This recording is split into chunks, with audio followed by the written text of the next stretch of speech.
Hey kids, welcome. Mark Miller here. We drop the mic volume just a little bit right there. See how that sounds out there for you. Let me know. Welcome. Let's say we get right into the code. Let's check something out here. I want to do a test. I just saw a flash on the screen. Good. That works. Okay. So where were we yesterday? Yesterday we were working on the Bane spell. And to test it, we had to bring out some bad guys. We had to target them. Let's get a few more bad guys out here. Those aren't bad guys. What do we got? There we go. Let's target some more of them. Let's target all of them.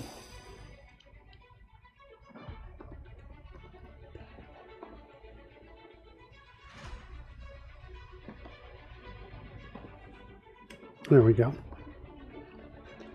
And then Sandra would cast Bane. What do I have? I have 6 up there. So it's spell slot level 4. She casts Bane. They all roll saving throws. That all looks good. All the saving throws are labeled. You see the fails and the save. So everybody's got it. 4 people, 5, 1, 2, 3, 4, 5 folks have it except for Test Dragon does not. Everybody failed but Test Dragon. So that means from this point forward, if we go into battle, which we're going to have to do because Bane is a spell that only lasts 1 minute long.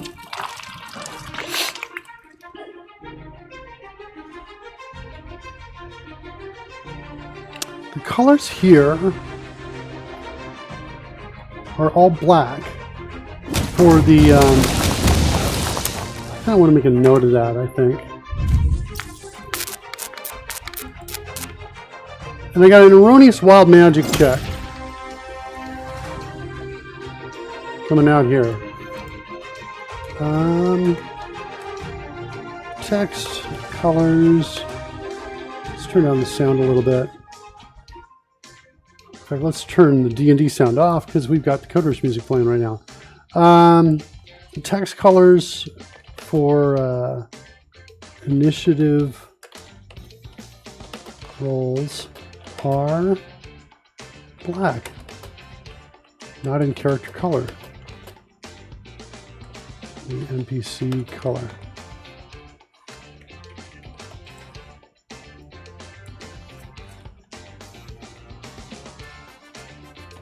Okay. So let's advance the round, advance the turns here. Lady's turn, and now it's Primrose's turn. So now at this point, if Primrose were to roll an attack, well, we don't have that set up yet, but we should see the Bane die was with it. If Primrose were to roll a saving throw, like a D20, I can hit the button for that now. Bane comes out with it. 9 failure. And we get correctly, we get the 11 minus 2. What's happening in the chat room? I should check the chat room out.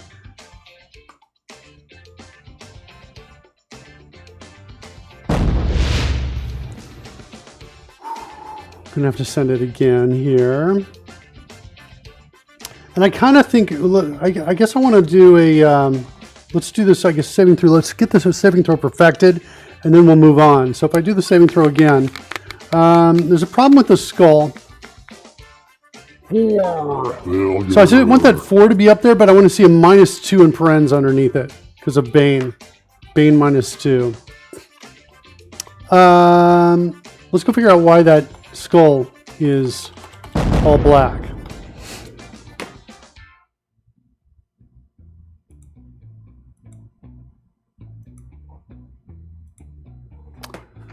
All right.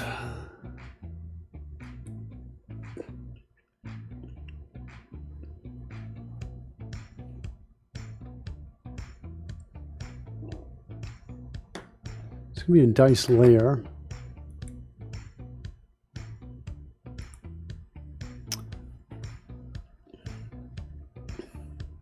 Oh, brightness needs to be 100. That's going to be the problem there. All right, let's refresh that. That's a quick fix.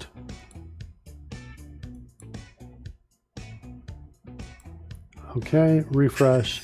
Send it out again. Okay, there we go. 9 failure.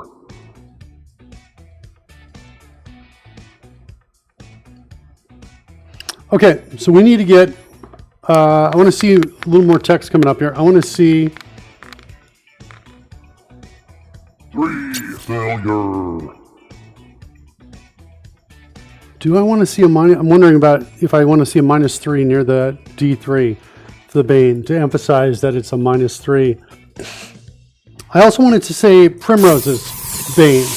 All right, let's figure that out first. Let's get our list of things on our to-do list right here. Let's get another to do here on the. This is on the Bane dice. And I want to say recipient's name in the die label. That's one of the things I want to do. I want to add the Bane's minus number to the text summary.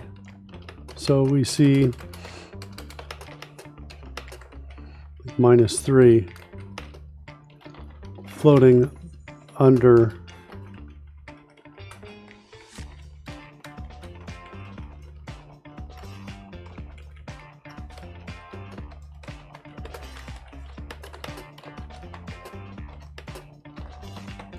okay. And I want to be able to handle like multi-role for Bane as well. We'll take a look at that.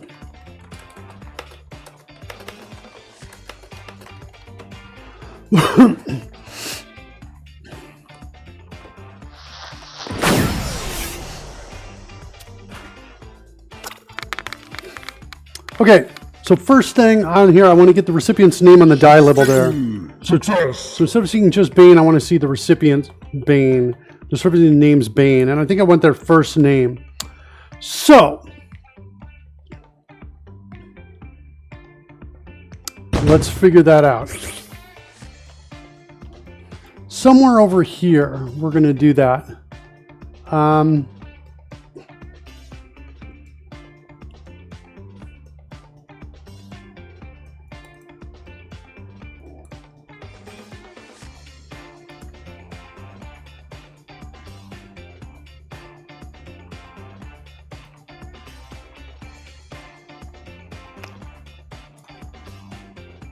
Just going into this folder right here, variables.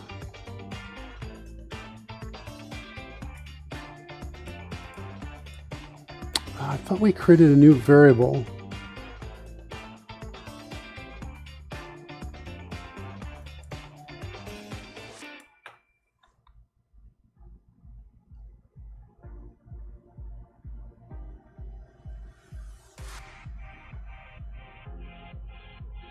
Huh. I'm not seeing what I thought we created in here. Let's bring up the spreadsheet.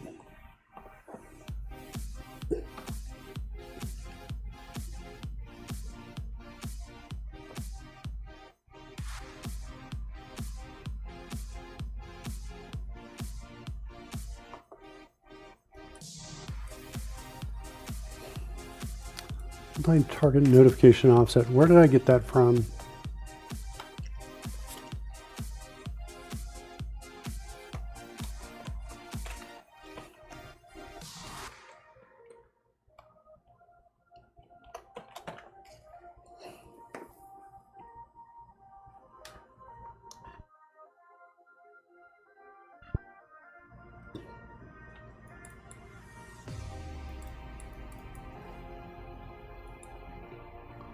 Okay, why aren't you where I thought you were? Where are you located? Expressions core. Okay.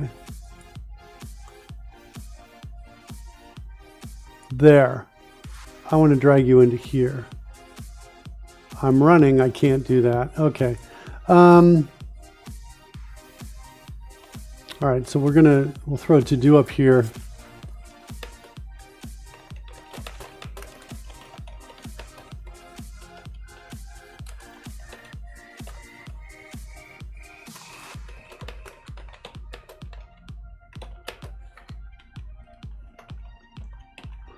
All right. So this deals with an expression in a string. And what I'm playing with is right here.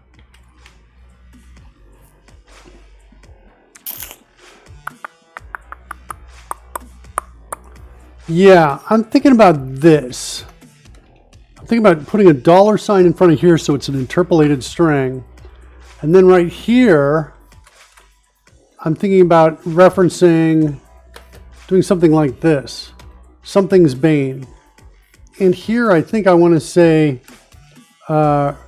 recipient first name, like that.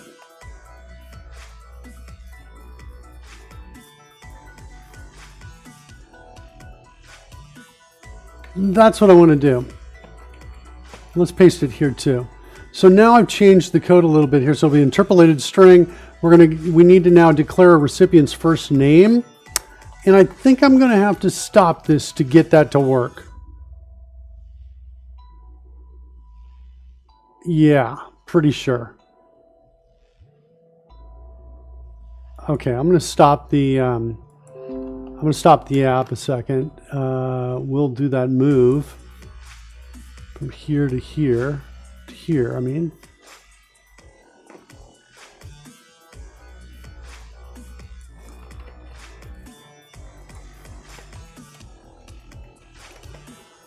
I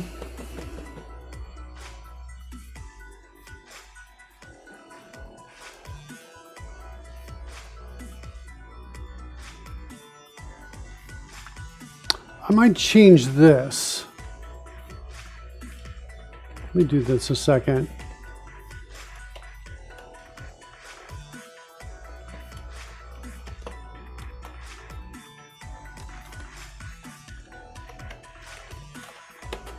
I'm going to handle a variety of these is what I'm going to do. I'm going to call this instead recipient notification variables is what I'm going to call this. Recipient notification variables.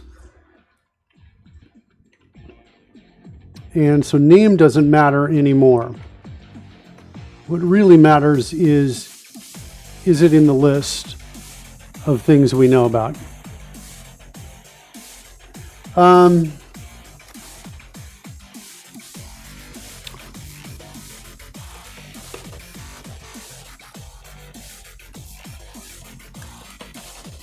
Create a list of variables right here. Down here, we're going to add each one.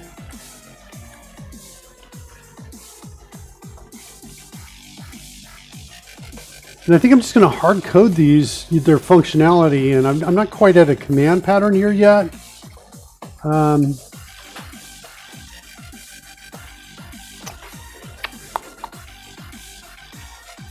And, you know, we could add a recipient name as well in here, maybe. And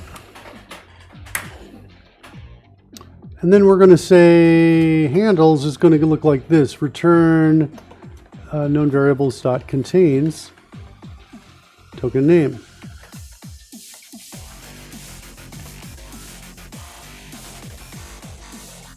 Get value.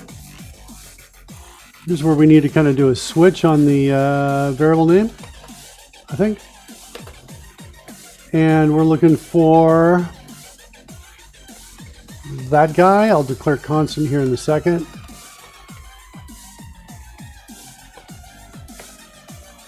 And there, in that case, we're going to return offset.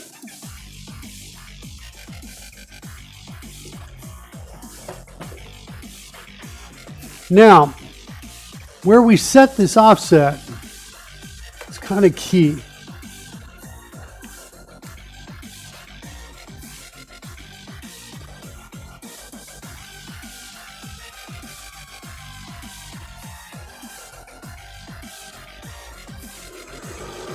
I got a good idea. I think an idea that I think is good and flexible. I'm going to do this also. I'm going to say dot creature is equal to this.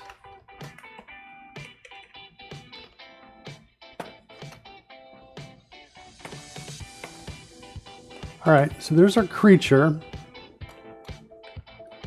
Then what I'm going to do, I've done this with spell actually, and it worked out pretty well. I'm going to use reflection and a notation that gets past the limitations in the expression engine to get any property. So I don't have to do this kind of list thing that I'm doing. Let's declare constant here for this. Okay.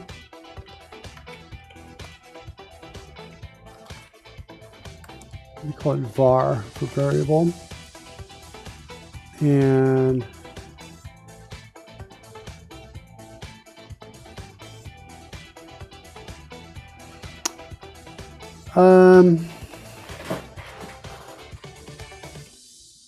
I'm not going to do anything else here on these yet.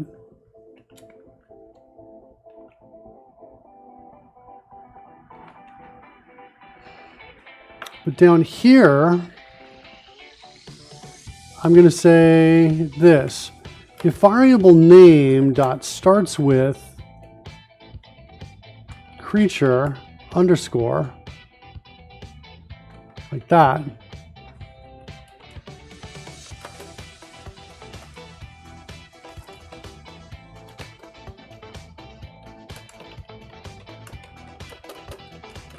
and then I'm going to go in and find the property on the creature using reflection.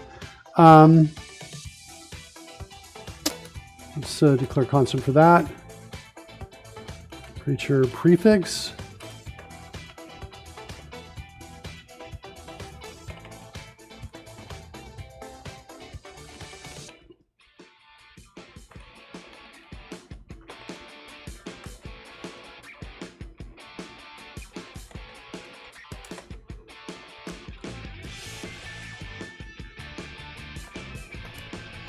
Okay, so there I've got the property name.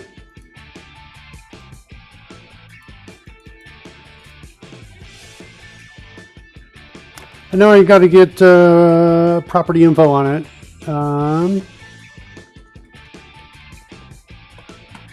That's my instance. I think it looks like this. Creature dot get, no. I need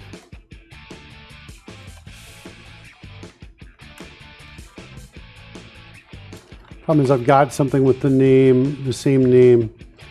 I think I want D&D core dot creature. Now that's kind of working for me. Dot creature. Is there a dot I can do on this or not? No. Okay. Let's go back to type of dot get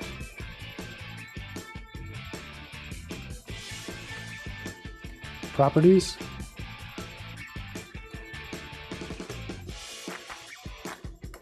Binding flags dot public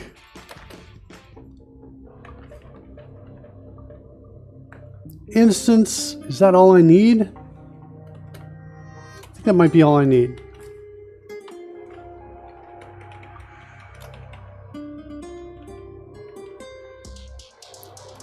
So it's going to give us a list of all the properties for it.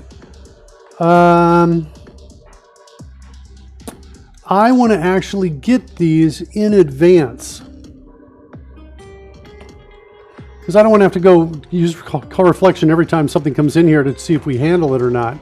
So let's make this static.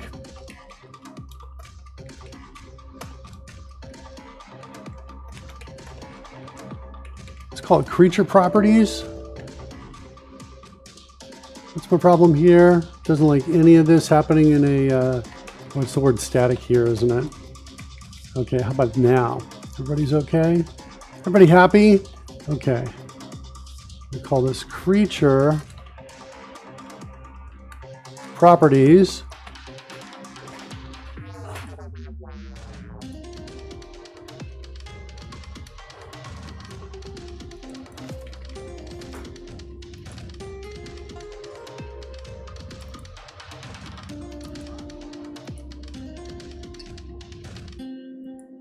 Okay.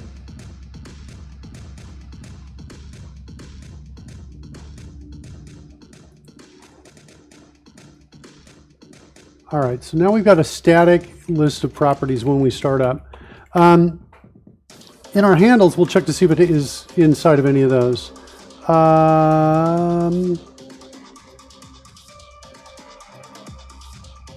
Wonder if I want to change the structure.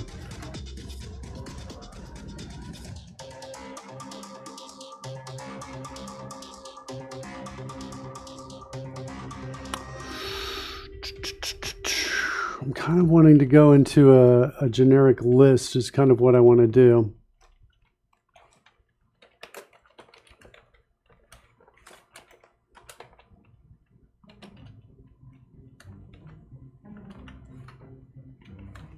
I think I can do that. Is that true or no? No?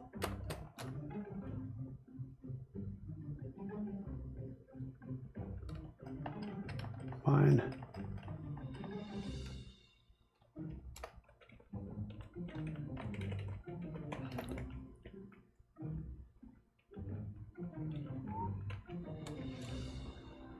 Let's create a static constructor here at least.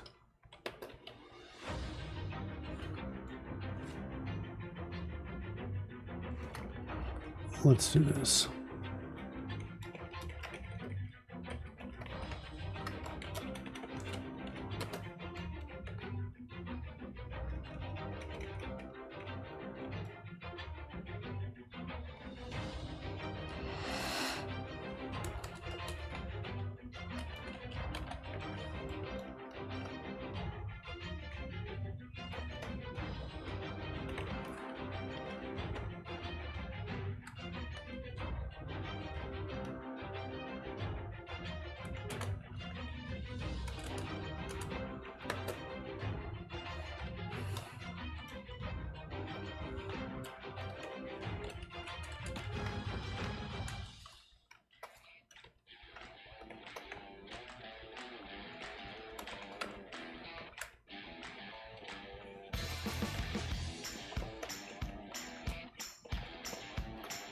All right, and then now we can simplify the code down here. We can say return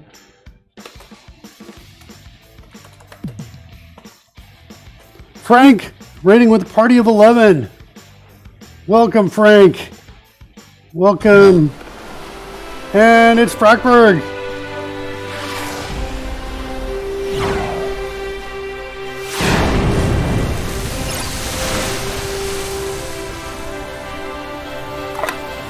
How you doing, Frank? Thanks for the raid, my friend.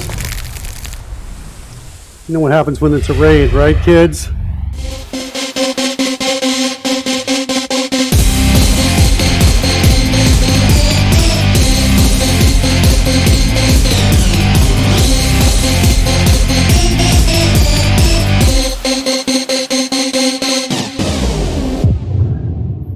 It's party time.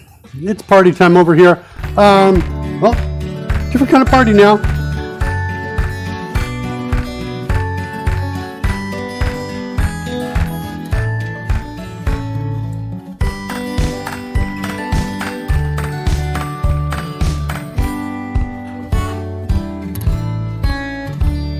Copperbeardy is in the house. Welcome, Copperbeardy. Welcome, Frank.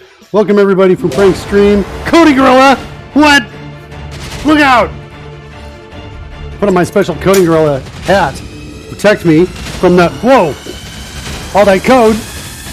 Oh! All right. That was close. That was really close. Yeah, I brought a few of your friends. You sure did. Welcome, welcome, welcome. What else we got? I like the hat. Yeah, it's kind of cool. This is my hat I wear sometimes when I'm playing Dungeons and Dragons. Makes me look official, doesn't it? Like I got some street cred.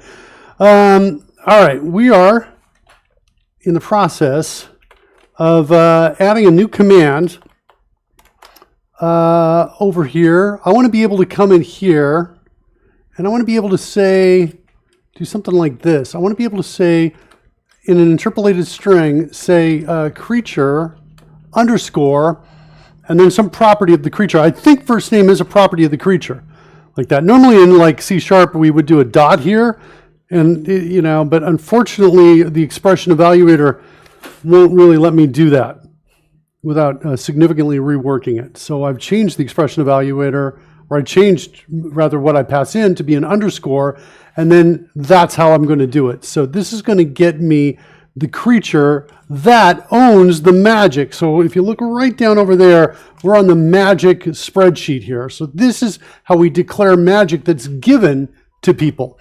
And when this recipient attacks, that goes, when the recipient attacks, whoever owns this is going to be the creature. That's kind of like the this in this sense when this comes up here. So that's kind of what I'm going to do. Creature underscore first name. Whoops, I wanted to copy that and paste it there. Did that work? It did. Okay. So there's, let's expand this a little bit here. So I want to be able to see on the die label, I want to be able to see the creature's first name and then the word Bane. That's what's going on here. The die label is coming in this new syntax I created with just the square brackets there. And I said it's an interpolated string right there. So that's going to be an interpolated string. So now what I'm doing is I'm building the code that'll actually grab the creature's first name and return it back. Two steps to this. One is I modify this static property creature before I'm going to do anything, before I trigger anything, like this. Maybe not here. Maybe smarter is to put it inside trigger event. Haha. That's where I want to put it. Uh-oh, I don't have a this. Oh, it's in magic. That's okay. I'll put it in magic owner. That's what I want anyway.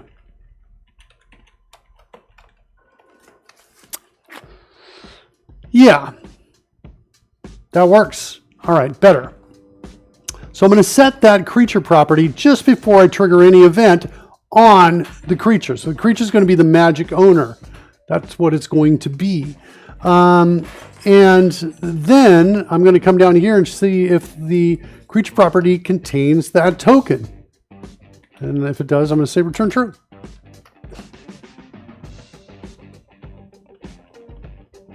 Now, what's wrong with here? Why is this not a, oh, creature properties is,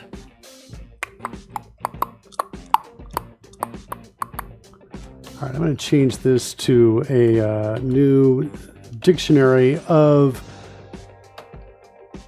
string indexed creature properties, like that. Did I get something? I had something wrong on the clipboard, not what I wanted. I hate it when that happens. I've seen that happen before. That I hit copy, but it's like I hit the thing twice is what it looks like. All right, new dictionary of string indexed creature properties right there. And still I didn't have what I wanted on the clipboard. I'm just going to do that. Thought I had it, but I had the name instead. No worries. All right, so there's my creature properties. It's going to be a dictionary of this. And then now we're going to add it. And when we add it, we're going to say add And we're going to give it 2 parameters now. Property info dot name. Property info. It's not creatures, is it? All right, there we go. Okay, so now I'm going to basically cache out my creature properties in here. What's going on here? What is, oh, static. And now I can check to see if it contains it or not. And then now if it does, now what's wrong with my problem? Oh, I've got to do this .keys.contains. There we go. Better. Get value. Then we've got the property name. Then we want to check to see if it exists.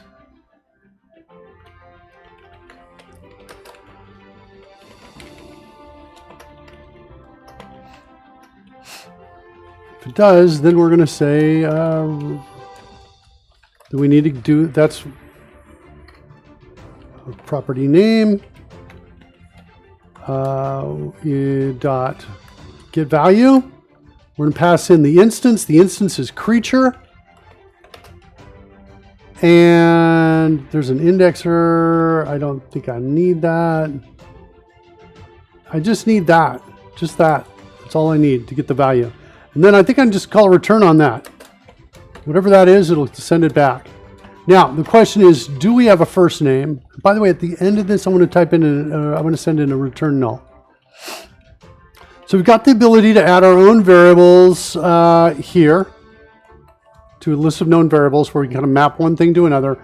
And we've got the ability to grab any property inside of creature. Let's go see if we got first name in here.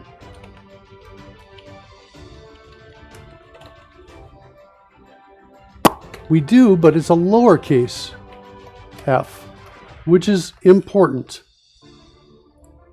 So let's make that a lowercase. Okay. I think this has got a shot of working. Do I want to rename that class? No, I already did. Recipient notification variables. Multi-target notification offset. I think we're good. I'm going to run it. Should probably set some breakpoints here. Verify all of this is working.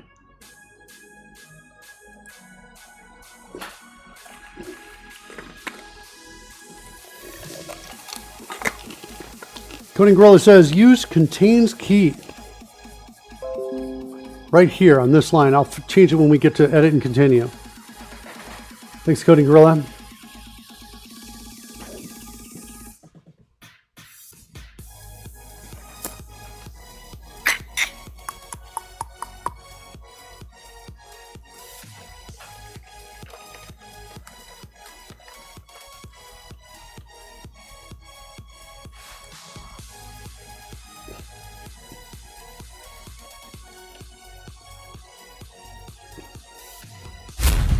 Okay, we're up. Let's bring out the bad guys.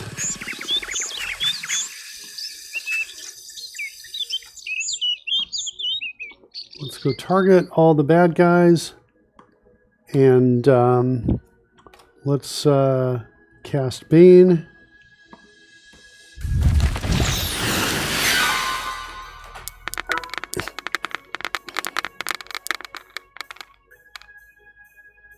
Everybody fails.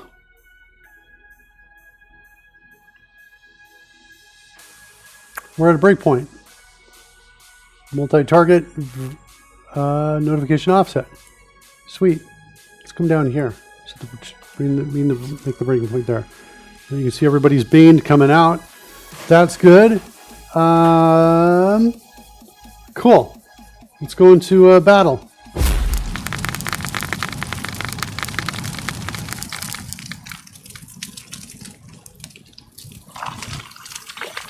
All right, Test Dragon is the first bad guy in the list. Switch to Test Dragon.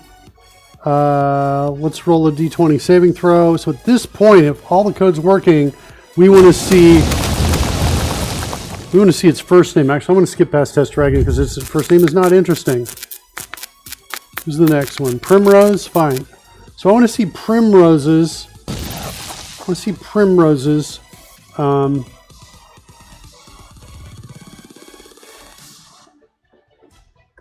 want to see Primrose's name on the saving throw. So here we go. Saving throw. No Bane came out on that saving throw. Failure. Did we just break it? Well, I don't even understand that. How did that break? Primrose got Bane, I'm pretty sure. Bane's still going. 17. Success. Let's see if I can figure that out. Add dice should be called. Let's set a breakpoint here.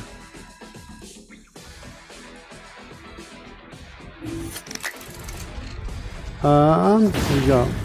Adding dice. Oh, we got an exception. Creature first name, unknown in expression. Doesn't make sense. Let's go back. Where's my handles override? 8 failure.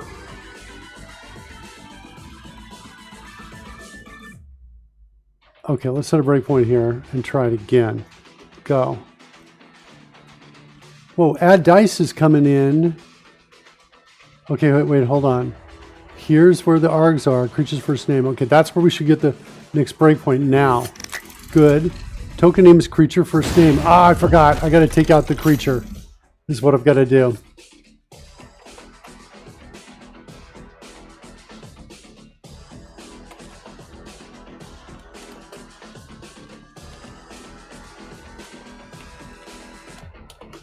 Okay.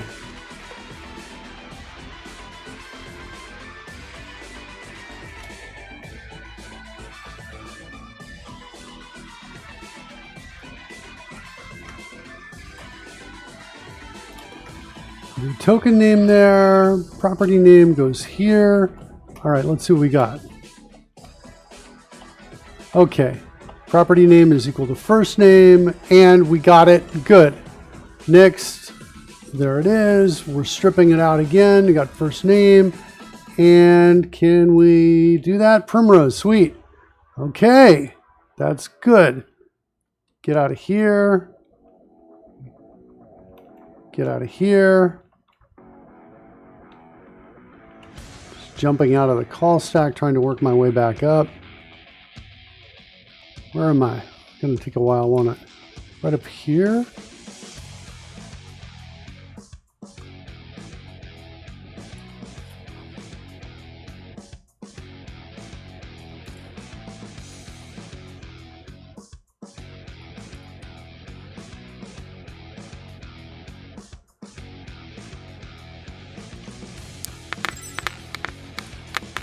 Nice. Primrose's Bane. 12. Success. All right.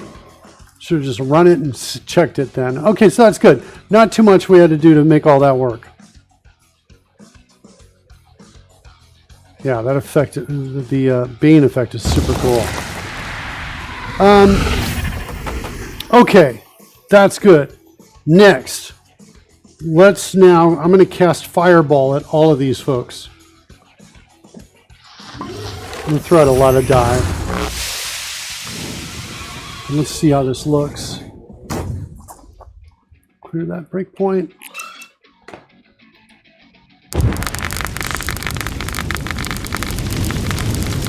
Santiago's Bane, test Bane, good. Test Dragons, save. Got some color issues. Some color issues are off here. Why does Fiora's Bane go green? Fire damage. Skull.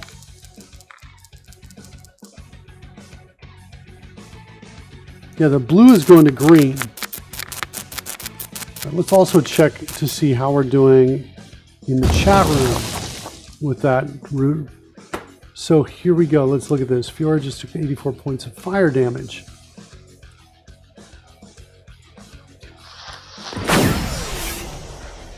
Thanks, Coding Gorilla. Original Purpose took 42. So I'm getting these initial pieces out without explanation. They're coming from older code. All of these are coming from older code because the damage is being taken. Here's the summary that's happening after that. If your critically fails and takes double damage, Santiago, Primrose, Reginald, Wisp, and Tess fail and all take full damage.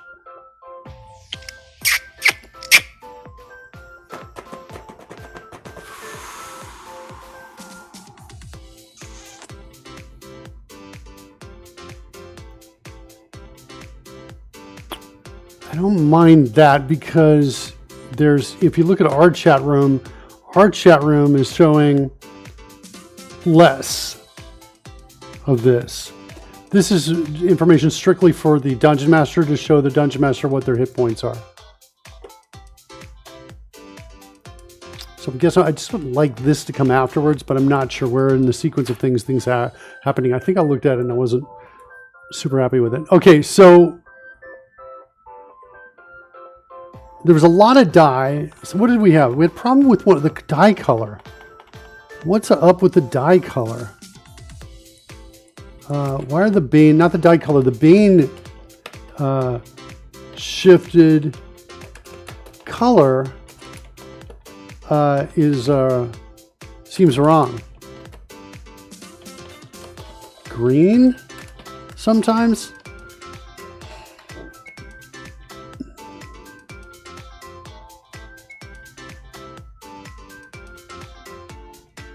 Okay, this we got done. Recipient's name in the dye label. Boom. That's cool. What else do we have on this? On recipient's DAC, we don't have that checking that yet. Add dye, yes, we got that done yesterday. Multiplier property, we did that as well.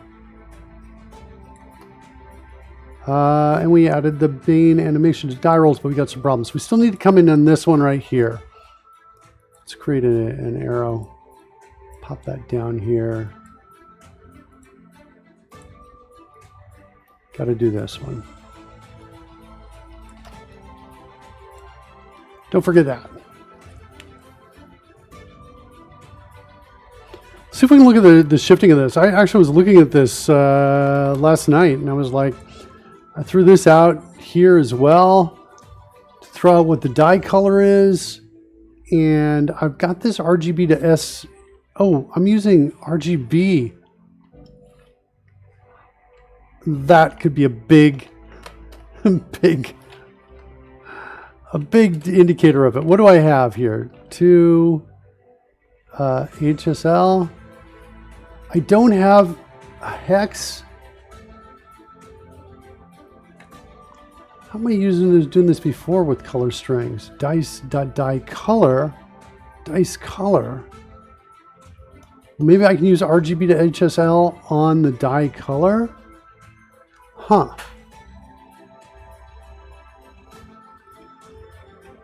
I feel like the dye color, let's go take a look at it and see what it looks like.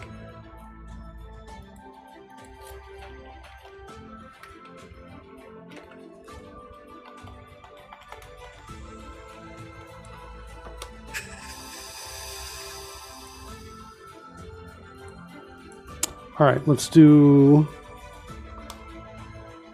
saving throw. Yeah, so the dye color is coming out 9 failure. not as something that I would identify as RGB. Right there.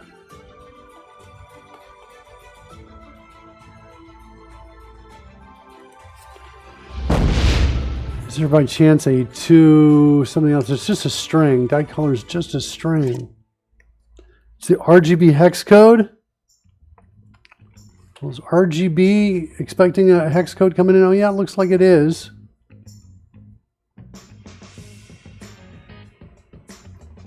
All right. So maybe there's no problem there. I'm spitting out the dice color. I'm getting the saturation, the brightness, and the hue shift, and I'm multiplying the hue shift by 360. Let's throw just the hue out there for this.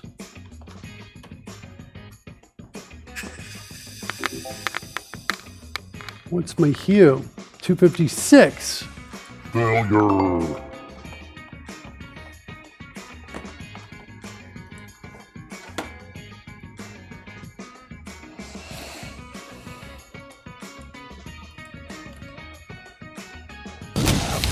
see how closely that approximates the rendered color here. 256. Let's go all the way up to 300. Yeah, it does. So 256 is not bad. So that's right there. Let's switch over to somebody else because we're seeing problems with other people's colors.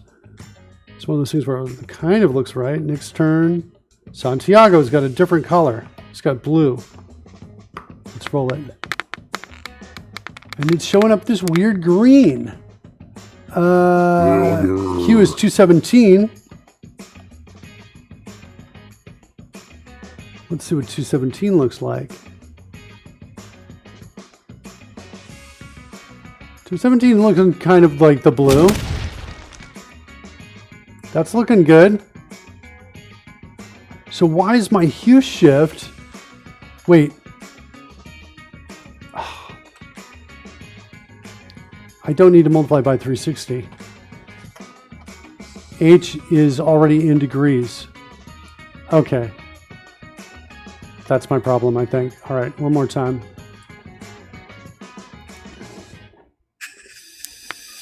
There we go. Much better. Much better. Failure. Okay, good. Let's give everybody some health here for a second. And let's go back in. I'm going to throw Fireball at all of them again.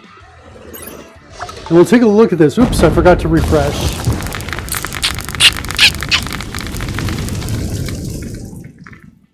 Let's refresh that so we can fix all of that.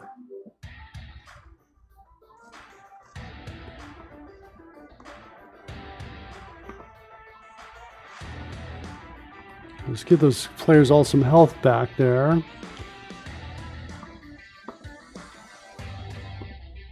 Refresh. One more time. Do the same thing one more time. Here we go. So I'm throwing Fireball at all of them, so we should see everybody throwing out their Banes.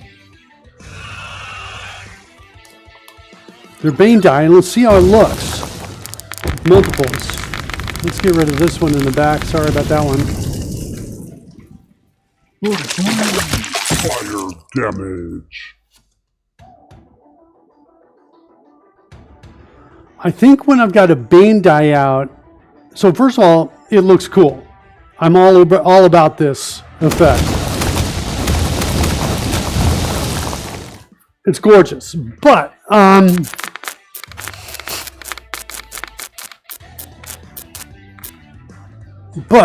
want to get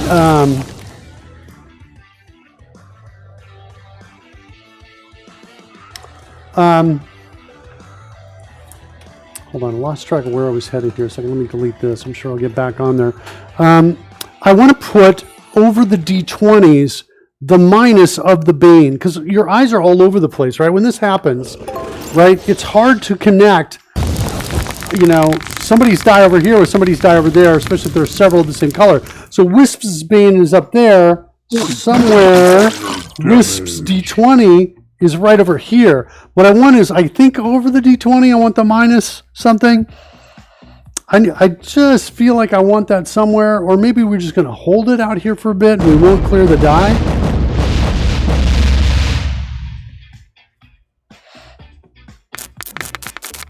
There's a lot.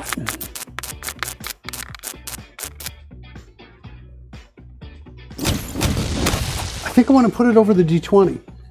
That's what I think I want to do. One more time. We'll look at it one more time. There's a lot of information coming out here at once, and it's not organized well. Yeah, so D20s, D20s.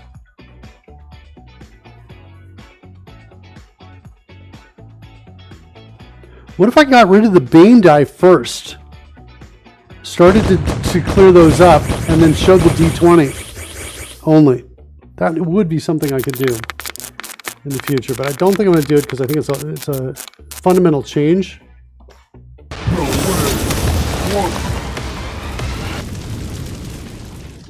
It's a fundamental change.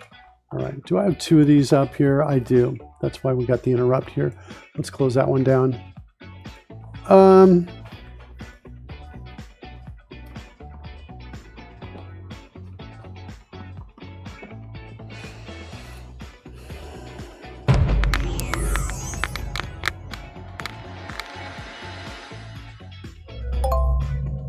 Your hair falls out. Yeah, checks out.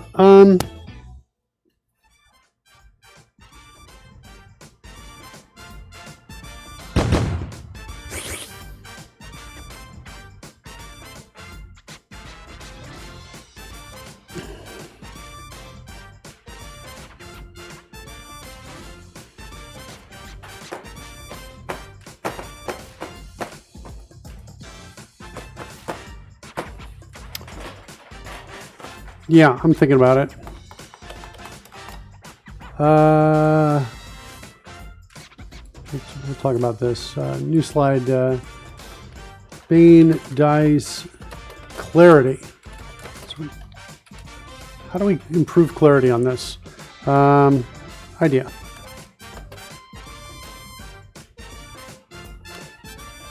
Destroy the Bane dice first.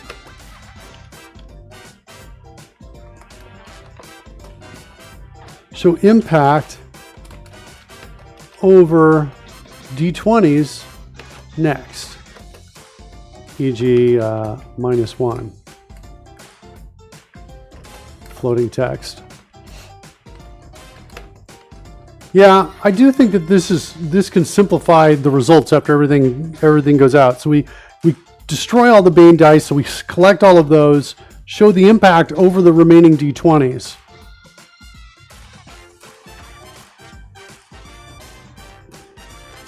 But the problem, the challenge, is that it fundamentally changes. It fundamentally changes the engine. It will require a fundamental engine change. Because right now, which currently rolls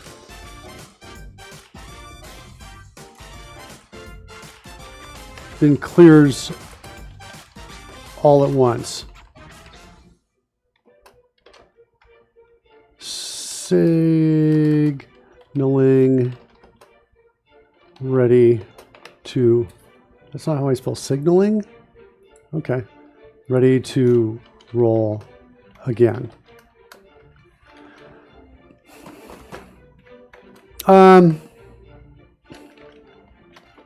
We could also simply just show impact over d20s.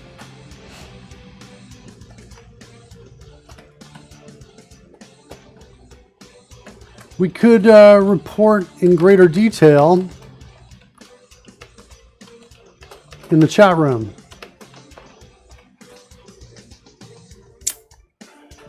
I'm going to think about all that. I'm not sure what to do on that.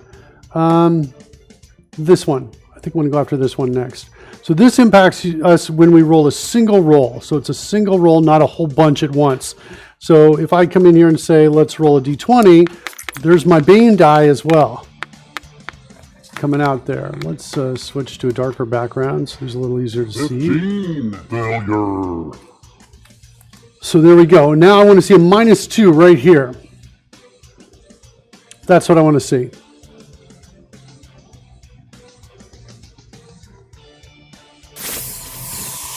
I'm such a fan of that.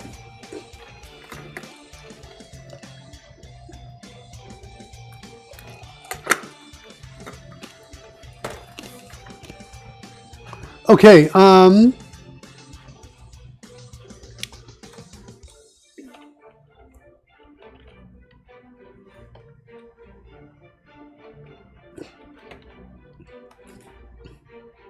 is this where we do it?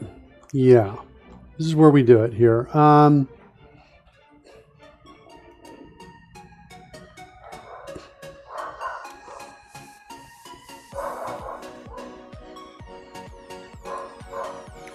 right, if we don't have multiplier dice and the d20 roll value is greater than 0. Interesting.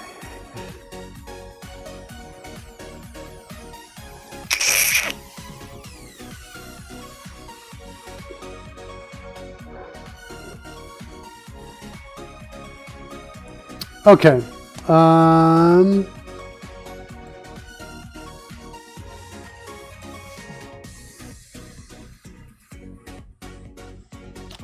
Show roll modifier.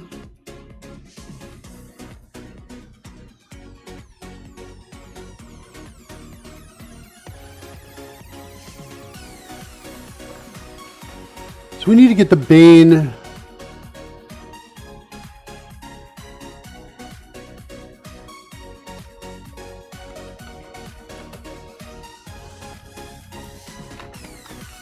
The Bane value, which I'm pretty sure we're not collecting here.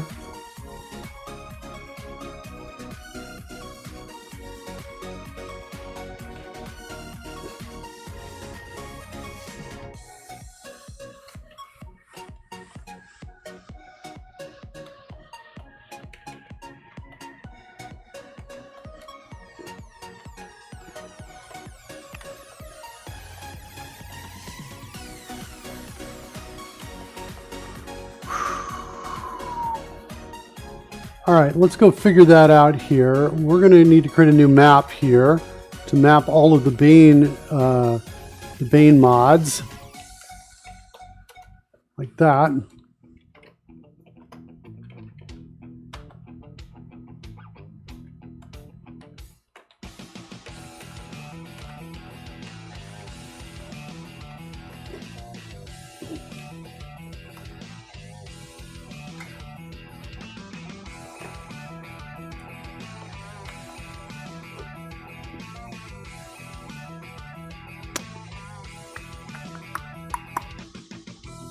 I don't think I'm going to need to worry about logging this right now. If die count's a saving throw,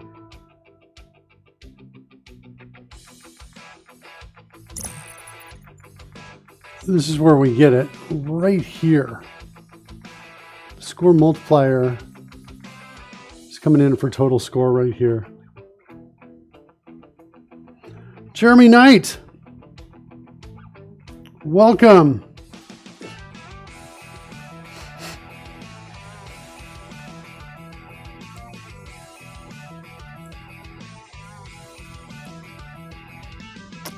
All right.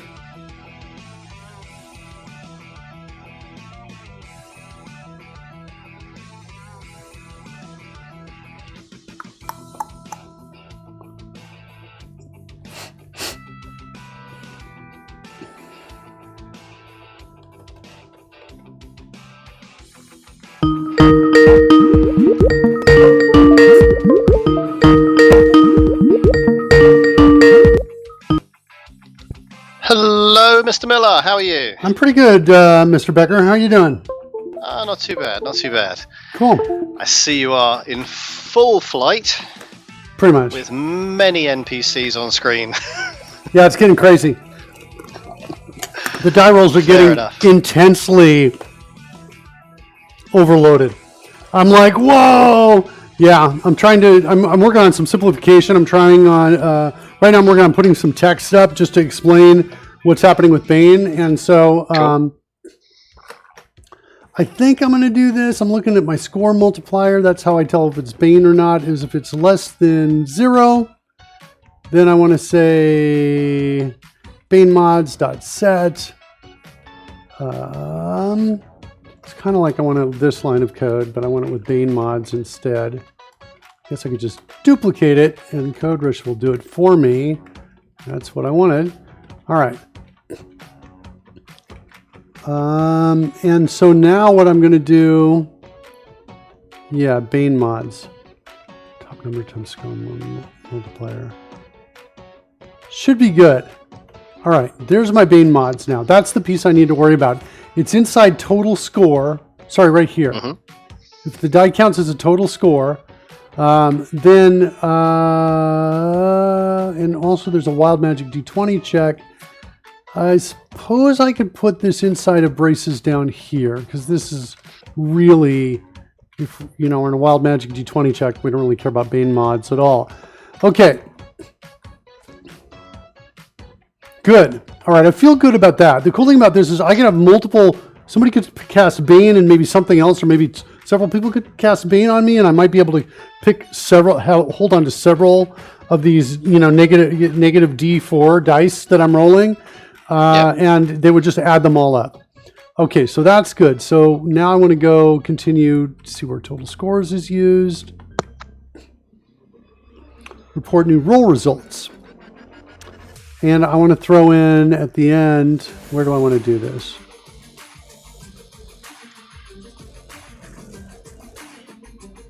I think I'm going to throw it in at the beginning. I think I've only got one call to this, right? Yeah. So I'm going to throw it in right there. My Bane mods are coming in next. Take all of that, Shift Enter, call it Bane mods. Like that.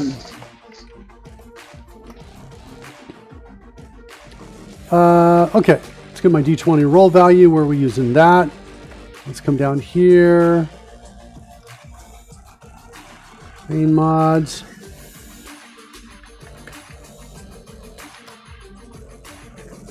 Let's do the same thing like that. I like it, Bane mods. This should be roll results.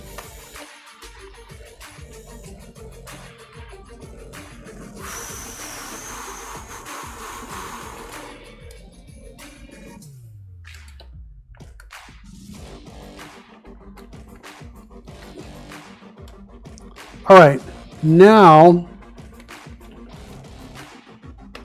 if that is not equal to 0, then I'm going to call show roll modifier. I think that's what I want to do. Yeah. And pass in this right there. Luck bend is going to be nothing. There's no luck bend there. I think, well, there could be. Could be, somebody could throw a luck dice out as well. Player ID for text messages. All this should be the same, and dice group should be the same. Okay, maybe that's it. Let's refresh that.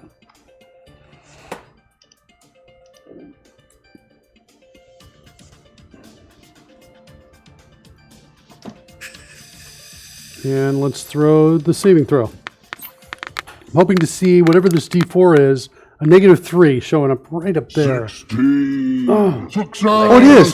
It's up at the top. There. It's at the top. Actually, that might make sense because the bottom was for damage, reserved for damage. So that was kind of a spacing thing. I could throw it at the bottom, actually.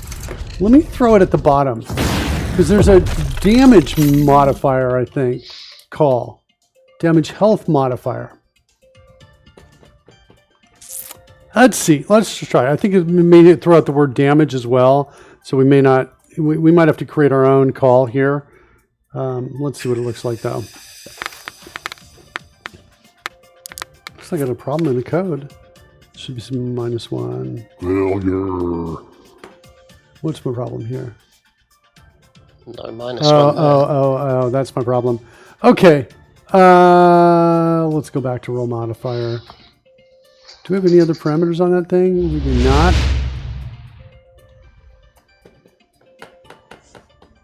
Do I want to keep it above?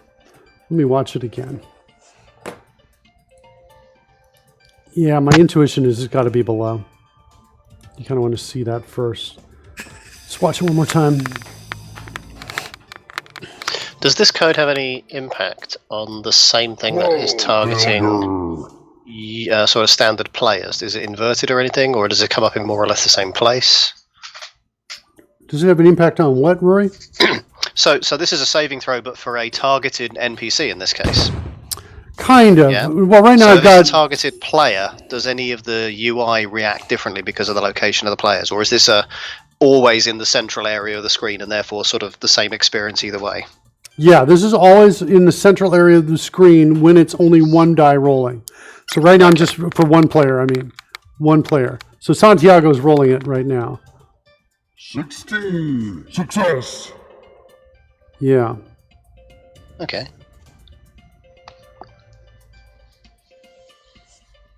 So any judgments we make about appropriate places to put things should hold true for when it affects the players just as much. Yeah. Failure. Whoa. Why did that not have a -3? Because we got a 0. Oh, a And total of 0. So this okay. says its value's got to be greater than 0. So if we get a cumulative score of positive something, then we show any negatives that were applied to get to it. But if we don't make it out of the negative zone, if it stays 0 or less, then we don't show the negatives that were applied to take us there. I think the answer is correct on that. Let me do this. I'm just going to say show Bane mods like that.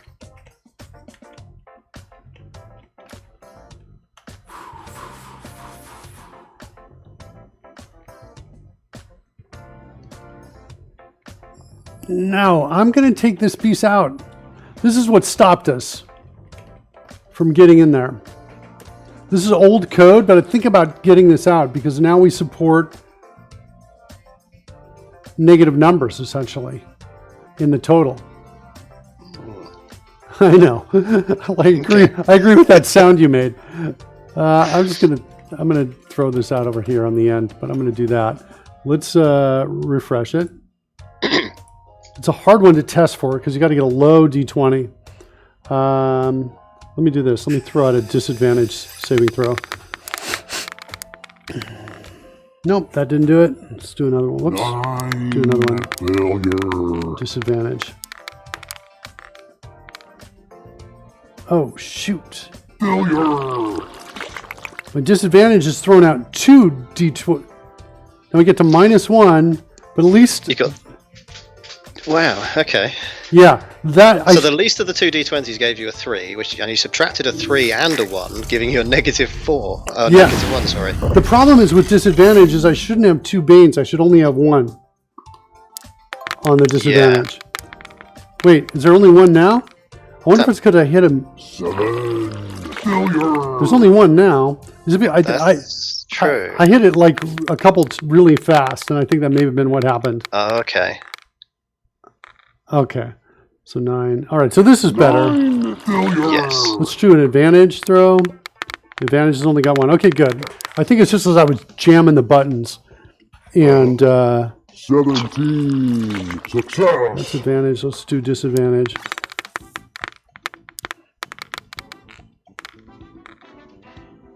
One failure.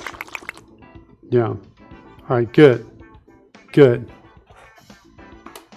Let's do one more time here.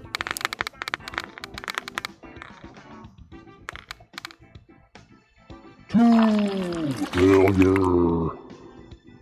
Yeah, that's good. Yeah. All values calculated correctly, placed on screen, fairly visible. It's good. I'm okay. With that, okay. Coding Gorilla says that shouldn't have been a complete failure, though. What qualifies as a complete failure? I'm going to disagree with you, Coding Gorilla, because, well, I kind of made the decision to do it. A complete failure is if you roll a nat 1. But my take on this is if you've got a Bane die, and I didn't look in the actual rules on this. Let's go ahead and look at the rules, and we'll see what happens here. Nat 20, Bane. What you got for me?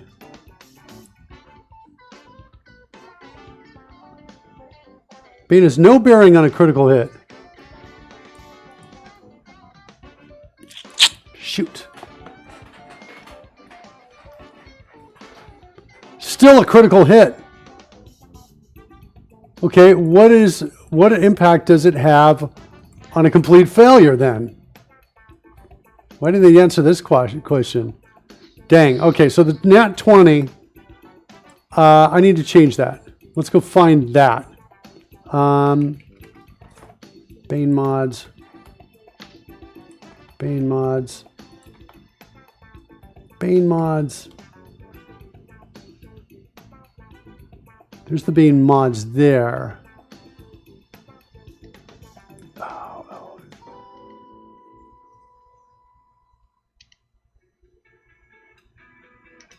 Where's the nat 20 check though?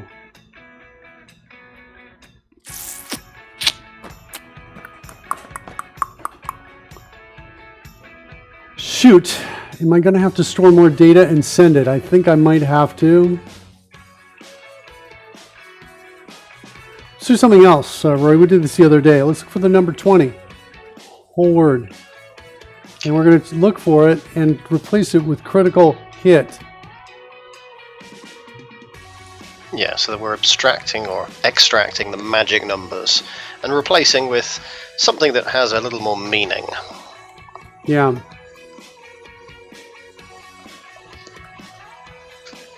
Nat 20, like that maybe, or no, it's probably better to say die roller, dice roller, dot nat 20. It's die roller, is it? Is that right? I've got die roller inside dice roller. Ugh. Okay. Mm.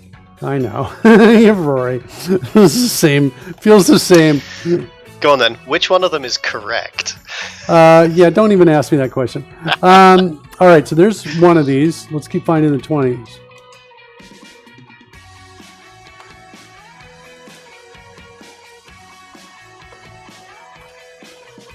Arguably, either one of them's correct.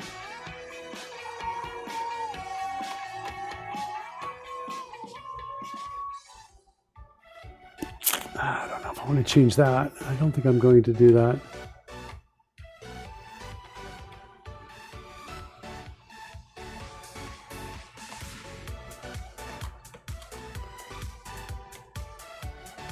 Oh, maybe not there either. It's not quite the same. Sides is not the same as nat 20. There we go. All right. So Bane doesn't impact a nat 20. Ugh. I got to figure that out. Okay, and there we go. We cycled through. I'm going to replace this right here. I got to figure the Bane doesn't affect nat 20 is a property of a magic, which can either be true or false. So we can data drive that back from the sheets ultimately. Hey, blueberries. Yeah, no, I think that's I like your inclination, but I think I'm going to be, if I follow that path, I think it's going to be too big of a deep of a rabbit hole right now to go into, and so I want to find a simpler solution to solve that. All right, let's go back into where that nat 20 is out there.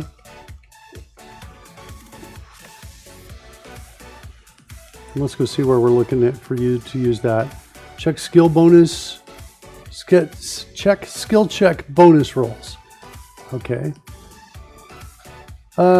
Saving throw totals over dice. I think I know where we're going to do it, actually. In here. I am going to create a new map. It's going to be called my nat 20s, like this. And they're going to map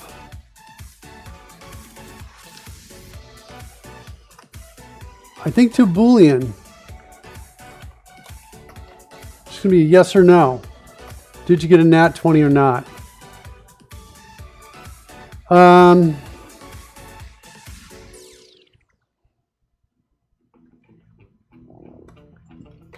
presuming the number, the key value in those maps is for the entity in question, so whether it be NPC or player. Right, it's the ID. It's the integer ID of it. Okay, so there, cool. Now, what we want to do here is we want to say, in this space, total score, if top number equals 20, and die dot, do I have a sides on that? Shoot, I don't have it. What do I have? Anything that can tell me is D20? There. Then we're going to set it to true. Okay. All right. So that's the top number pre any adjustments that you're going to make. Yeah, the top number, that's just the top number of the die. So if the top number is a 20 and it's a D20, then we got, this player just got a nat 20. And this is after we've removed all of the dice from disadvantage or advantage. So there should be only one d20 left in that space. I could do this too. The Bane. I might do this too right here. I might put the logic here. That's just basically says, hey, you know what? There's no Bane. There's going to be no Bane happening here. If Bane, then you stop it being a natural 20. Yeah, no. If it's a nat 20, then I'm going to disable any Bane pieces right here. So here's what I'm thinking about doing. So the idea is looking like this. We're going to call this score multiplier. Set that this is in conflict with what you said you wanted to do. Sorry, this is going to be die.score multiplier like this. Then right in here, I'm going to check to see, wait, if score multiplier is equal to -1, that means it's Bane or some other detracting piece. And if it's a detracting piece, then I'm going to say, well, you know what? It's simply equal to just 1. And hold on. No, I can't do that. This is all wrong. I can't do that because that's on a different roll. It's not on, the score multiplier will be negative later on a later roll. So the total scores are going to be here, but the nat 20s are going to be independent. We'll just do that. So at the very least, we're going to do that. So we've got a nat 20. Let's go see when we pass that out. There it is right there. Let's add our nat 20s. Let's go jump in here.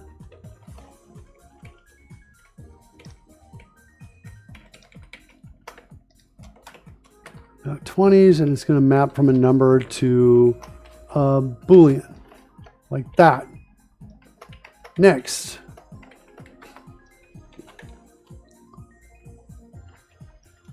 Nat 20s. Number to Boolean.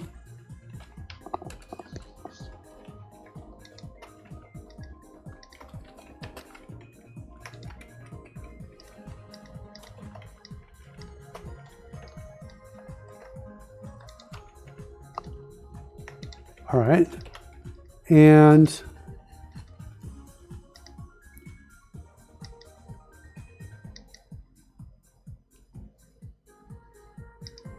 where am I acting on total roll? Let's go. Oh, it's right up in here, I think.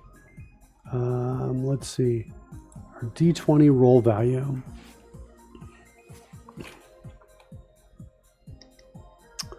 Here's where we're putting that one answer out there for the single player ID show success fail messages.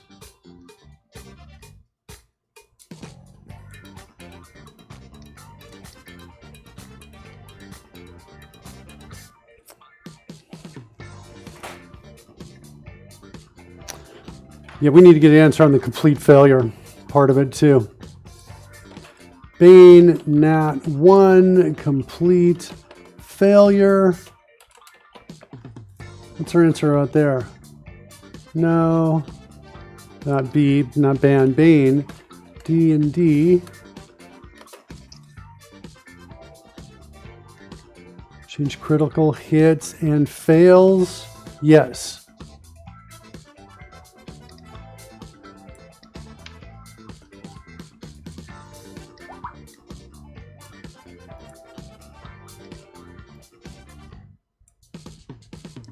Yeah.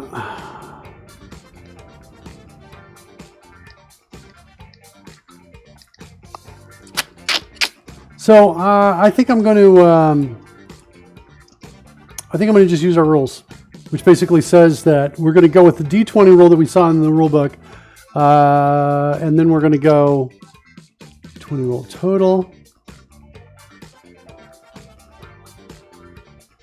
20 roll value.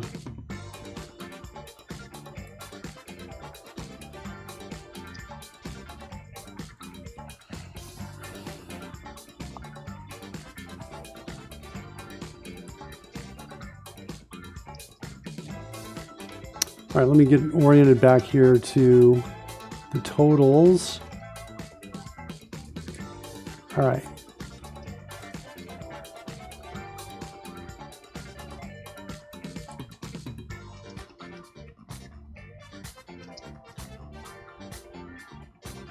So this is only single player.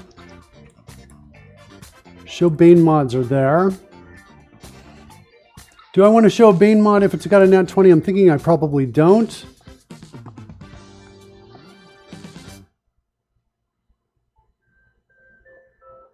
Show die total.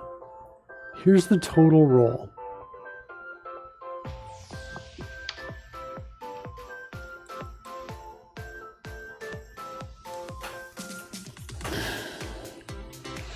So here's the problem. Do I throw the total roll is going to be like 16 if I do a nat 20 and roll a d4 on a d4, right? Which is 20 minus 4, 16. So the total roll value will be 16 coming in here. But I've now saved that I got a nat 20, right? The problem is, do I just flat out change this to a nat 20? I'm thinking about this. Basically, if nat 20s dot get of single player ID. If that's the case, then I'm thinking about doing, introducing a local for this. So are we interpreting this as, so normally Bane just does a subtract of whatever, right? But are we saying that the nat 20 is essentially immune to this effect? Yeah, that's kind of what we're saying. So we need to make that total roll be back up at 20. Yeah. That's kind of what I'm saying. And then the Bane mod. Hold on. I'm thinking. Show Bane mods. Oh, I'm passing in the whole thing.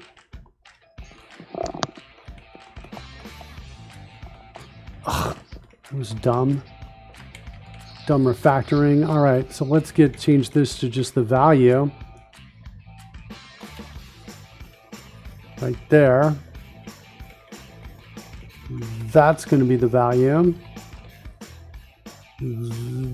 That's going to be the value.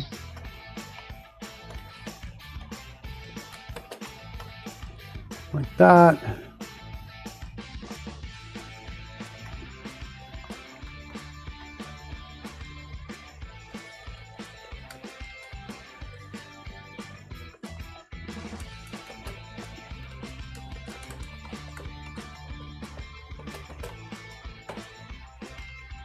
All right, so now I'm thinking about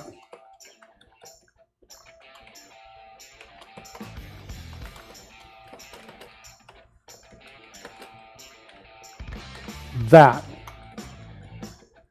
Then total roll gets replaced here.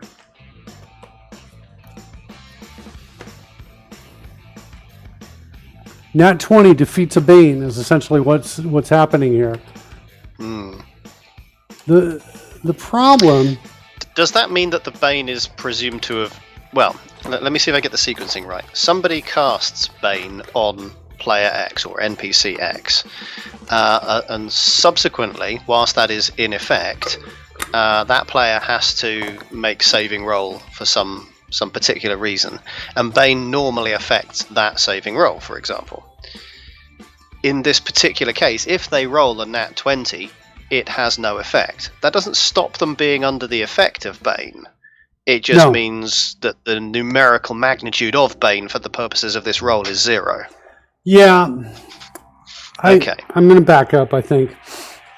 I'm backing up. I'm feeling like I got to back up. Solving it here is the wrong place to solve it.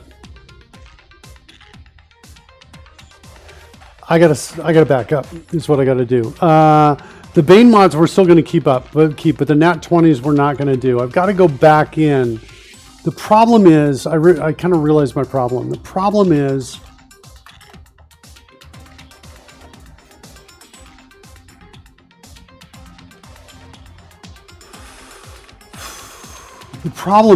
that I'm iterating through the dice and doing all of this in one pass.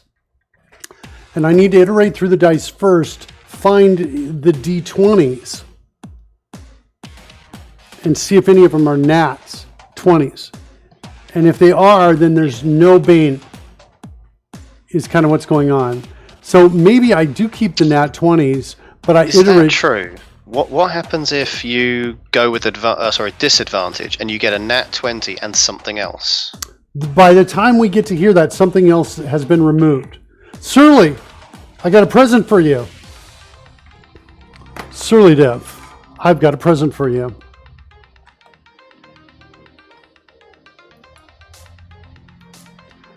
Check this out. Twitch.tv/drone commands. Go to the chat room.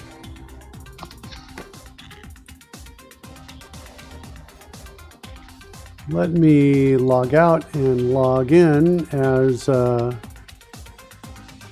Mr. Drone Commands, and I'm going to make you a moderator over there. Do I not have drone commands in my list of... I know everybody's worried. Oh, seriously? Welcome back, Drone Commands. We sent you a secret code. Let me check my email, everybody. Give me a second. Here's your code. Don't tell anybody your secret code. But don't everybody watch me type it in. Now it's getting that people can actually guess the last one. The last one, if I do it, they could beat me. They can figure it out. Too late. I got it. I don't think we can see anything, Mark, because the NPCs are up above on your URL. Oh, good. Nice. Okay, cool. NPCs protecting you from all the evils. Also, they were showing up over there behind the clock as well. The keys I was pressing in. Okay, so I'm in here. Surly Dev is in. Wait, Surly Dev, you're already. Oh, Prime Gaming. Hold on. Let me mod you. Where's my mod command? Why can't I mod you, Surly? Where's the mod command in here? What am I missing? Is it just too small?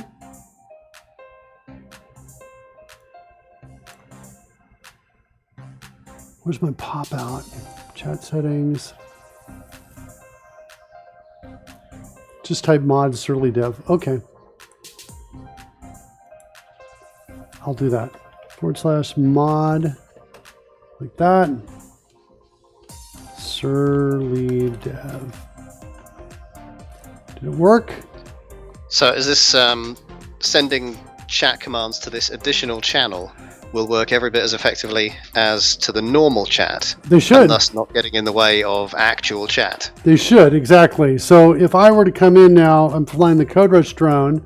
I'm logged in the wrong one now, though, so I can't really do it here. Yes, Surly Dev says yes, should work. But if I was logged in as Code Rush here, well, I guess I can go do that. Give me a second. Dun, dun, dun, dun, dun, dun, dun. Log out. Log in. It does work. I tried it. All right, sweet. Cool. Some reason I'm not able to log in. I'll log in later on there. All right, cool. So there you go. That's your present, my friend. So now you can fly around without spamming the chat room in formation. Exciting, isn't it? Exciting. That's pretty cool. Yeah, you should see it. You see his drones, man. I think you missed him yesterday. They're getting better and better, and inspiring me to add features like watercolor paint blotches and all kinds of things that. Okay, so back over here, struggling with this. Part of the reason I'm struggling too is this code is pretty intense, right? It's not great code in some ways. I hate to say this. We need to find nat 20s first, is what we need to find. Initialize local arrays. Here we go. But by the time you get here, the nat 20s you find will be the ones that are good. So for example, if you had disadvantage, the only way you're getting a nat 20 is you actually had 2 of them. Right. Okay, yep. cool. Yep. All right. Got this weird, so we've got this tally totals function here. And I think this is, okay, right there. There's tally totals. So what I need is kind of to copy this function and take out only the parts for finding the nat 20s. That's what I need to do. We're going to call this find nat 20s. All right. We're going to only initialize the nat 20 part, which is going to be that line of code right there. Take out log progress. Don't need extra damage. Don't need that.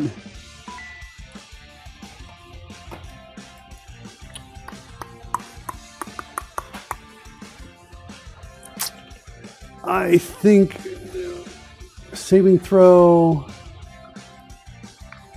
Yes, I think. Yes, that's good. Don't need the...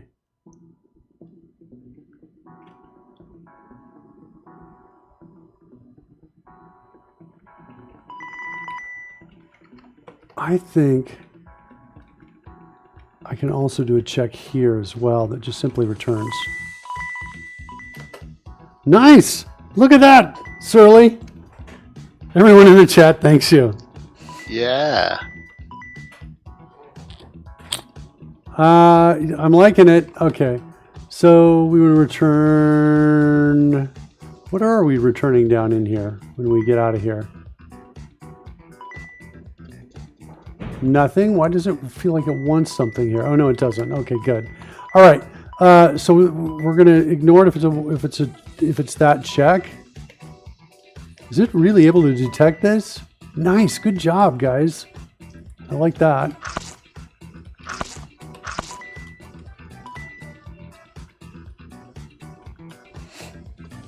Okay. If top number is 20 and is d20, set it to true. Good. Okay. Die counts as inspiration. Don't care about that. I like trash. Oh, skip. Hey, how come your guys came back over here? That's an interesting point. Did you see the Watchmen one? Do you know the Watchmen? I am vaguely aware of the Watchmen. I understand some of it, and I've tried watching and reading. I just can't get through it. Surly Dev says, oops, I typed in the wrong window. It's my favorite thing to do. Oops. Wait, you said you couldn't get through Watchmen? Yeah, I can't. It's one of those things where there doesn't seem to be enough explanation in it for me to go, see, I get that. Oh, okay. But I think it's done on purpose. Look at I think this. it's intentionally abstract. Here's the Watchman. So it's the happy smiling face with a little bit of blood up in there.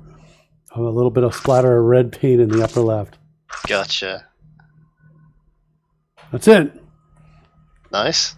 Isn't that cool? Yeah. It's looking like really authentic. Okay, we're back over here. Let's stay focused, Mark. No, I don't care about any of this. Damage, I don't care about damage. Or health.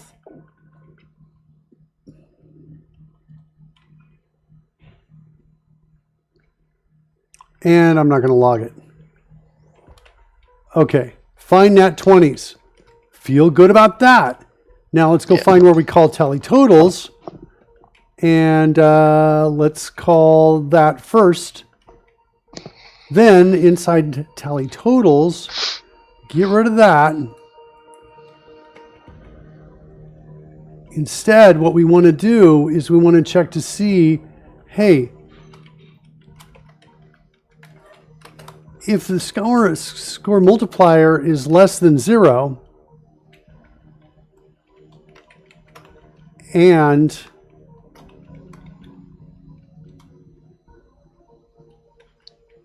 hold on,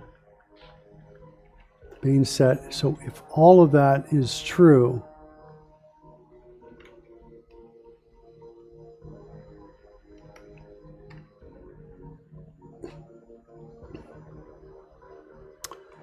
then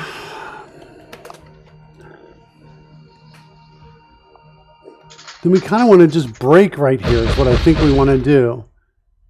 Mm-hmm.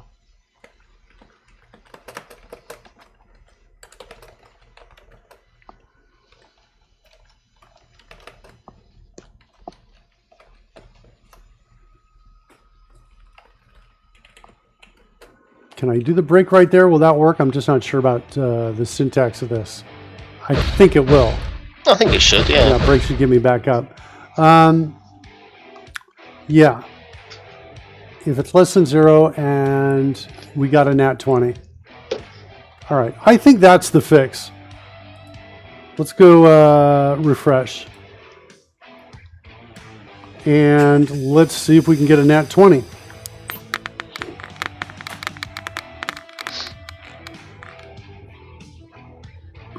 Failure. So a 19 would be like a -3 or whatever on it. It would be a, Failure. so the values you could get would be, you know, up to about everything up to about 19. 14. See, haven't we established though that actually, in order for this to register, you're going to, mind you know, you're doing advantage, aren't you? Not Yeah, disadvantage. I'm doing advantage. Okay. At which point, either of them counting as 20 will be good. So Yeah. what, 1 in 10 chance ish? I find that what it should be doesn't really happen here. Yeah, reality doesn't always correspond to the way statistics should have it be. Yeah, I just got 3 Bane dice out there, but I am smashing them before they're ready to come out. You know, we just got several Bane dice here. Might want to go look at that. Yeah, I think if I will let it finish. 10. Failure. Let's see if I do it now. Yeah, if I let it finish, I only get the 1 die that I should be getting. Ooh. But if I, you know, keep smashing it, it's adding more Bane die to it. Oh, you know why? It's like you're aborting code that removes from the count or something like that. You know why? It's in the code we were looking at the other. So we have this code that holds on to values so that we can test them for test cases, but it really felt like we should clear them out right after they were used. Remember I was talking about this yesterday? Yeah. It is additional dice here. So reset player-based roll state is called after a successful roll, but it's not happening after we use it. That's why they're adding up. So, yeah, and it's used for test cases here. So that's kind of what's going on there. So that's why I was thinking, well, let's hold on to it until we're done. And now I'm gonna abort that at the risk of destroying test cases here. Hold on. We want to go to additional dice. And then we want to set that to null. So here, I'm going to set a breakpoint here, do another roll, and then we're going to set it to null.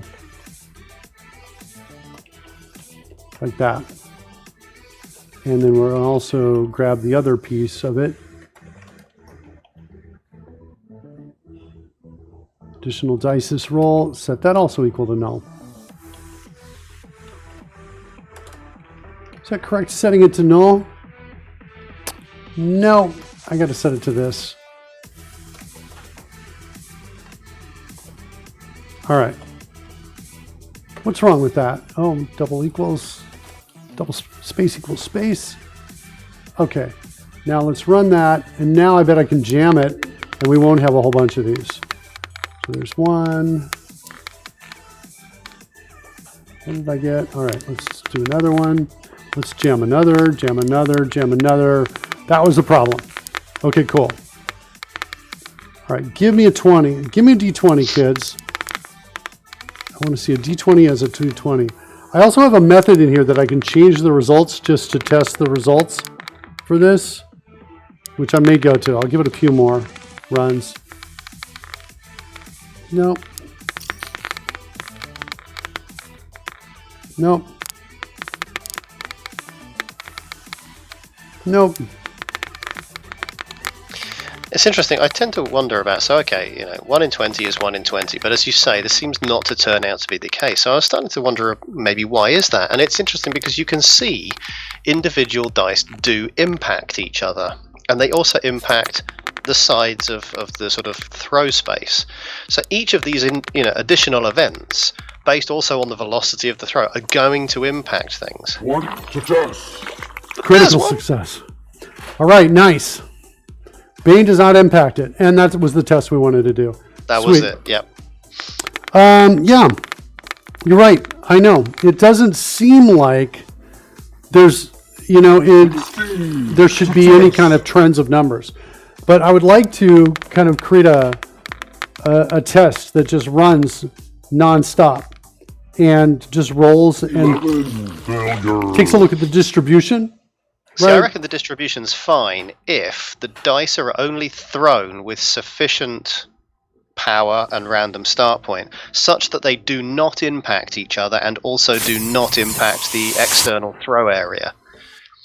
I.e., individually, a dice, it has a 1 in 20 chance, but the moment it interacts with something else, it gets thrown, and by what quantity, I'm not sure we can say.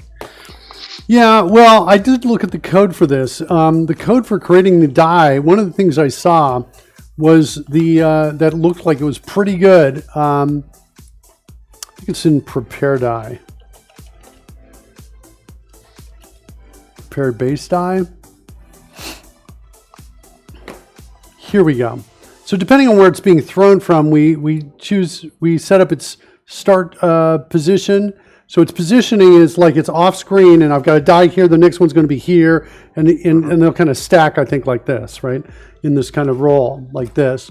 But then we're setting up this quaternion. We're rotating the X, the Z, although this is math random times 180 minus 90. This maybe we want to change this to 360. This I thought I looked at this. I'm going to change it to 360. So now I've got a full rotation of the die in the X and the Z. I might as well throw in a Y there too. Why not? And instead of doing 180 to do I'm just that. wondering about the 180 at the end. Is that a 180 or is that also a 360? What is the meaning of these numbers in these positions? Right. So this is basically giving me anywhere between. This is the math times random, so it's going to give me a random number between 0 and 1, multiplied by 360. I almost think I don't even need this at all. Is what I think I almost don't need. Okay. The divided times math pi divided by 180. I'm pretty sure it's conversion to radians, is what that is. Right. Okay. Yeah. That's what I think it is. This is independent of that. I think I can probably get rid of all that. Let me just do that as well. Let's, like I say, the distribution test on this is really hard to do. It takes a while. But let me refresh this again. Let's throw out some more D20s. What? No D20 at all? Oh, it's over there? Oh, okay. No, it did just flick past, didn't it? What? It's an interesting box it's trapped in over there. Oh, you're right. It got trapped in the... Failure. That's insane. Again? Is that just a totally weird anomaly? Oh, yeah, we only saw one. The rotation should have nothing to do with where it's thrown from.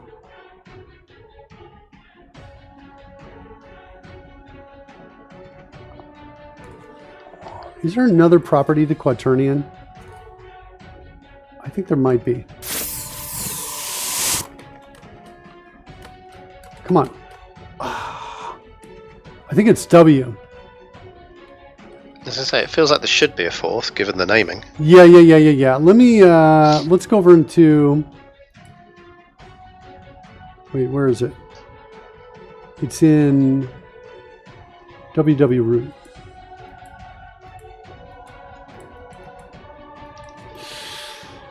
Or maybe not, but there's maybe example code in here. Quaternion. Quaternion. Give me something that shows it's not here. All right, let's go to 3.js quaternion.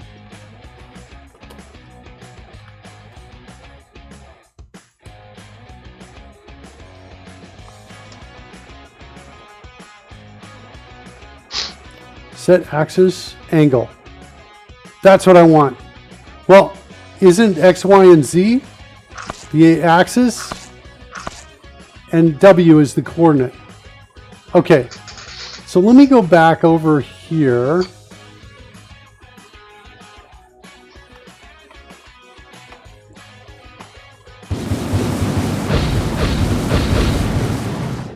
Trying to get back to the quaternions on here.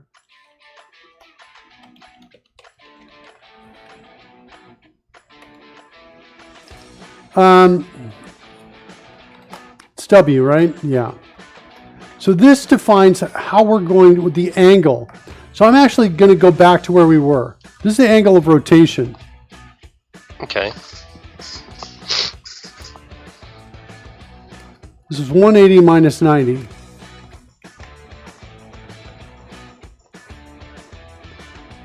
I do kind of feel, I feel it here for the Y.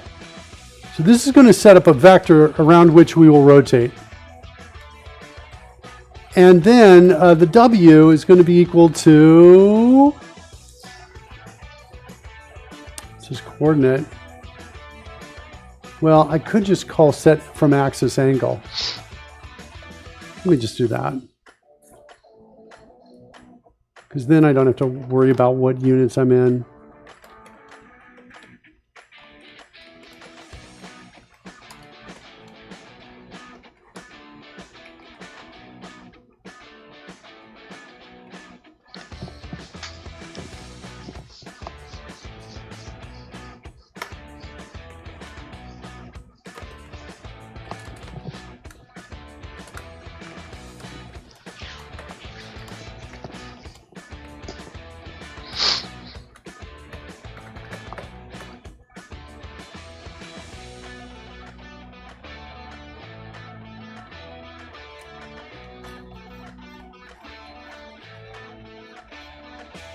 Yeah, I'm not sure what's going on with this.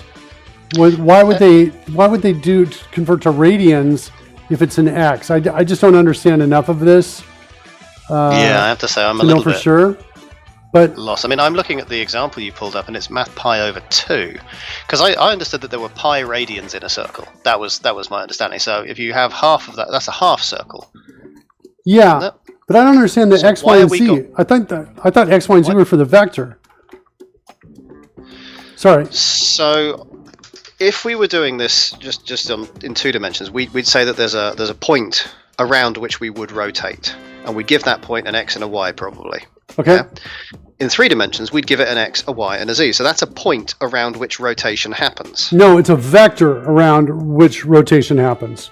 So where I point, right? Imagine an orbit, but it's orbiting no matter where it is. It's always orbiting around it. Oh, I see. Like that. Right, so wherever I'm pointing, I'm pretty sure that's how it works. So I'm setting up this axis right here. I just basically need to get 3 coordinates here, like a random times 10 almost, for each one of these, like this. And I might just throw in a plus 0.001 to avoid any, anything getting real close to 0, I suppose, like that. And then I'm going to call in, pass in axis X, Y, and Z here.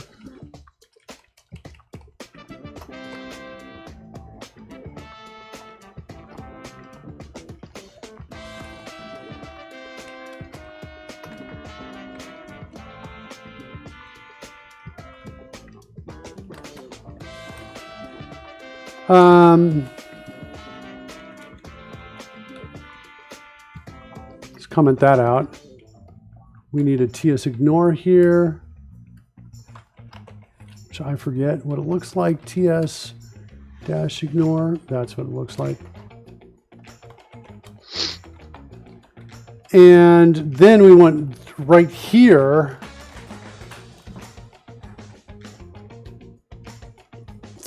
I think I'm going to just do math.random times pi. Pi's full circle all the way around, isn't it? That's my understanding, yeah. Or is it times 2 pi? I'll do it times 2 pi. Doesn't matter because I'm going to pump it, if it's at least you know, if it's 3 pi or 4 pi, at least 2, that'll work. All right, let's try that. Let's see what happens with that in terms of the die. Having ripped the algorithm apart and put it back together again, let's see what happens. Yeah, let's see what happens. All right, there's the refresh. Throw the advantage die roll out. Whoa, it's giant. I still roll. Why is the rotation? The rotation should be around its center. You think, Failure. maybe? No, it doesn't make sense. It's got to know. That's crazy, though. That change, I would just assume it would rotate around the center, but no, look at some of the dice are like way just jumping off screen. So I got a definition for a quaternion, off the web. Says represents two things. It has an X, Y, and Z component, which represent the axis about which a rotation will occur. Yeah. It also has a W component, which represents the amount of rotation which will occur about this axis. Yeah, that's so what this parameter is. Yeah, that's consistent with my understanding as well. What I don't understand is why is one die just up in the air?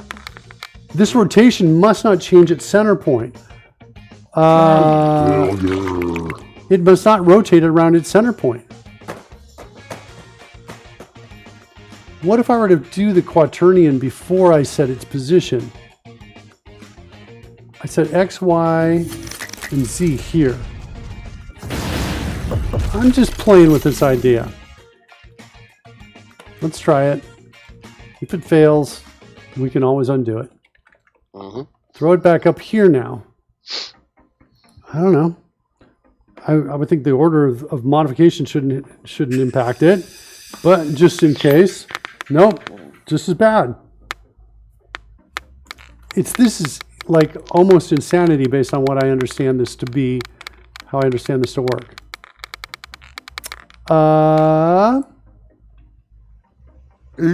Failure. All right, let's go back. I'm going to undo this bit here. What's stunning to me is they didn't specify a W here. I'm going to specify a W. I'm going to go back to the original code, but I'm going to add a cut W to it. It's not quite the original code.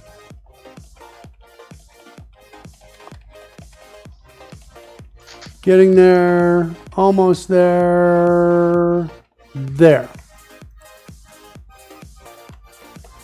So is quaternion.y really 0?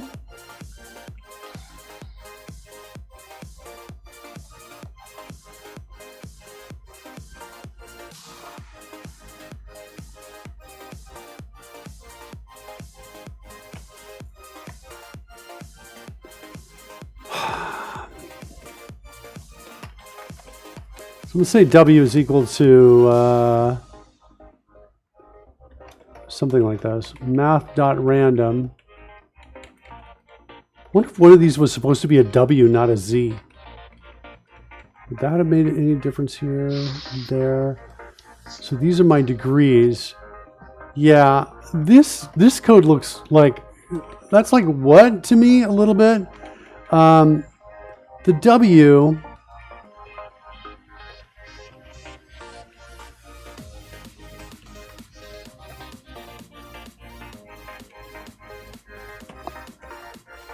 so I'm going to do, this is what my gut is telling me on this, that the W goes like that.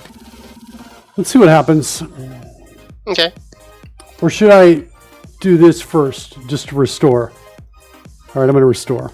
Since you said it's in your mind, and I read your mind. All right, that looks like a normal roll. That looks like a normal. That looks like a normal. Does. All right, so there's the restored. Let's do that. Now see what happens now. It should still look normal by my calculations, based on what I understand, by my understanding. That looks normal. That looks normal. That all looks normal. Okay, good.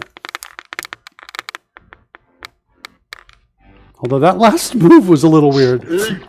Failure.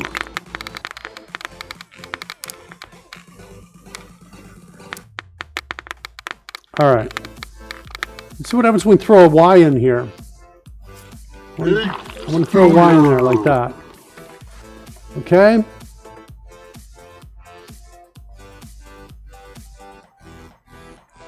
Refresh. That looks good. That looks okay. That's okay. So the weird thing is at this point, I mean, I agree, these look okay, these look reasonable. So that means that your lines affecting Y and W are doing nothing? Or at least nothing with any magnitude that can be perceived. Right. Yeah, I would agree with that. Does that not seem a little strange? Well, the other thing that's weird is look when I hit the button. I don't know if you can see this or not, but there's a flash that sometimes occurs. It's there, right there. Yeah, where saw that. The die is just giant right up there. It's like starting in some place. I wonder if it's because of this Y right here. 16. If I take the Y out, let's take the Y out.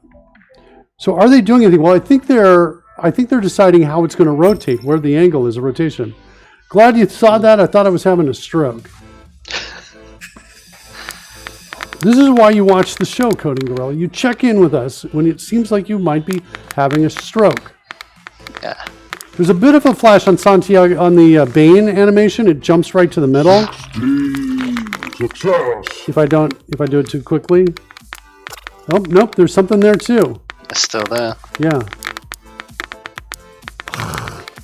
It's quite a lot. Yeah, it's happening from this W setting, I think. 14. Failure.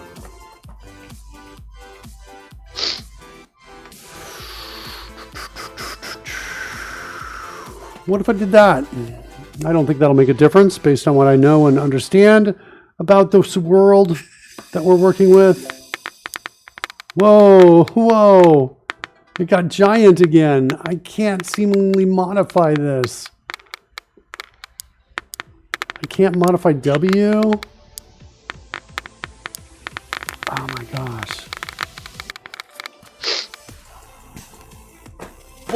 It was better with multiplying by 360 than smaller numbers?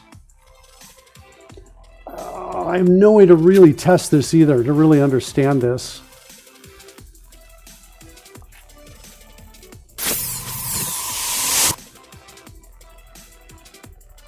Let's go back over and look at dice. What are you doing with Quaternion? You're just cloning it is what you're doing. Let's look at a 3JS Quaternion example. Do we have one in here?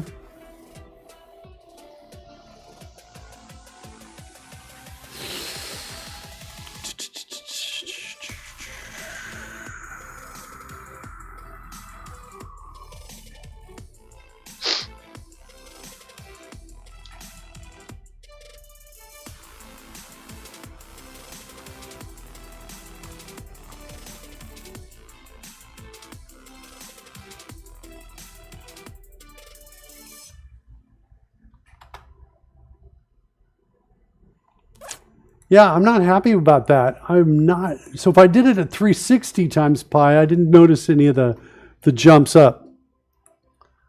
Yeah.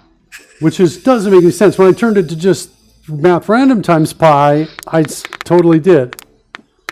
So 1, 2, 3, 4, not seeing anything yet. I saw a little bit of the flash, I think. There it is. So I definitely see the flash. All right, fine. I'm going back to 0. 8. Failure. Let's do this. Let's see what that is. I bet it's a 0.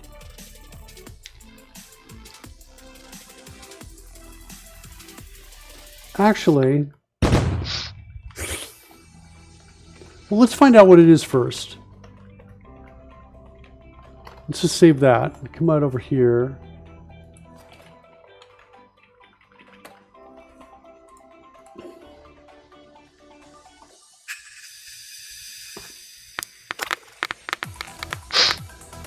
It was 1.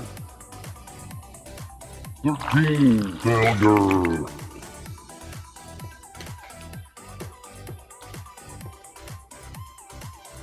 That's kind of interesting. What's Y?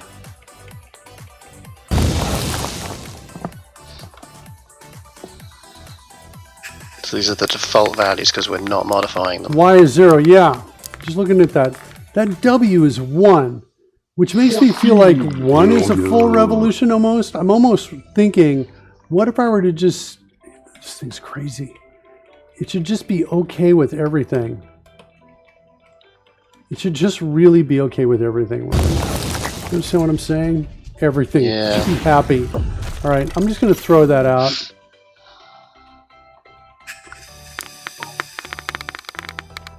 Yeah, I agree. As long as the point around which everything rotates runs through the dice, it shouldn't matter. Yeah. Because you'll just get particularly quick or particularly slow rotation. Since it's a float, maybe it's percent of degrees where 1 is equal to 360 degrees. That's what I'm playing with. That's why I just threw a math random at it. Yeah, I agree with you, Cutting Gorilla. So let me try it now. I'm going to close this down. I've just refreshed now with the math random 1 in there. Let me just throw a bunch out. Make sure the die all look like they're inside the bounds, bouncing around. So it really just doesn't like W being greater than 1.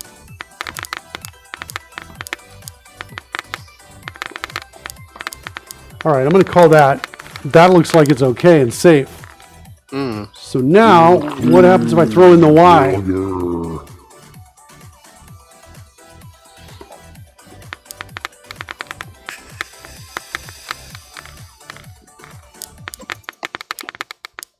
I'm going to say that's probably fine.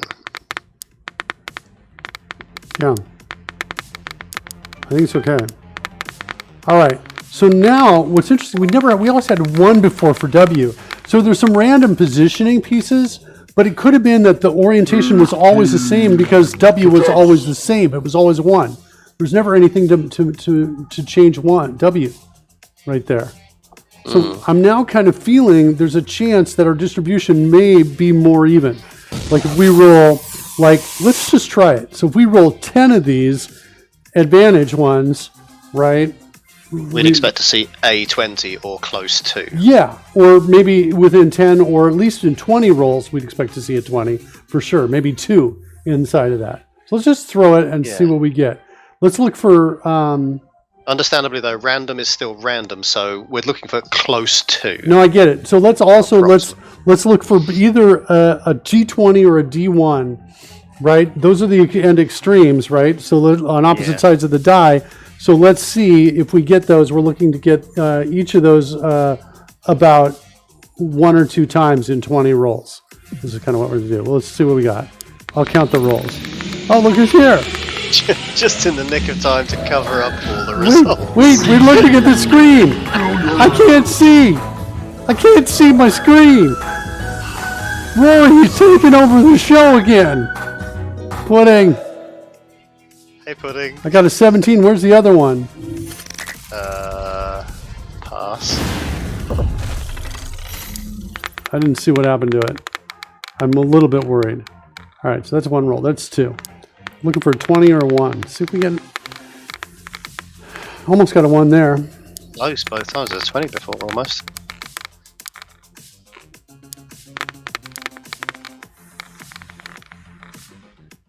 Yeah, the problem is we need a lot of data to really make a decision on this. There's a 1. So we got 1, 1. Got a 20. Okay. That was about 5 or 6 rolls.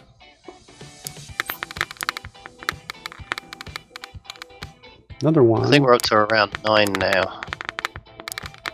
Yeah. I'm going to keep going for 10 more rolls. The other thing is that the number of dice in play impact the randomness. In other words, the more dice there are, the more likely to have a distribution across all the pieces because there's so many more things to bounce across. All right.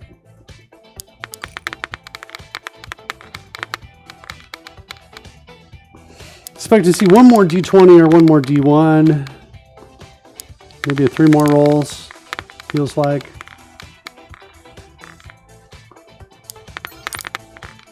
By my count, I think this is 17 now.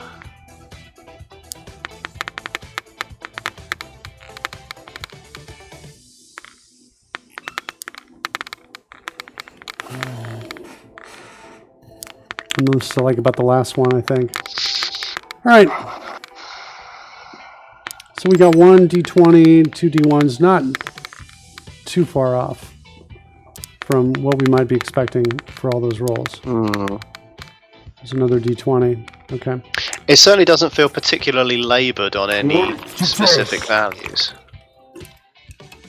Now, Yeah. I can't say for sure that we weren't definitely getting that, but we didn't see a lot of 20s before. I realized where the other die went. We were rolling advantage and it took it away. Oh, okay. We don't have a problem. I thought we might have had a problem. I was like, oh no. Okay. Feeling better about that right there. Yeah, okay, instinctively that's a better...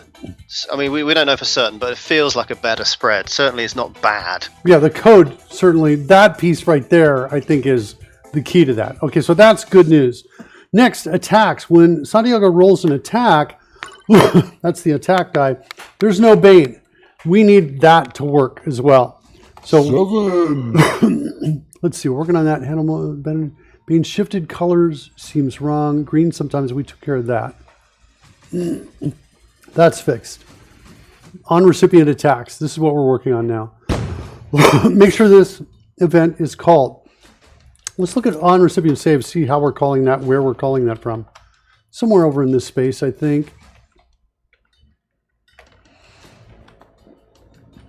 We're calling trigger recipient saves from rolling saving throw. Creature rolling saving throw. Cool. Somewhere in here, we need to check what an attack roll is, and we need to call it out. Instant dice. So let's do it. Attack. There it is. Creature IDs. Let me see if this is equal to... Do I have an attack? I do. Sweet.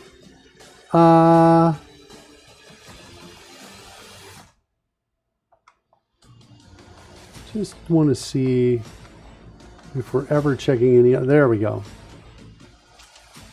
Chaos Fold.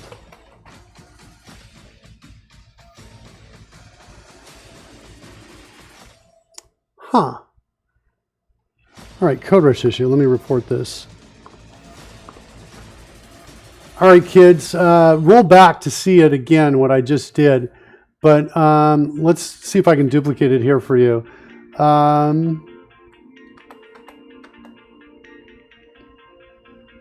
Let's see, where was I? I was doing tab to Nick's reference. And I tabbed a bunch of different times. And then I hit escape. There's once. Why is it storing all of these different positions for me? Is it because they're in different files?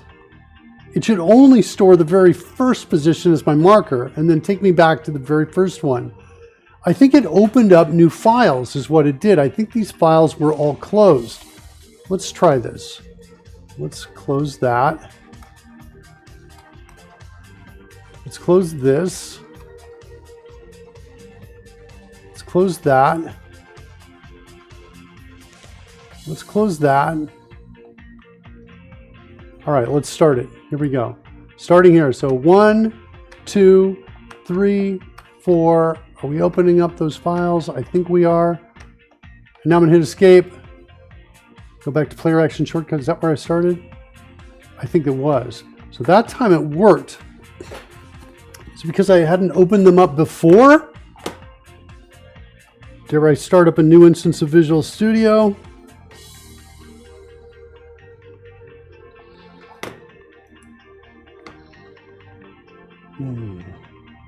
I'm not sure. I'm going to say look at it. See if you can figure out what's going on. I'm going to report that, finish the report right there. Tab to Nick's reference. Opening. Files. Maybe leads to extra markers being dropped. No extra markers. Thank you. I'm very British sounding right there. Roy, as you know, I'm just saying this for everybody who doesn't know this, we are Dogfooding Code Rush. That we are. 5 days a week. Yep. That's what we're doing. We're doing it live here in front of you so you can see. Instant dice here. I wanted to extract this out into a method. Extract method is attack, like that. Oops, uppercase. And then let's go in there and is attack is equal to that, or chaos bolt. Whoops. Oh yeah, I got chaos bolt. Cool. All right, there's my is attack. So if it's an attack, I'm going to say creature attacks like that. Let's go over here.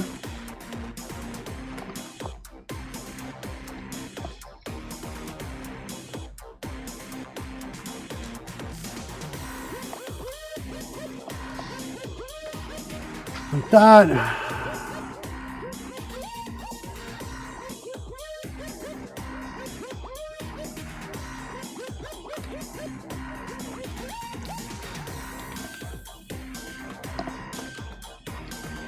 And I'm going to do that. Change it to creature attacks. And then we're going to say trigger. So trigger magic saving throw. We're going to trigger magic.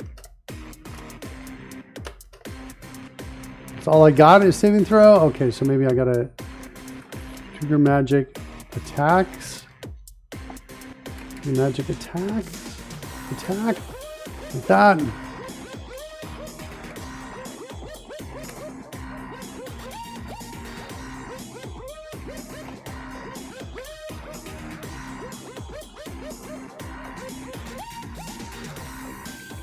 Trigger recipient attacks. Like that. All right, I think that's what we need. Let's see what happens.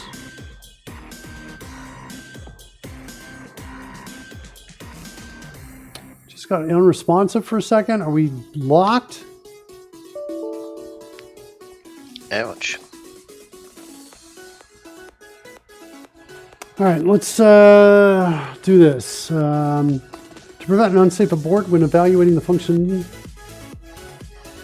all threads were allowed to run. This may have changed the state of the process and any breakpoint encounter may have been skipped. Not an issue then? Is that not an issue? I'm going to just keep going then. All right. Okay. So here we go. Creature attacks. Whoop, whoop, whoop, whoop, whoop, whoop. Ooh, straight through that. Method not found. Creature attacks now.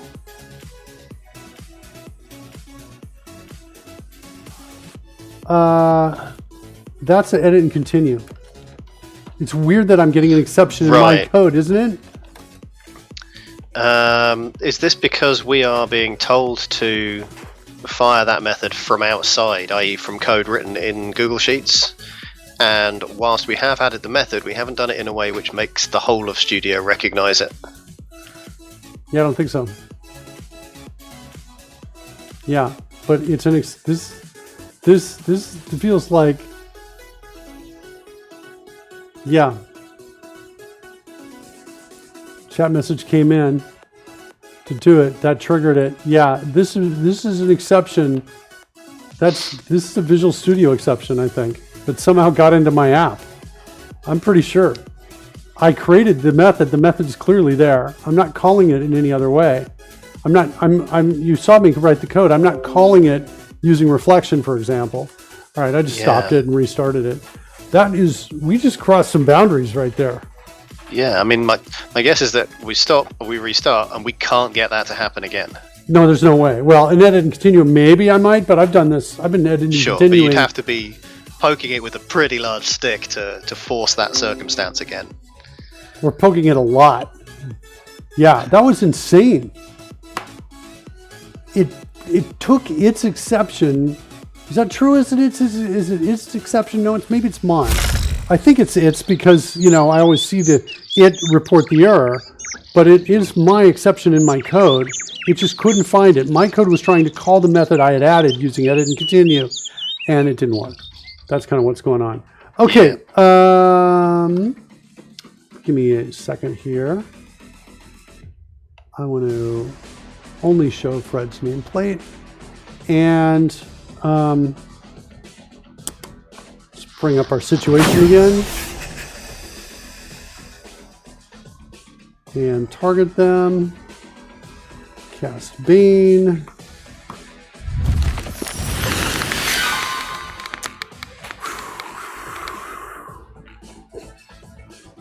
Okay, one saves. Both two save, one fails.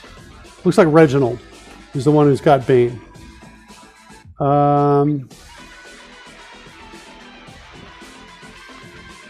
I need a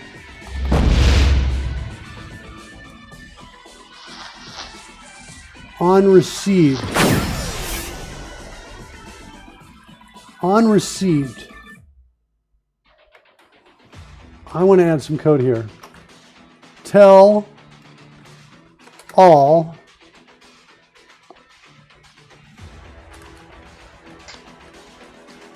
and this is going to be creature. I'm going to make this an interpolated string. Creature underscore first name has received Bane. Like that. Let me reload. I want to see if that works. Reload everything.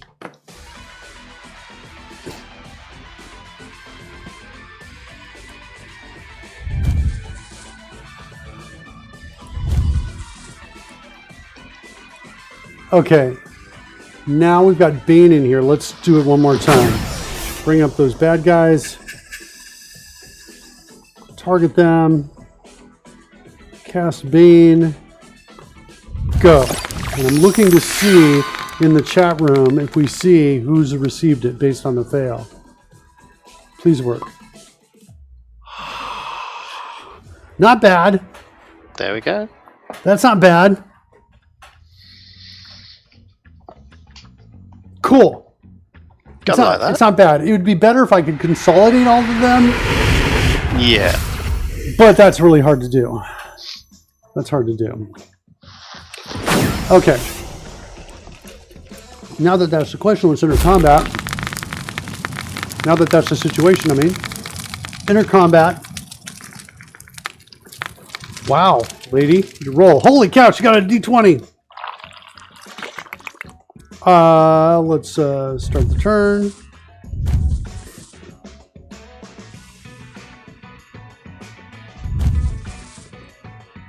There it is, Primrose.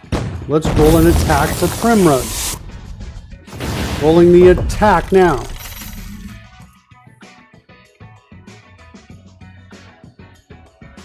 Creature attacks. I just rolled it. I think the D20 additional dice that are added. Huh. Why do we see that? This is a bug I gotta go look for. Did it delay the roll?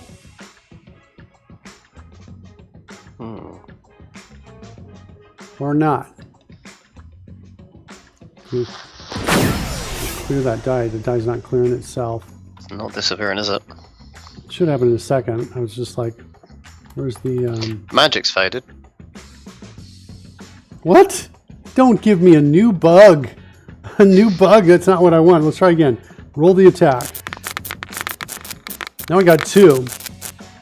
I think and it even had the wild magic effect on it. Let me try again. Roll the attack. There we go. That's what I'm expecting it to look like. All right. 6. All right. That's what I'm expecting it to look like. -1. Okay. The text is good. We have no audio because I didn't have negative numbers, support for negative numbers. Got to go down to like -3 at least. Hold on, I've got conflicting music here. Let's roll advantage.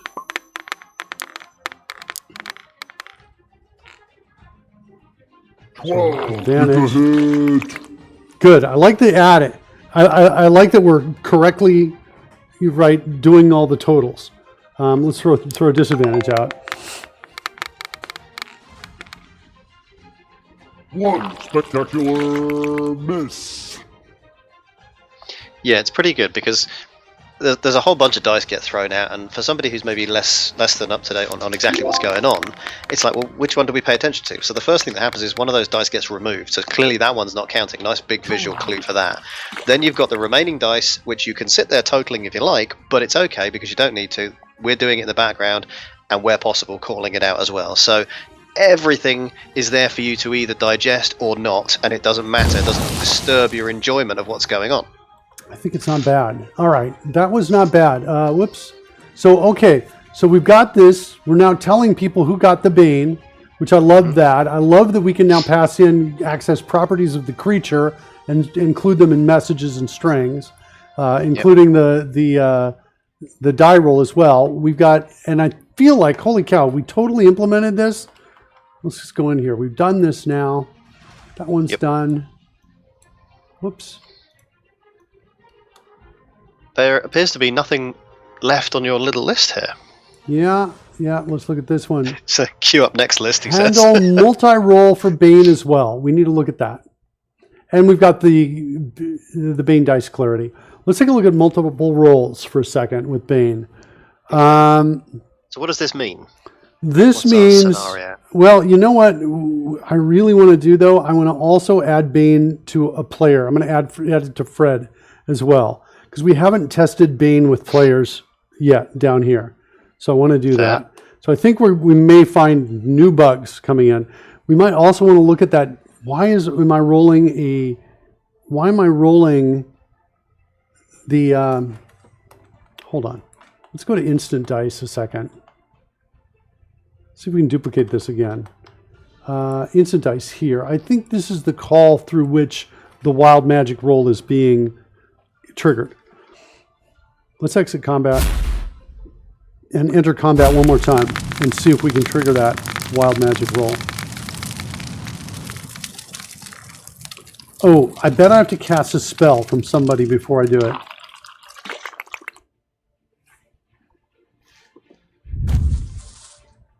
Yeah, let's do this. Let's exit. I'm going to go back into Asandra. I'm going to break her concentration, recast it. Let's add Fred as a target. Fred's a target now. Let's see what happens here. Bane, level 4. I need it level 4. No, I need it level 2. All right, go. 4 creatures. Fred's didn't roll. No. Well, your prediction was good. We found a bug. Yeah, no, and I wrote code 2 to do this, that if it was we're targeting for some sort of damage or negative thing, I'm only assuming we're targeting there. And you got to drop it one more time, like that. Okay.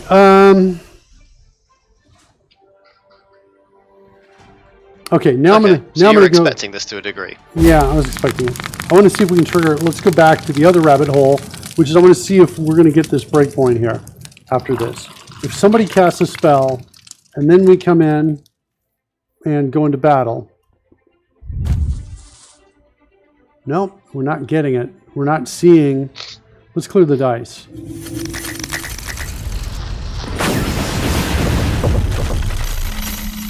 Yeah, it's not. Oh, there it is. It's not coming through instant dice though. Okay, let's go find.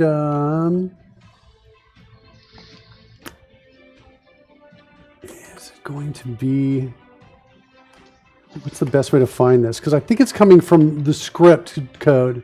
I was going to say you could search wild magic normally, but this is an abstraction. This is an actual implementational detail. Sorry, from D&D, which the system does or doesn't know about. Yeah, so seeing a few values there suggesting it does. Yeah, I'm like to find it. Let's see. Here is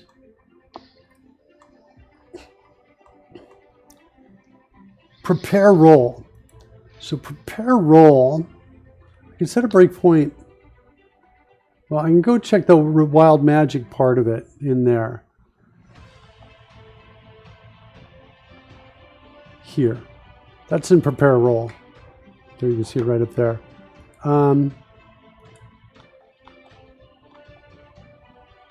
roll wild magic. There's a chance we could be coming through here, but I don't think so. What's this? Execute Q dice roll. I think it's coming from here. All right. Got some good breakpoints. I think we're good. Although here is where we create a new wild magic Q entry. This is really where we do. This is, if this is how we're getting in, that's where we want to find out why. And I think that everything else is for telling information. All right, that's it.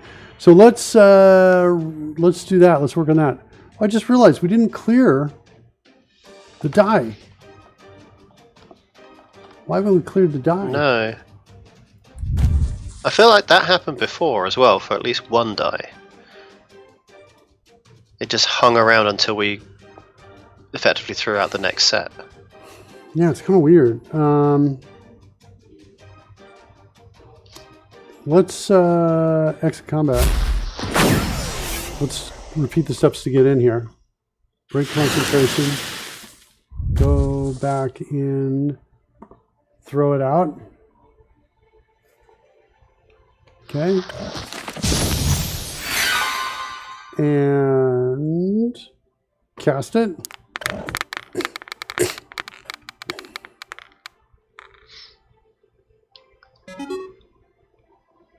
Okay, Wisp and Wolf. We're baned. Let's go into combat.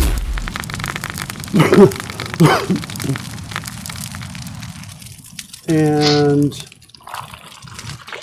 clear the dice.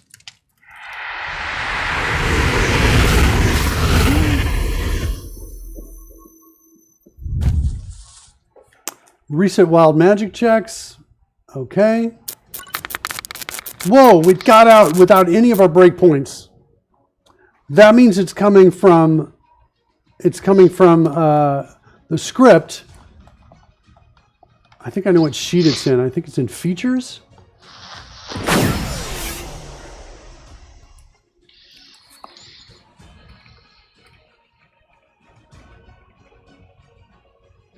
On player cast spell, add shortcut to Q. Check wild magic. I think on player cast spell is being triggered somehow incorrectly. Wild magic surge. That's what I think. Add shortcut to Q. Let's go set a breakpoint there. Who's casting Bane? Not me. Okay. Add shortcut to Q.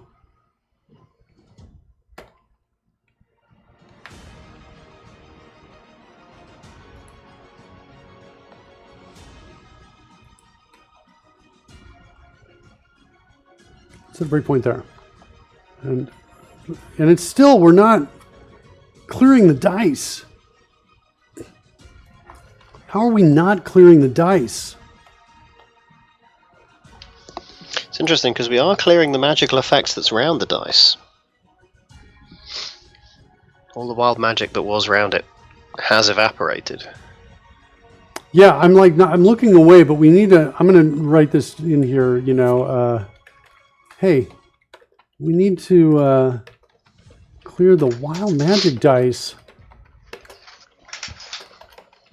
Let's see what happens when I throw out just like 5 D12 fire damage pieces here. So same kind of dice, with, that is to say with effects, but not specifically wild magic. Right. Yeah, you can see right at the bottom here, there's a little progress bar coming across here, I think. You can't quite see it. It's off screen here. Not quite enough to show it. There, it just cleared it. It's not deleting the dice. So the clear is just doing the effects now. Well, that's good in a way, because it suggests it's not a wild magic problem. Okay. Which would be a harder to track thing. This is just an effect dice thing, effectively. Yeah.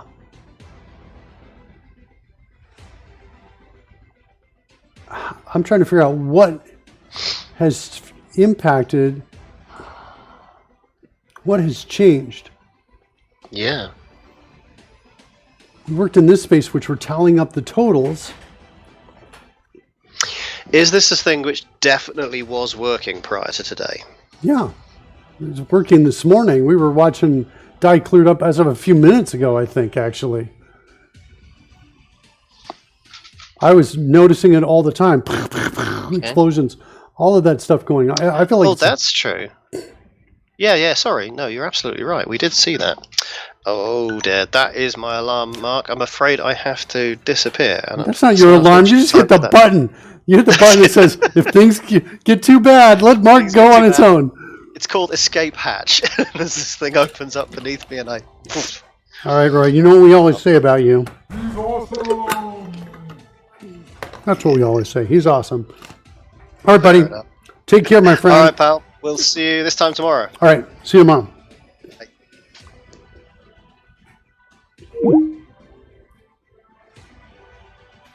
Why are we removing the dice?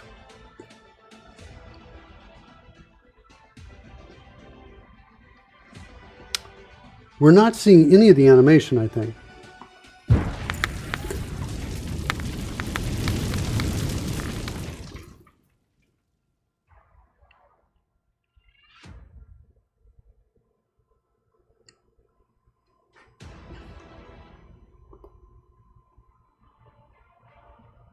Yeah, none of the animation is firing. Let's go open it up. I feel like there's an error we've introduced that's going to show up in the console log.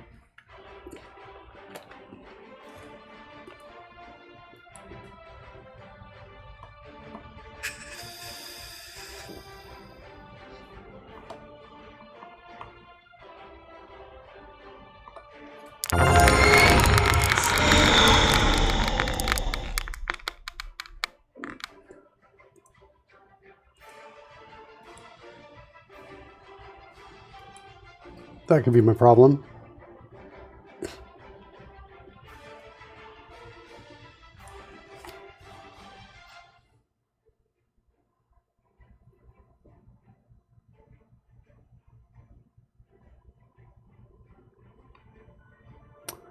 Roll modifier is undefined. Show roll modifier.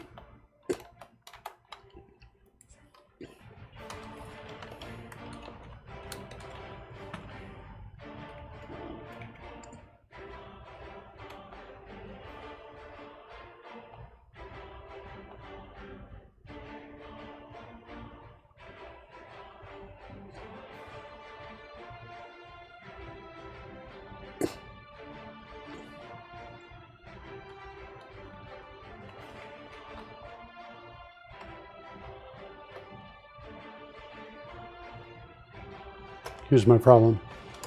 It's because there's no Bane here.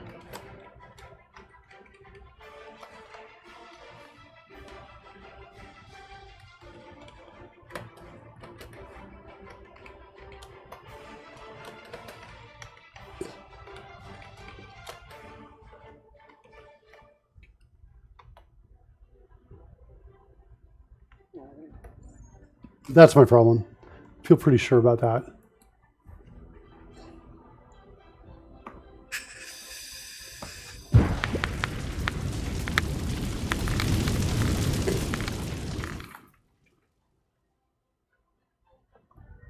Clear the dice. No, what? Still none. Still in there. Wait, what? That really felt like it was it. Let's try one more time.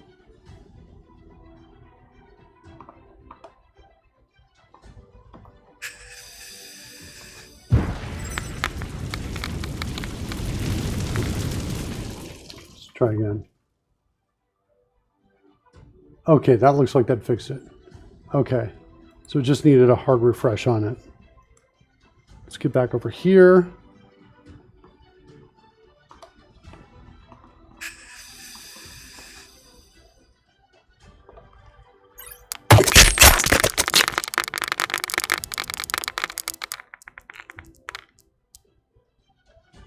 $166. Okay, why was the total there 0 though? Turn off caching when the debugger is open.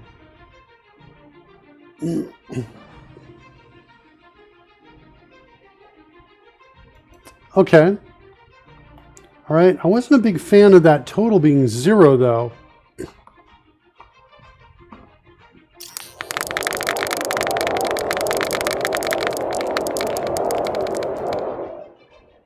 $130 cold damage. Oh, because there's no hit associated with it. So if there's, that should be a damage only throw, I suppose.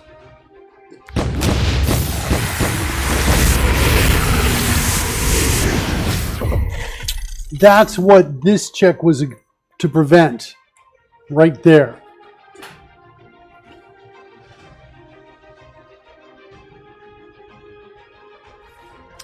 Let's do this. I think we can get this to work. And that, or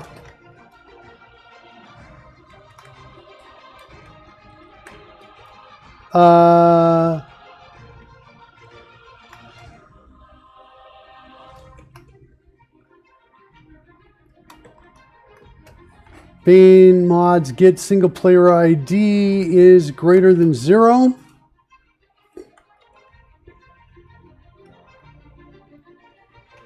Or is not equal to 0.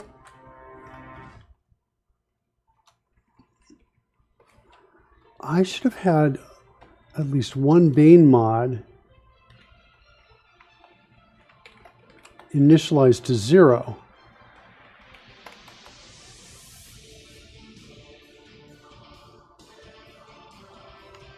Also, this should be has, not get. It doesn't have player ID.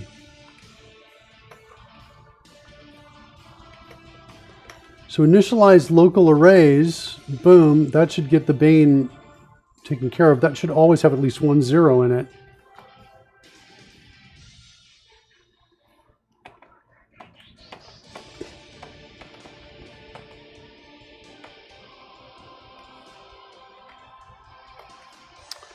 All right, so if we only have single player, so we've only got single player.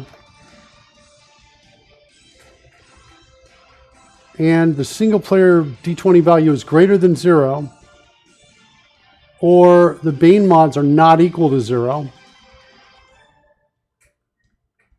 then we've modified the total in some way and we want to show the total. That's what we want to do, and we want to show the Bane mods as well. All right, let's see if that works.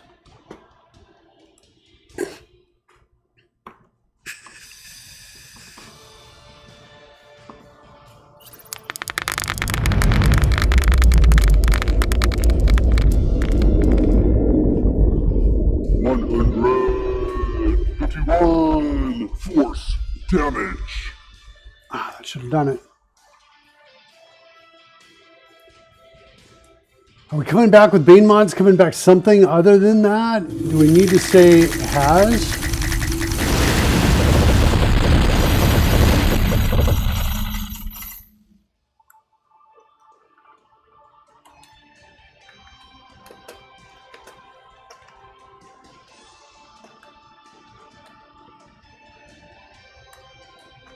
All right, see if that one does it.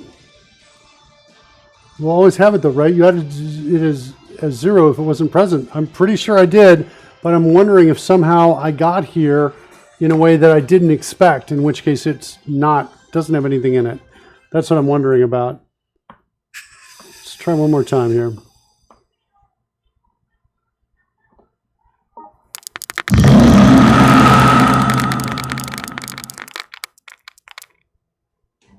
$147 necrotic That was damage. it. It was weird, but that would seem to be it.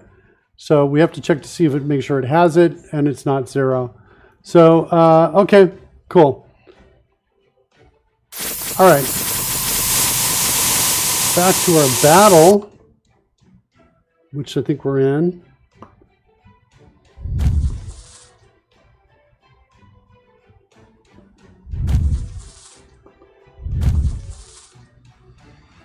All right.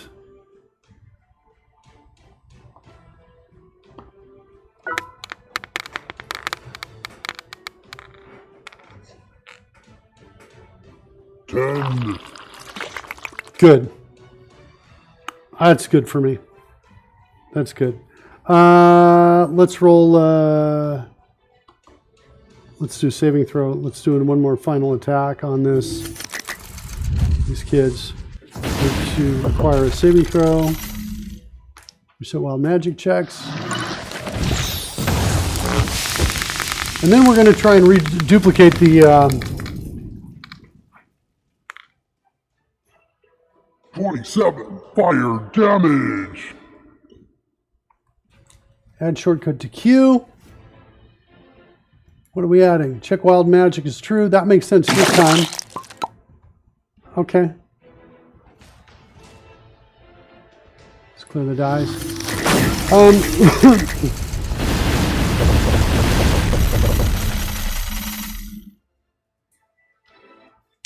We got a critical save in there. Wisp. Even though Wisp had Bane. So that's cool because that was able, let's just double check that. Oops. Reset wild magic checks.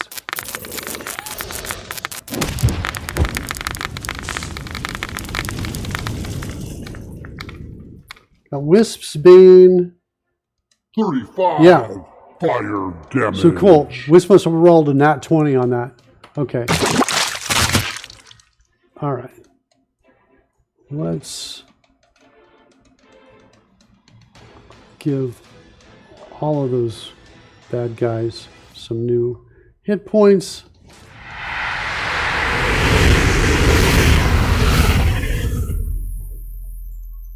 Let's duplicate our situation where we were getting the triggering.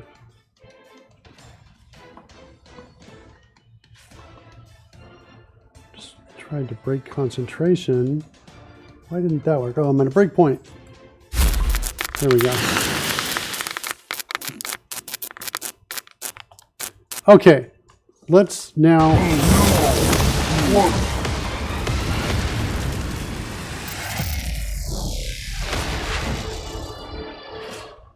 A little over the top.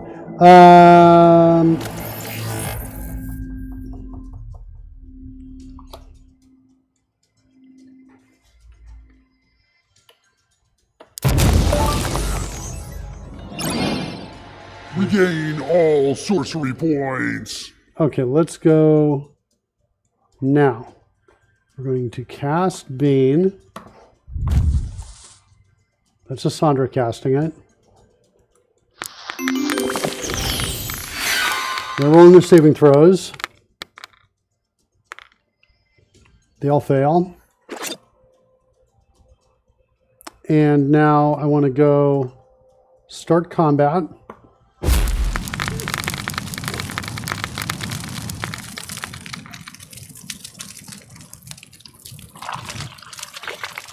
Add shortcut to Q has been called.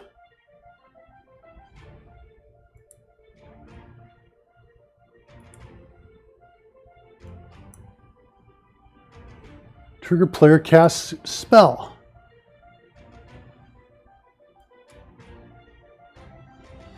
Why did you think it was me that just cast the spell? I clearly did not.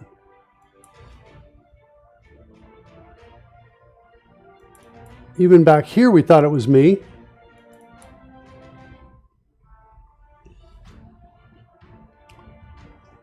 Just cast spell. This is in, hold on. Just get a spell. Trigger after roll effects.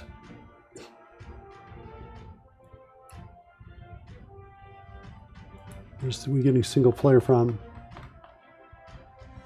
Passed in.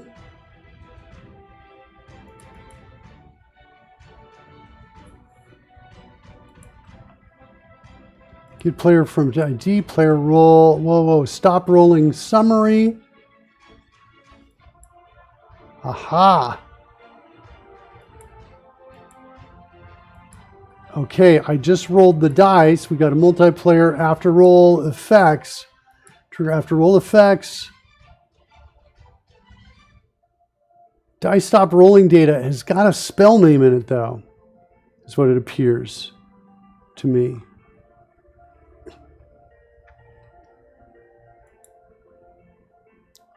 Spell name is Bane. Absolutely should not be. Stop rolling data. The stop rolling data is set down in TypeScript. I think the problem is we're setting down the wrong data, but let's go look at this.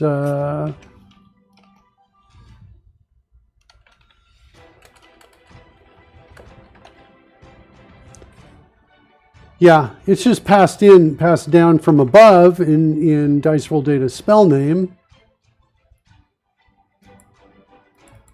That's what we're looking for back up here.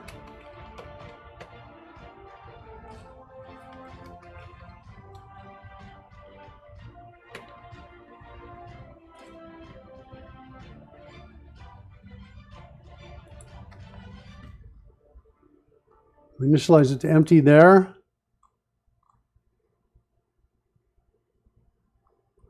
Might be setting it here.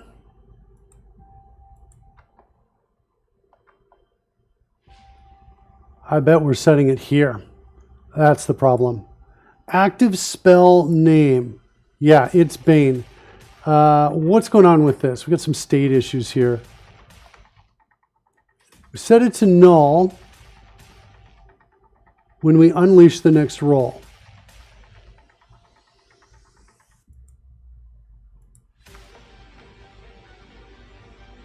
We reset it there. Cast spell now, we set it there. And that's it. Anywhere else we're assigning spell name? Prepare roll. Okay.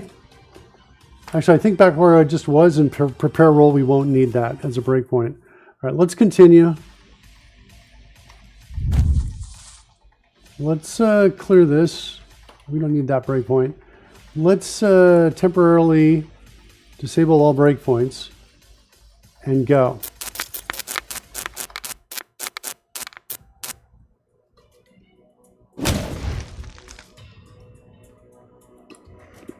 Okay. All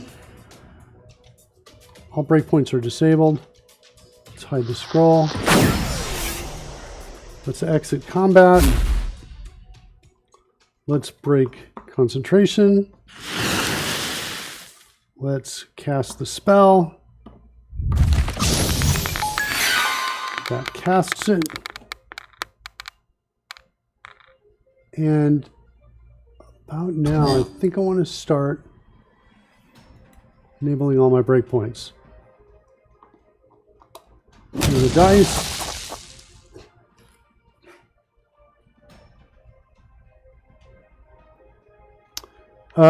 Let's enter battle. So here we go. Prepare roll. And that's my problem. We are setting it in unleash the next roll to null. There's no roll associated with Bane. That's why it's not getting cleared.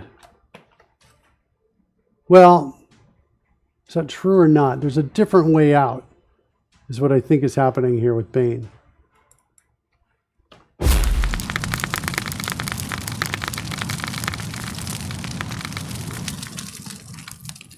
All right, let's go back. Let's undo this a second.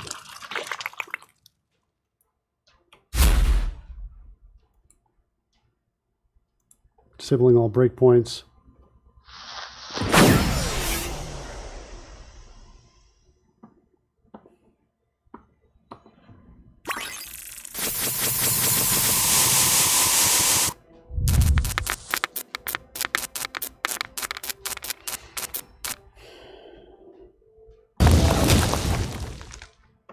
Okay, spelling Bane.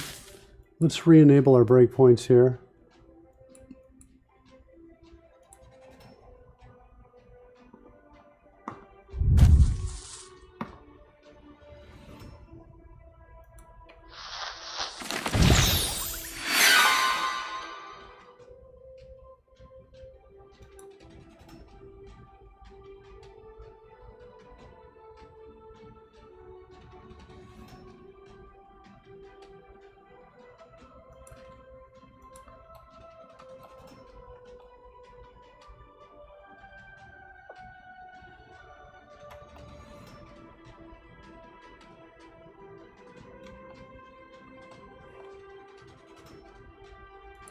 I'm thinking that maybe this is better managed and this one's not needed. It's kind of what I'm thinking.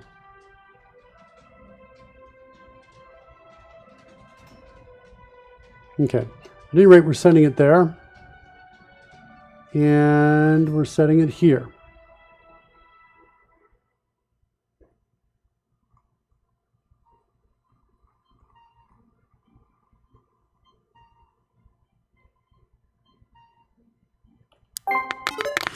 And we get the die roll without, and that took so long that Bane was dispelled. Okay. The die roll happened without us getting to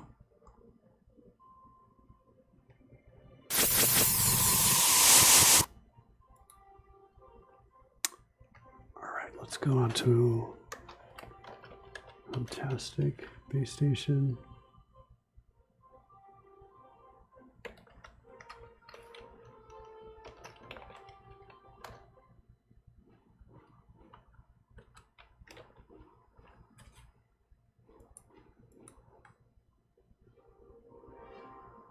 We want to see how we get to here.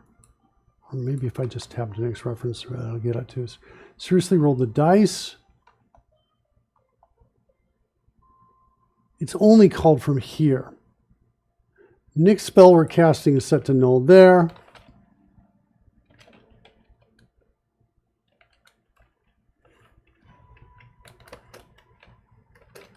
I think this is the fix. I think that's the fix right there. Set a breakpoint there. Come back in.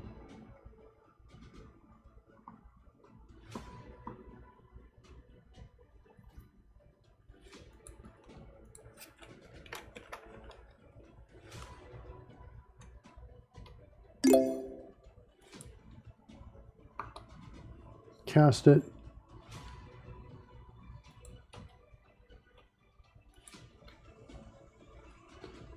That's where I want it to be.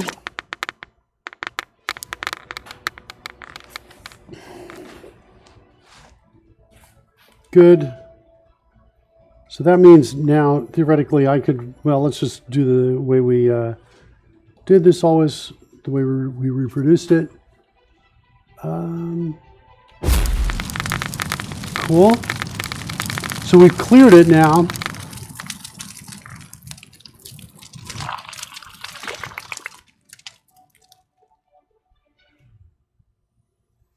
Okay.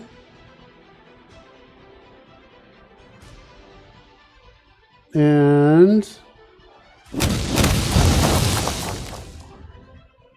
I think that fixed it.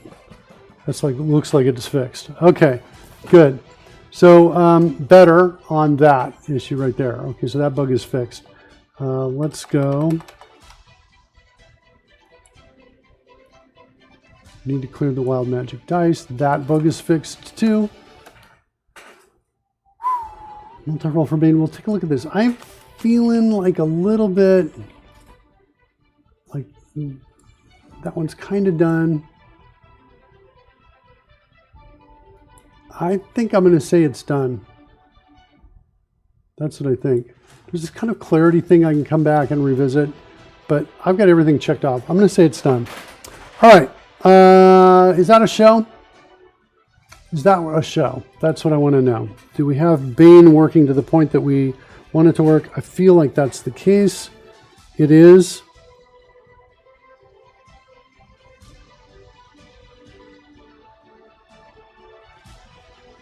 I think it is. All right, let me just go to my to-do list here and see if there's anything else I want to go run through. Now do bless. Do we have bless? Does any of our characters have bless? Ooh, I do have bless. Let's see what's going on with bless. Maybe I better go read about bless. Oops, hold on. Let's switch characters. Go back to bless.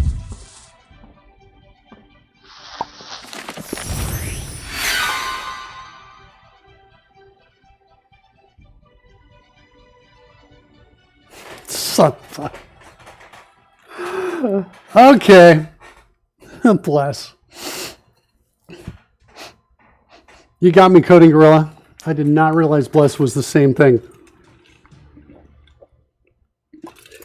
My plan was to use inspiration on bless to solve that problem. All right, let's exactly go after bless right now. I totally agree with you. Okay, well, let's figure it out. First thing we got to do is go into our spreadsheets under magic, and we need to add one for bless, which is going to be pretty much this one. Very similar to this.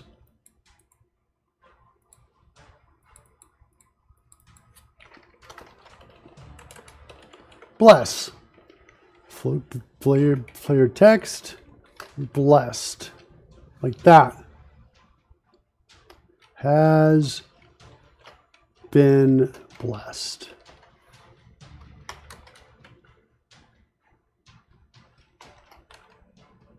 Okay. Thank you. Sorry about that.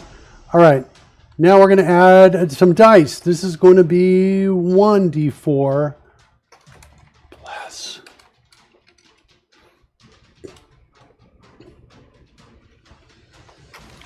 Blessing. Does this impact attacks and saving throws? What does it impact? Let's go look it up here. D&D bless.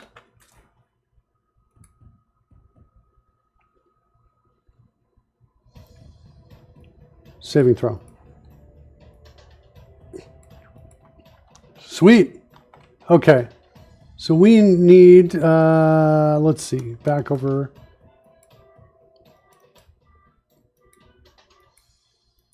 Bless. I think I'll just call it bless. Okay. Next.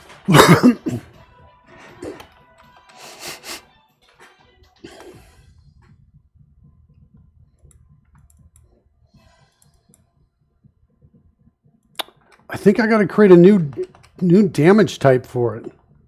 Is what I think I got to do. Let's go find Bane in here.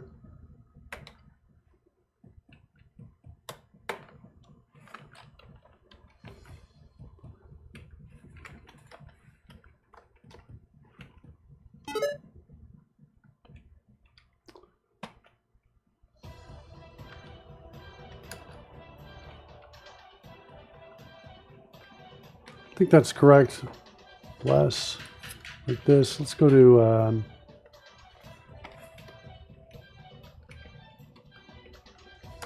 Doom. I got to go find Doom. What's going on with Doom? All right, hold on a second. Damage type. Let's go into here. Let's go find damage type. Duplicate that. 65536. This is bless. Let's keep the show going in perpetuity. Sure. Let's go do it. I'm going to kill the app there. So I really don't like those green underlines there. I got that wrong? I did. It was 3. Okay. Yeah, of course it's 3. All right, so there's bless. Let's go find Bane.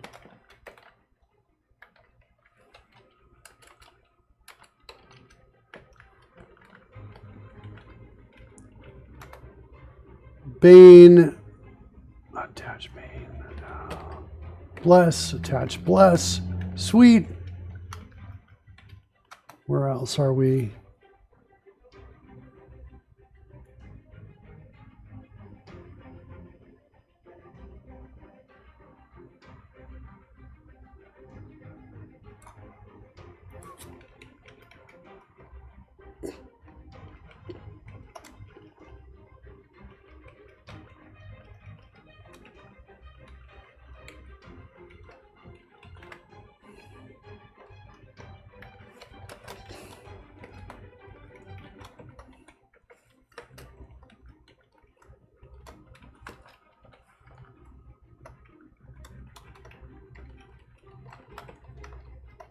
Okay.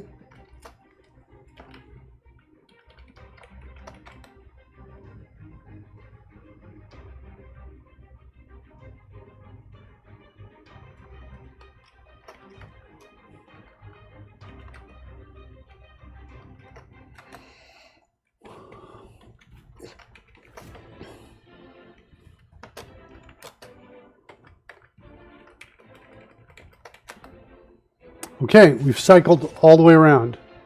There, we need to do attach Bane and attach Bless, which means I was not at all expecting to do this today. I need some sort of special effect for blessing.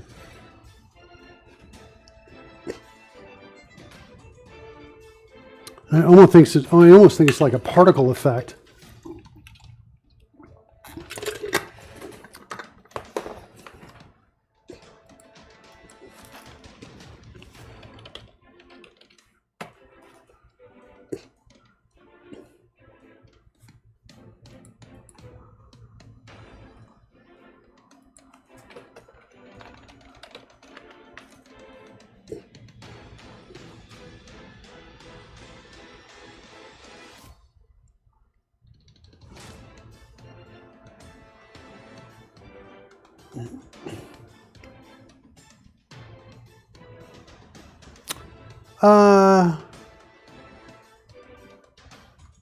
None of this is good. This is the closest thing to what I want.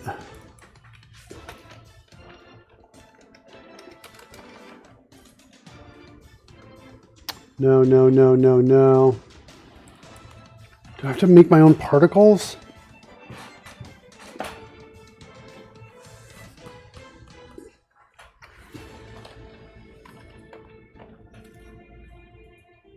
Nothing for Halo in here? Oh, because of alpha particles.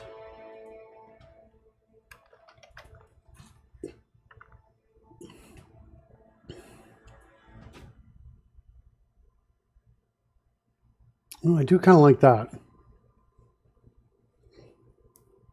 Similarly like that.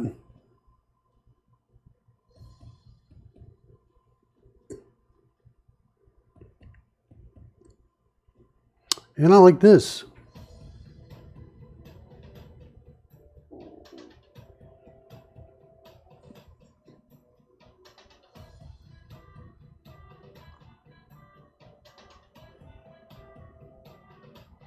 I'm going to use this one. 2.33 gigabytes. This might take a while.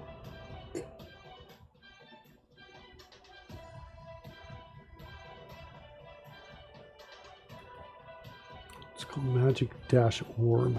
All right, let's try it. 15 minutes. All right, we'll let that download. We'll continue getting to work here. Okay, attach Bane is here. All of this, so this adds 3 things that circle around. What we're going to do is put that other piece right in there. So we just need a attach Bane. We're just going to stick that piece right in the middle, and that'll be the bless. We'll put that underneath the die.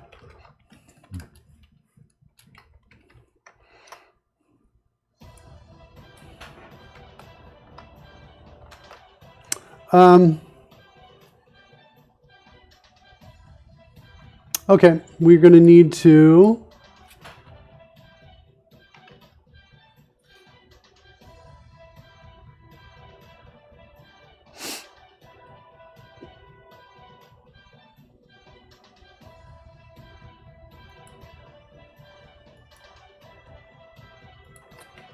something that looks like this up in here.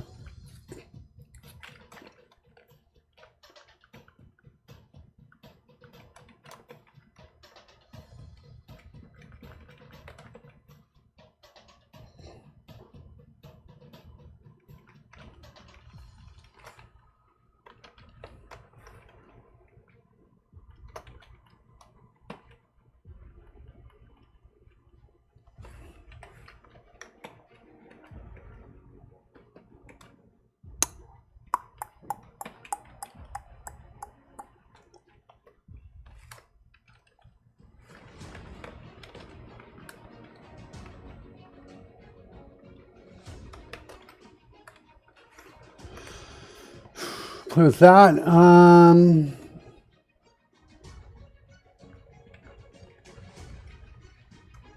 Initial position doesn't matter because we're attaching it to the die.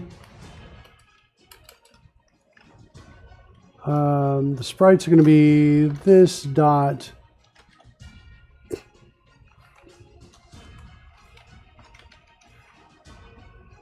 You might have a bless back and a bless front. I'm not sure.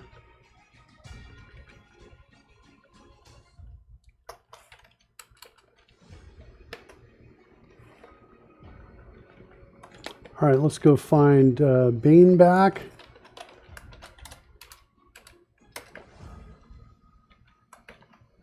It's going to be bless.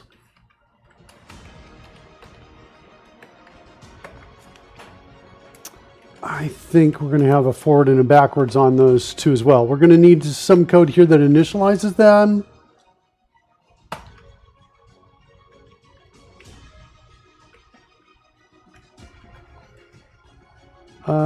Don't know if we're going to have to figure this out. Figure this out.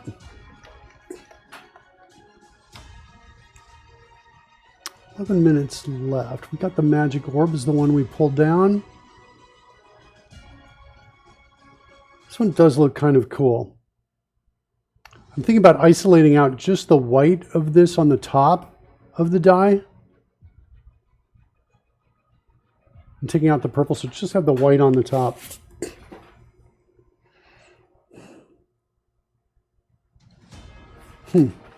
Okay, let's go up into C# land and see what we need to do with Bane up and bless up here.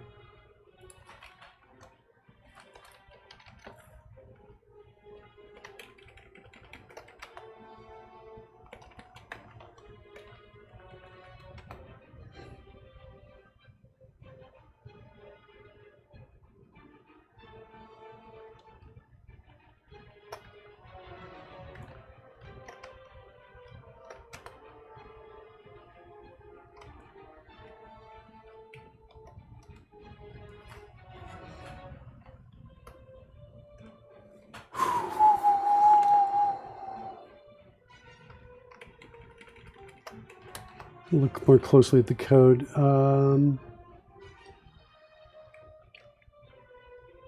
Yeah, that's good there. That code was good there. Get saving throw results. We've got a Bane modifier. We need a bless modifier as well. Okay.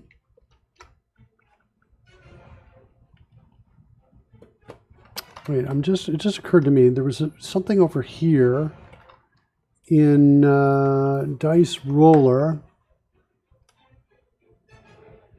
It was get roll results. Shoot, wrong one.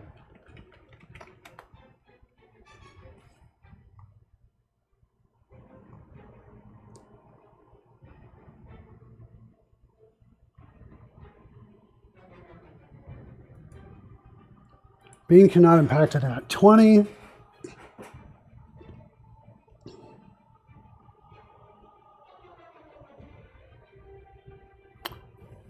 Does that also mean that bless cannot impact a nat 20?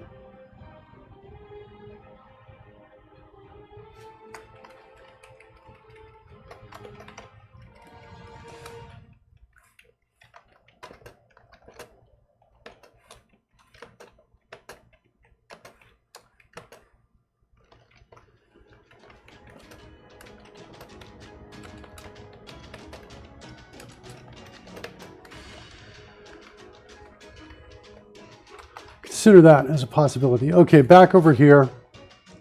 So my bless modifier is here. I'm going to come in here. Damage type is bless.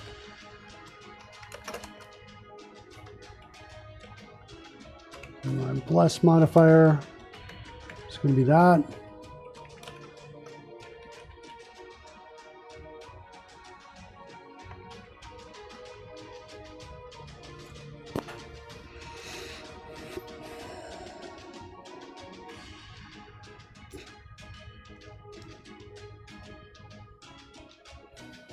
Okay. Now, what are we doing with our bless modifier?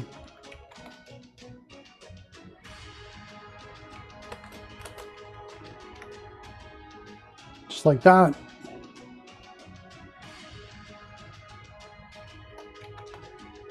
Okay. That looks correct.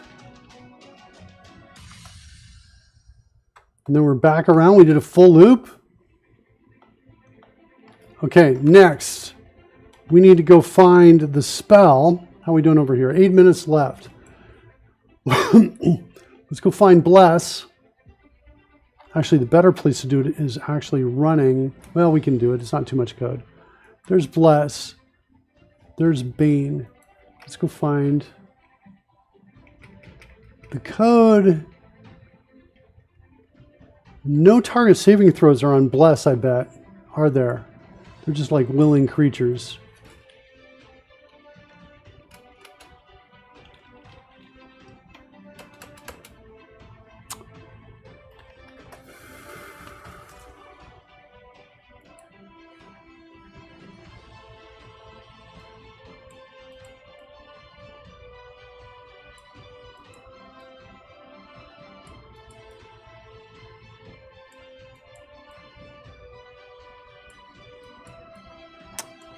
Wait. Yeah, so my take on this spell is not that they can optionally add a D4 to it. It's that they get it every single time.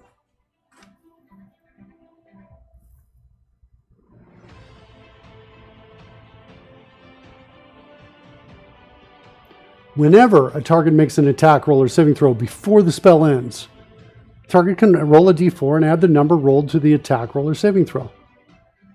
Yeah. Okay, so I'm going to say, yeah, they just get it no matter what. Back over here. So with Bane, we rolled target saving throws because they need to save against the spell. But that's not happening here. We had then on target fail saves, we call give magic target Bane.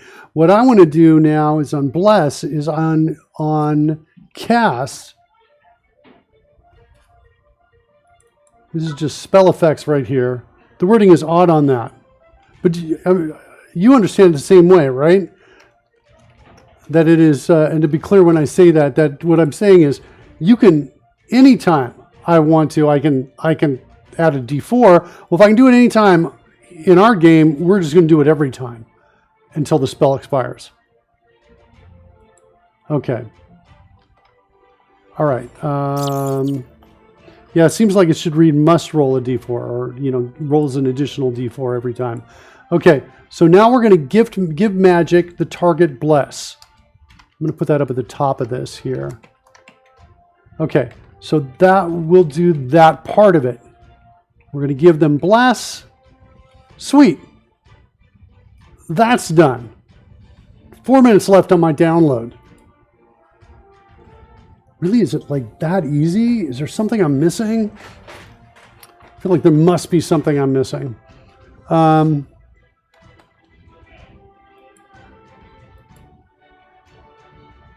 right, let's open up Adobe Premiere in anticipation of that download coming in. I'm going to bring it up here, up to the top so you can see it. If I can, why are we not dragging it up here? Oh, I see. Okay. Let's do a new project, I think. Or maybe we'll throw it in Bane, Dice Bane. And we'll save this project as Bane and Bless, maybe.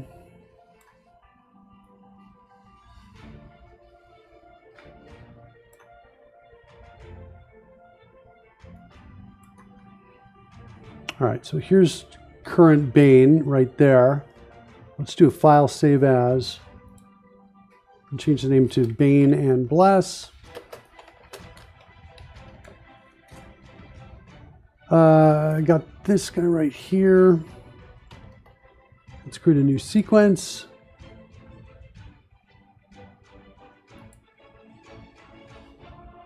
Oh, that's going to mess with me, isn't it? I just want to make it...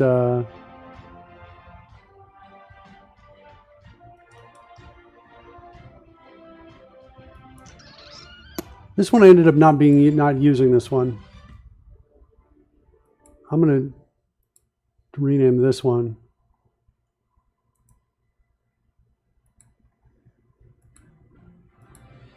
We'll call this one bless.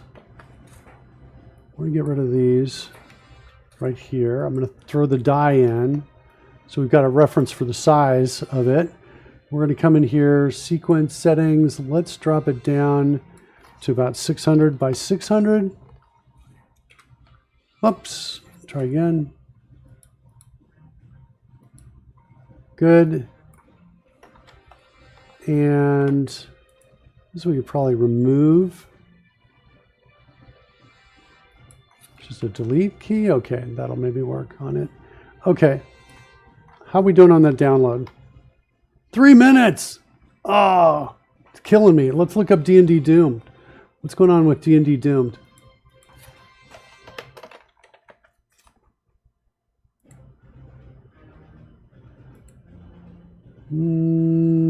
Doesn't feel right. Doom. Nope.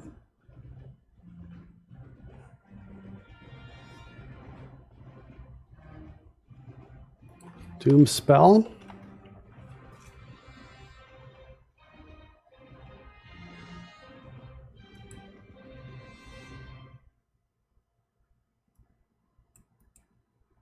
Doesn't feel right.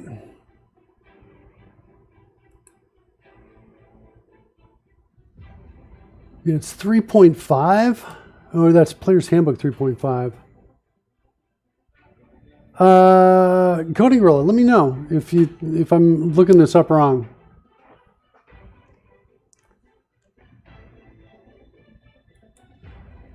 All right, here we go. 55 seconds. Coming down here.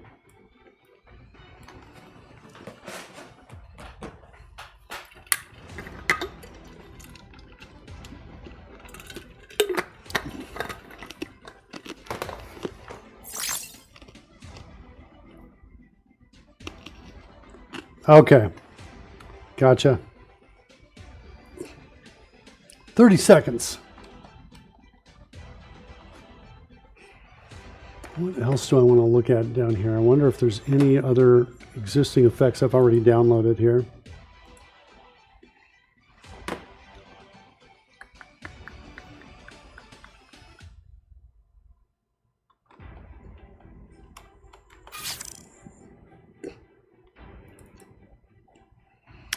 I get you. Yeah, mine is like I have some knowledge of this stuff, but mainly because of just the show. I'm liking Magic Orb. How big is the Magic Orb? 104 megabytes. It's pretty small. And we're going to add that, download it, put it there. Wait.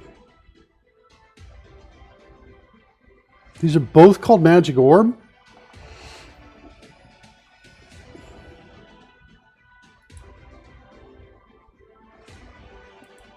This one's giant.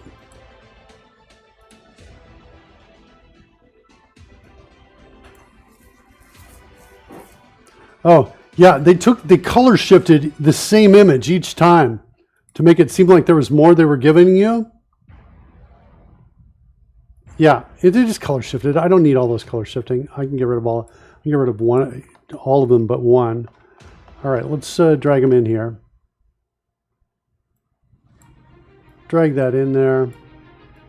I like that it's short.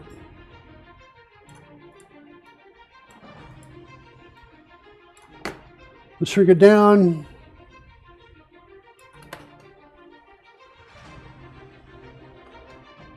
Kind of like it. Let's shrink it down even more than that.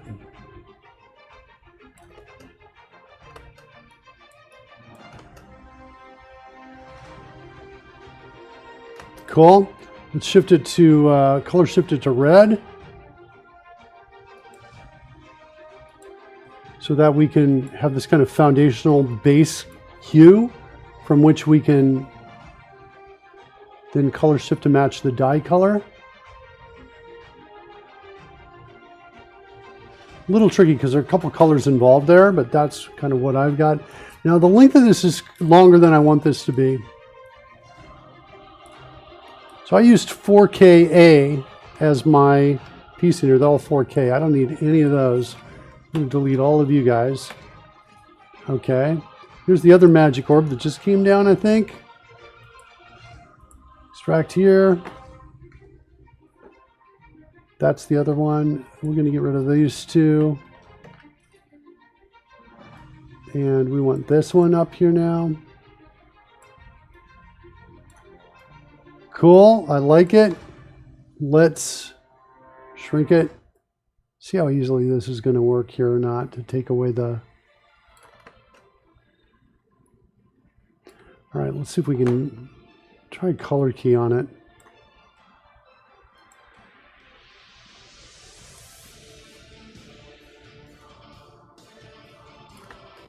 All right, what do we got? That's not bad.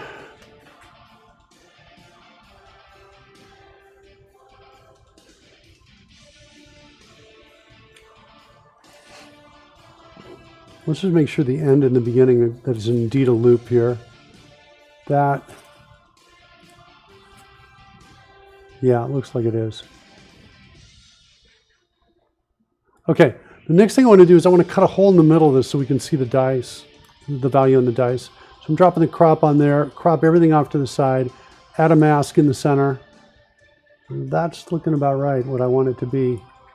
Maybe let's zoom in here. Let me bring this in.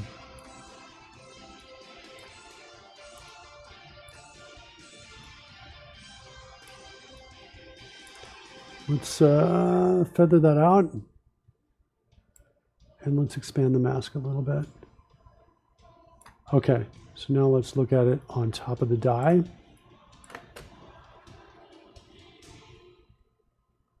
Yeah, I think it can work. Next, I need to shorten these up.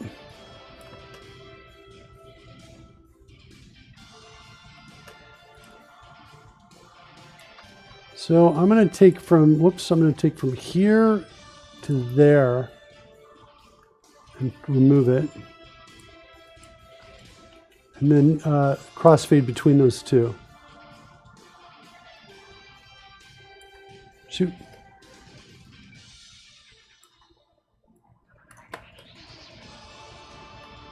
I think it worked. It kind of goes, almost disappears a little bit. What's our time here? I don't think I want it any longer than about 2 seconds long. So let's get this out to about 2 seconds. There's 2 seconds there.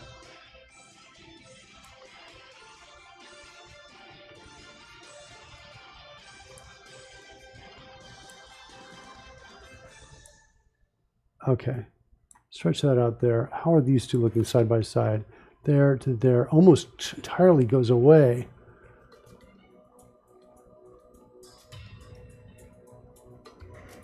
This starts to come back right here. Okay, let's do this. Let's take more off to the edge here.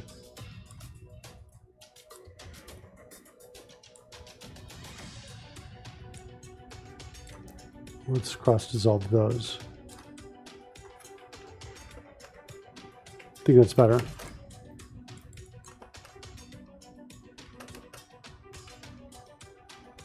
Better.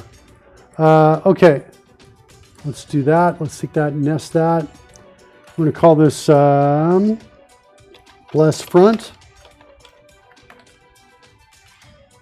Let's drop a couple of them in a row. Just make sure that's looking good.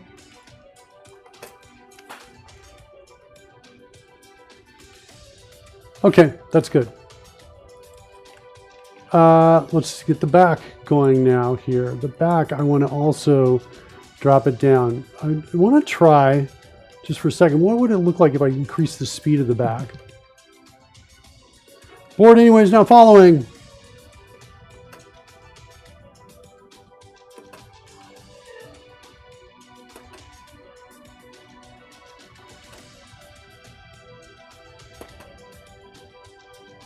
I don't think I like it. I'm going to not do that. Instead, I'm going to come in here and get this to be also 2 seconds long. Cross dissolve that in the center. Look at that. Yeah, I think it's okay. I can also add a spin effect to this later. to both of these a little bit if I want to. All right, let's go in here.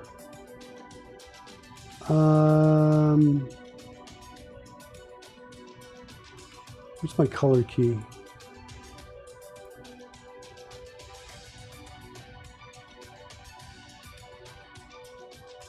I wanted to get a little color in here.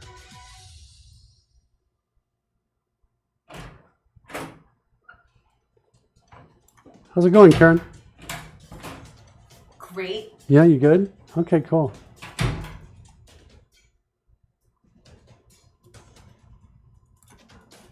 Maybe there.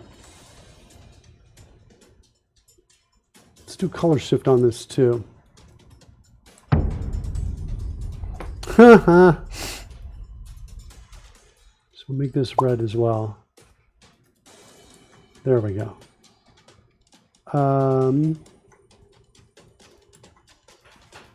Let's delete these on this side over here. Copy that one. Paste the attributes over on this side.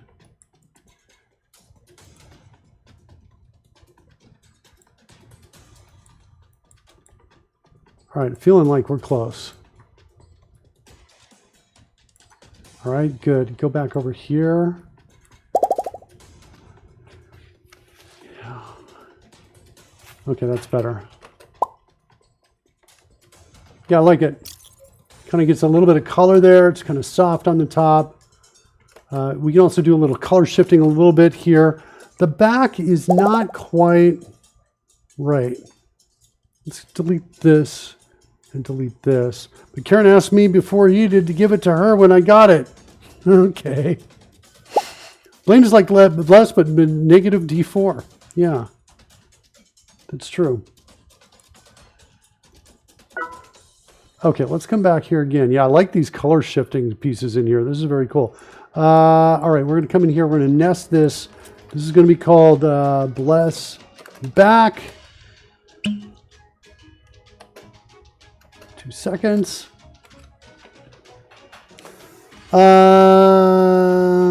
Murky, isn't there a DD API for getting the descriptions of the spells? No, I haven't found one, but I did find the data. That's what we're using to get the descriptions. Also, the data I found had errors in it. I've fixed a number of typos in it since then. You get a bot to give info on spells and features. So like Bless or Bane gives us info about the spells. Oh, I love it! Except for some spells have paragraphs and paragraphs of data. So I'd have to like get you a link. Yeah. Or, yeah, that's a great idea. Let's think about that. They can DM us. Yeah, I could do that. I'd have to work on the whispering. I haven't quite gotten that working the way I like it. All right. Let's change the hue again here. Let's try and get this more in the reds. Where's red?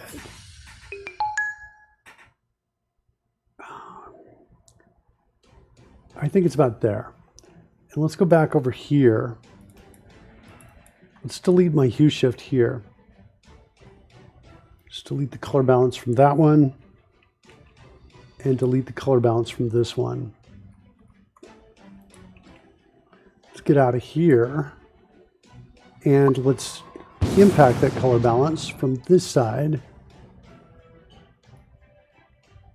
So we get to red.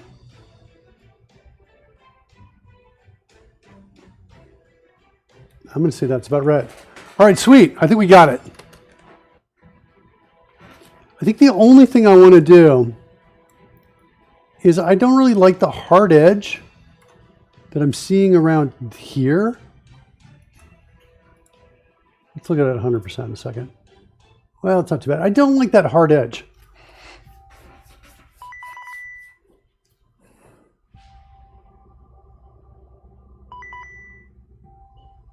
Okay, I'm going crazy. I'm totally going crazy, but here it comes. I'm starting up After Effects now.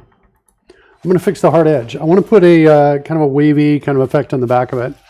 So that's what we're working on next.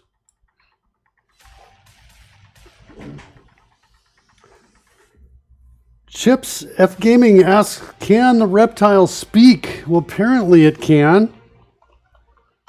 I'm not sure exactly how that's all happening because I've closed down like the D&D app, I think. Somehow they've bypassed my control app. Let's start this up. I think this changes here we're done on. Meanwhile, over here, let's create a new project, new composition. This is going to be, I'm just going to call this my bless circle, like that. This thing's like on this kind of extra full screen kind of crazy thing going on here. I'm not sure what's going on. It thinks I've got a giant monitor apparently. Let's see if we can get this on one monitor. There we go. Okay. The render queue. Bless circle is there. Let's go find the die image. So we've got a reference in terms of size. Where is it? It's down in my thumbnails, up in essentials. That's what I want right there. So let's grab that, throw it in here. All right, what's happening out here? So Fred is AI. They can be controlled by chat. Well, Fred's not AI. Yeah, there you go. If you have to control him now, it's just funny. Fred says I am AI. Did that work? I didn't see it. Yeah, you need to be a level 4 user before you can start making people say things. You can be a level 4 user by watching a lot of shows, things like that. Oh no, you're not level 69. What level did you turn out to be? Oh yeah, you got level 70. You're leveling up, dishonor on my cow. I wonder if I can level you down. I don't think so. You can also collect coins. You can fly drones around and collect coins. Surlydev can kind of show you how to do that a little bit. Let's close that scroll right there. Fred's also got some hand signals. You good, Fred? Fred's good. Okay, so we're going to do this. Now we're going to add a new solid layer right up here. This is going to be we'll call this Saber right here. We're going to use the Saber plugin to get the effect I want to get. We're going to drop a mask on here. That's going to be using the ellipse tool. And I think it was about this big. Yeah, it's about like that. Then we're going to add the Saber effect to it. Like that. We're going to go into render settings, composite, make it transparent. And where is the mask type? Not here to customize core. Layer masks. Cool. Drop this behind the die so we can see what it looks like. Let's see if we can drop this down. Good. Can we move it? Good. Let's pick something cool. No, I didn't like that. Core, fine. That can look cool. Change the color to totally red. And I want to drop down the glow spread here a little bit. And I want to drop down the wind as well, change the wind. That's in distortion. Wind speed is pretty much 0. Glow settings, wind speed, is our wind speeding there? Core distortion, wind speed is 0 there as well. All right, let's play it, see what it looks like. I like it. Okay. Composition settings. What's our time on here? I want it only 2 seconds long. And no, wait, I need it longer than that because I need to loop it. So I'm going to make it 3 seconds. Let's make it 500 by 500. Sweet. Let's render it without the die on it. All right. And we're going to do lossless with alpha. And throw this over in dice. Right there. There's my blessed circle. Wait, but yesterday when I joined, I heard a British guy. Or maybe I'm slow. No, there was a British guy here. That was Roy. He's here for this much time during the day, and we're here a little bit earlier and a little bit after. So that's what's going on. Roy's here Tuesdays, Wednesdays, and Thursdays as my co-host. Okay, that looks like that was successful. Let's close that down. See if we can get back to that folder quickly by just doing this. Why don't I see Bless in here? Did I put it in the wrong folder, or did I just not hit render? Wait, that's not it. Where's my render queue? I didn't hit render. It's rendering now. Okay, almost done. All right, go back over here. There's the Bless circle. Is it indeed transparent? I hope it is. Yep, it's totally transparent. Sweet. We're going to put that on the bottom. And yeah, that's what we're talking about. I like it. Okay, cool. We want to bring this in. Whoops, not there. We want to make this loop. It doesn't loop yet. So I'm going to cut it in the middle, and I'm going to take these two ends, kind of switch sides so that this end matches this end. Then I'm going to take it about to, there. It doesn't really matter where. Just somewhere in here, this space. And now we'll cross dissolve it in the middle, and that'll now make that loop. Now I got a 2-second loop there with the back. Sweet. And now I'm going to generate it. So here we go. Let's generate it. So here's the back. Sweet. I love it. I love it. I love it. Also, I want to make sure this is only 2 seconds long. So let's generate the back. Throw this out as PNG files. Go into our assets for our game. Where's my dice? Where's Bane? Oh, I threw it in damage. Fine. I'll put Bless here as well.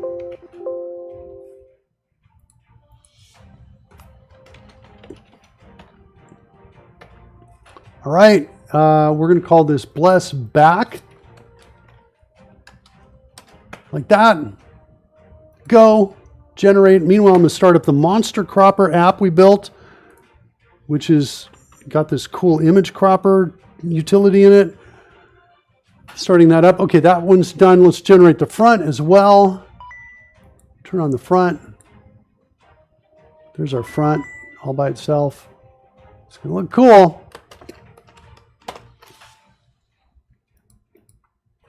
Generate this, Bless front. Go. Here's the monster asset builder. We're starting it up. That's going to give us our image cropper. We got to open up both of those sets of PNGs we've just worked on. There we go. Dice, damage, Bless. So we're going to open up Bless back and say crop.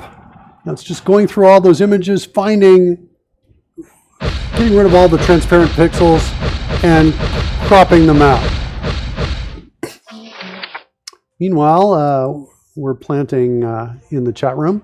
Let's go look at that, look at the results of that. We'll go over here, assets, dragon, dice, damage, Bless.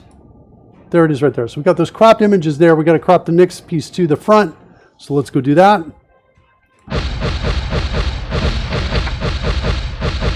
Boom. Crop. Now, normally I'd run PNG Gauntlet on these next to make them really, really small. But I'm not going to do that because it sucks up all my CPU if I do that. So cool. Now I've got both of the front and the back. I'm excited. This is going to look good. Next, we need to load these up. So let's go over into TypeScript. Where are we? Got a lot of stuff open here. All right, go into TypeScript over here into our dice layer. And here's where we've got to load these up. We've got to get the names right and all of that. So we have damage Bless. We have Bless back. And we're going to change that. And its frame rate should be about 60 frames. 50. Oh, I wonder if I wouldn't change it to 25 frames a second. Interesting. All right, we'll change it to 50. I'm going to still give it an FPS 30, see how it looks. I may drop it. Origin X and Y, that's the center. This is the anchor point it's asking for right here. So we're going to go double click on that to open it up. And where's my image editor? Right down there. Let's cancel that so I can get it open. All right, center looks, yeah, liking this. Center looks to be about right there, which is 133, 135. 133, make that 135. Splice back. Good. That all looks good. It's the back layer effects. We're adding it. Good. Bless front is going to be, file is called Bless front.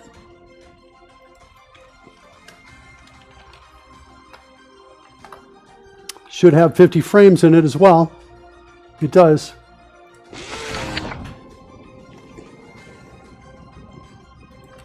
Let's go look at what its center looks like.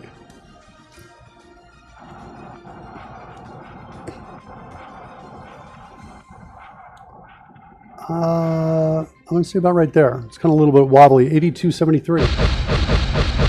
Let's take a look at this one. See if we get something similar in here.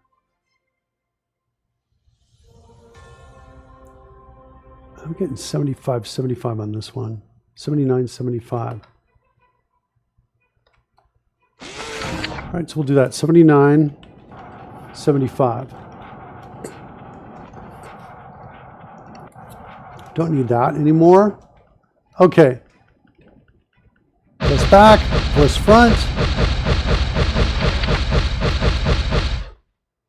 And now we've got to just add them. Do I have a bliss back I'm using anywhere? Here we go, attach bliss. So I've got that.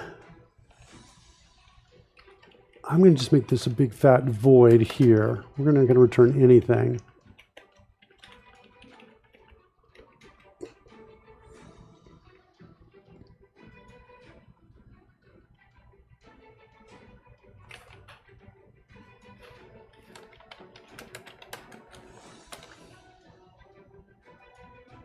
I just hit, oh, it got a delete in there. I didn't see delete. That's weird. Somehow it shows that I hit the delete key.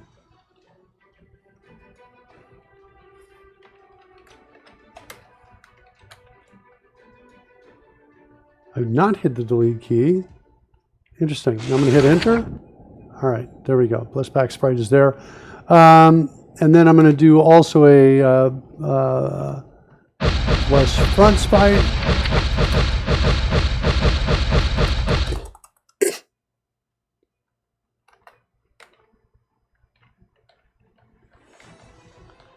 And that's all good. And I just need to set its auto rotation degrees per second equal to, no, I don't. I was going to set it equal to one above it, but I don't think I need that anymore. I can just do this. I need to call an init sprite on it here and here. That's going to link the whole thing up, and that's attach bless. And is that it? Are we done? Okay. So I think there's a bug we're going to have to fix before we can test this. We'll see this in a second. So let me do a refresh of the dice layer.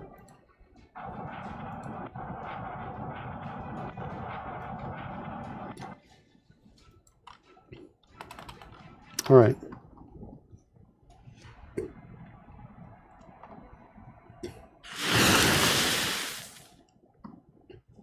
All right, let's get, I'm going to go to my Stream Deck.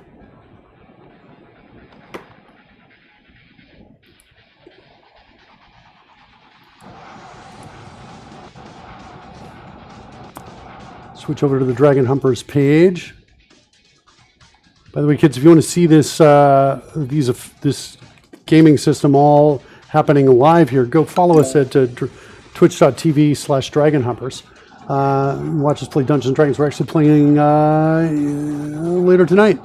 You can watch this. Let's see. I want to go to Sandra Spells Bane. I want to take, I want to take this, move it up, and go to bless, and put it down. I want to do the same thing with this, just so that we can testing. Okay, so let's try this out. Let's target some players to get blessed. I think the bug is going to happen now. And it's a fundamental logic flaw with targeting that I'm doing. Is I kind of was assuming targeting we would only do targets for bad guys, and not for good guys. And of course, with D&D, that's not the case. So I think we're going to see the fundamental flaw in logic. But let me target the 3 to my left. And now let's cast the spell.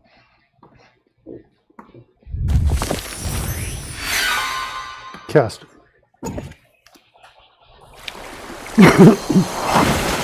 Okay, so it looks like nothing happened.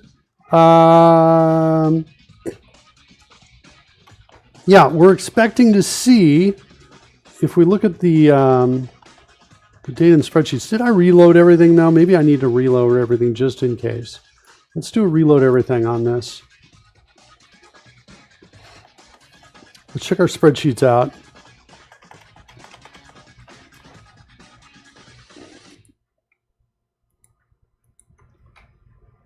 Give magic, target, bless. So I'm expecting,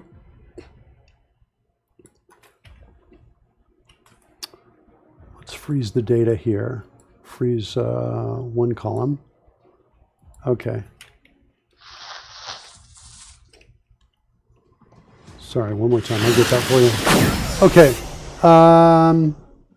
On received, yeah, we should see a message in the chat that says this creature has been blessed. So that's not happening. That's the bug, I think. Let's double check it one more time. We will retarget. And we will cast bless. Go. Yeah, it's not happening. All right, so let's figure that out. Give magic. Give magic isn't happening. Got a lot of apps up here. Give magic is not happening. Do I have a method called give magic? Yeah.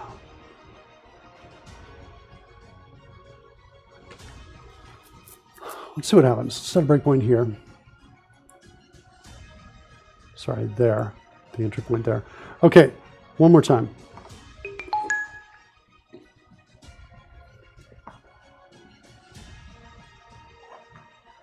What's happening? Oh, because she's already casting it. She can't cast a second time. Let's add a minute. There we go. Now cast it. Good. Breakpoint. I think we're going to get all the way down to here. What's the breakpoint here? Run. Okay.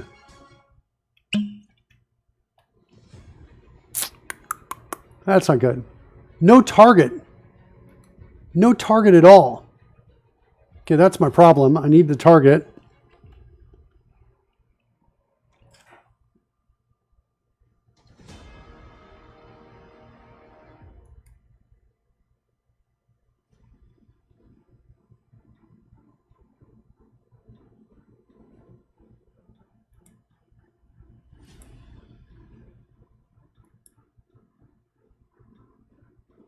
This is passing in the word target.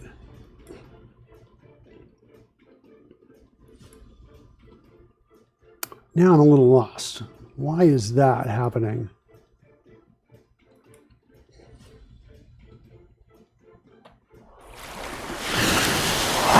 Is it because there's no target? Hold on, let's go look. Spell reference. Bless. Give magic. Target is lowercase here, so it's just passing it in as a string.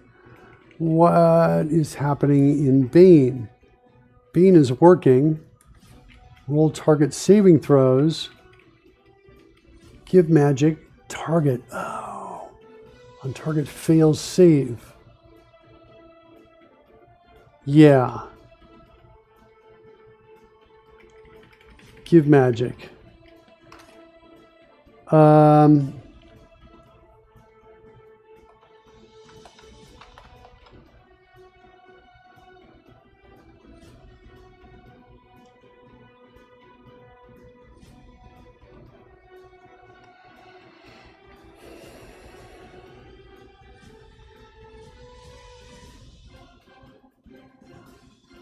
What's interesting is I'm kind of stunned as to why target didn't cause a problem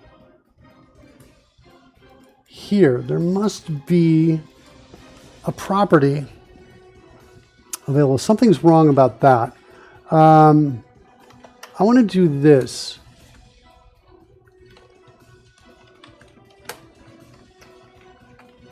I think I want to do that.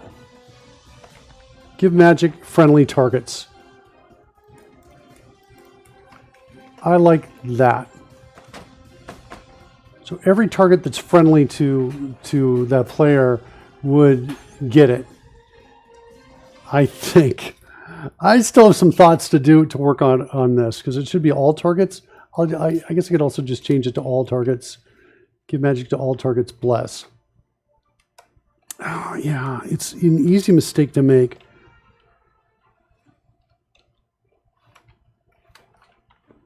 I'm going to say all targets for now. All right, so let's refresh. Let's reload everything.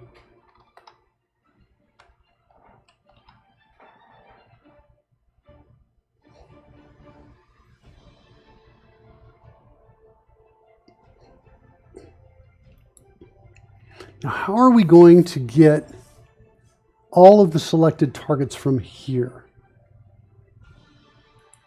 That's a good question. I'm not sure about that. That may be something we'll be able to figure out when we get to a breakpoint on this. Looks like we're loaded back up, and all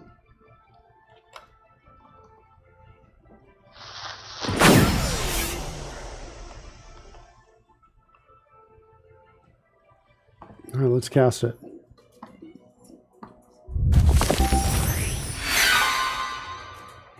Okay, where are we coming from? Spell trigger.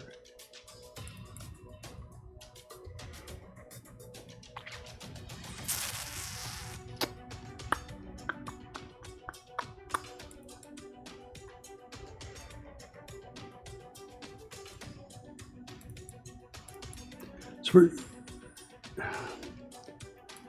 we don't have any targets added into casted spell. No targets added. Sorry. Thanks. I'm kind of feeling that if target is null, spellcaster's active target. Yeah, so here's the problem. Let me get into PowerPoint so we can kind of show what the problem is with this. There's kind of a conflict between, we're going to call this the Great D&D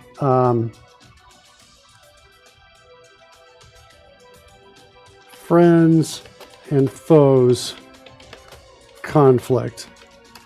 And it has to do with, there are kind of two oppositional pieces in it. One is the UI wants to be easy. And the problem is that changing targets takes some time. Changing targets, let's create some, it takes some time. It is, happens frequently. I.e. as we take turns in battle, right? And the part that's a little crazy is that when it's a friend's turn, targets for friends and targets for foes infrequently change.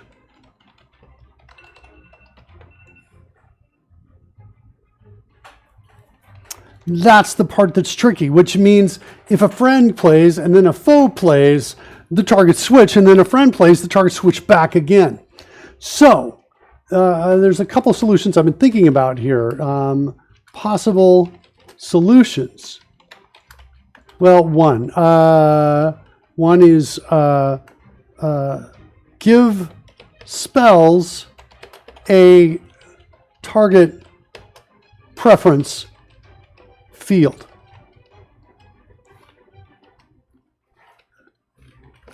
E.g., friend or foe.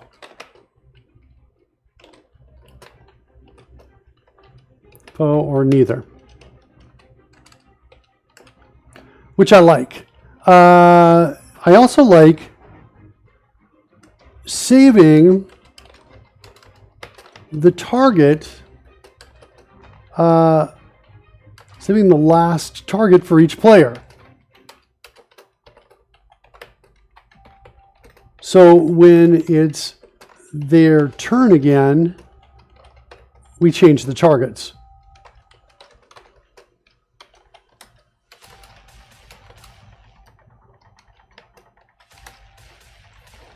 If the spell has a spell preference, we can add warnings if targets include friends or foes.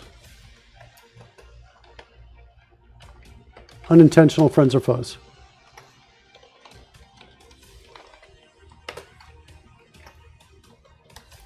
So I really need to solve this problem. UI wants to be easy, so that means we want to reduce button. We want to reduce targeting key presses and mistakes. That's what we want to do.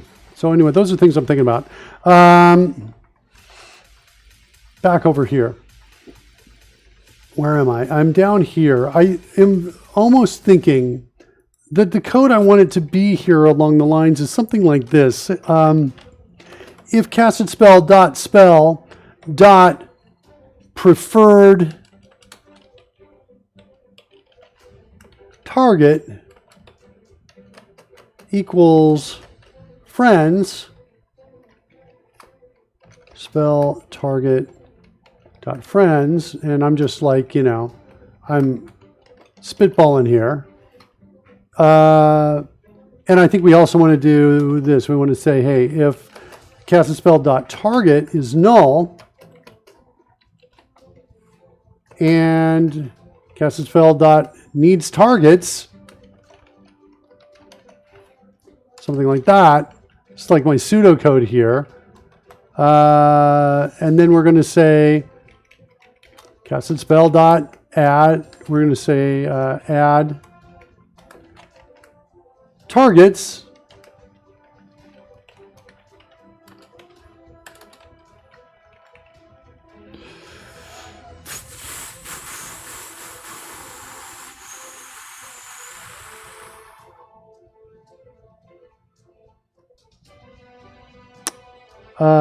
and then we're going to pass in the friends to it. This is what I'm feeling the pseudocode looks like right here. And then down here there's an else, and I say pseudocode, but it's actually enemies. Then we're going to do that.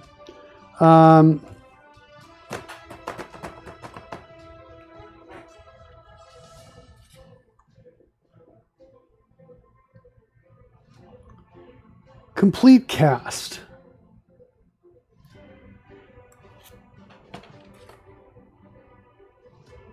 Wonder if there's a way to validate here before we actually go shoot it.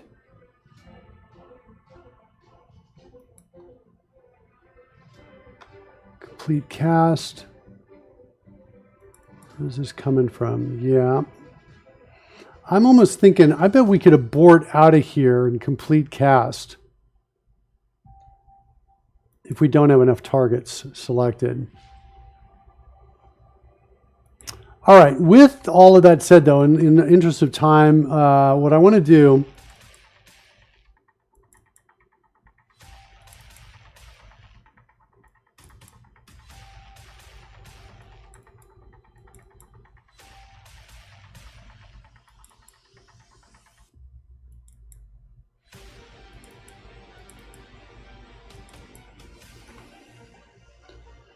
I want to set a breakpoint here. Let's run it. And what's in my targets here? Null. What's in my args? All targets.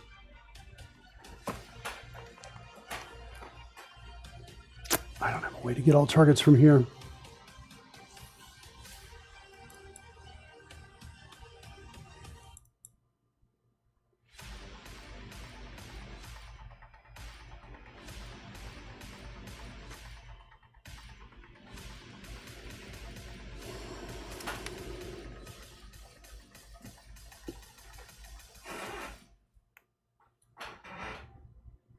So, okay.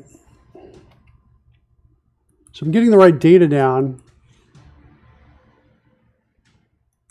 Unresponsive, Visual Studio is unresponsive. Why is that?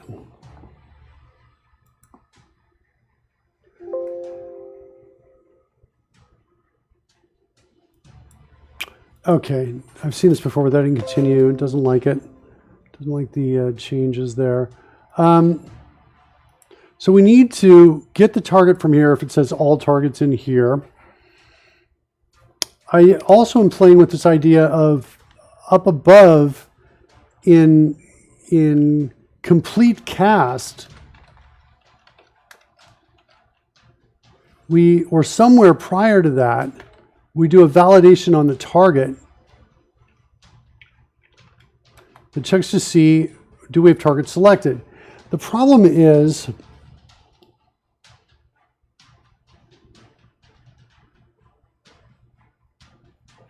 what if we did this?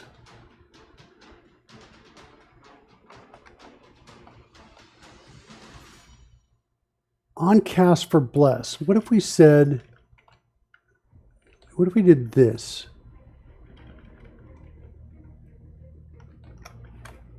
Get friendly targets.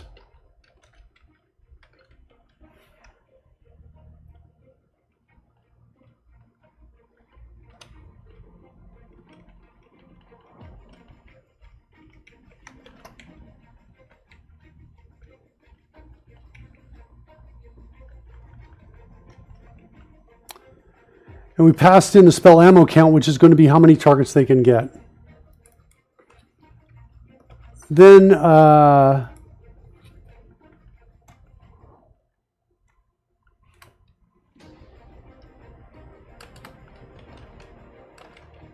we took our friendly targets and we did that. We created friendly targets as a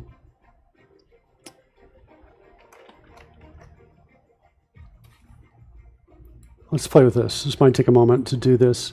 Okay, so we need to create a new function.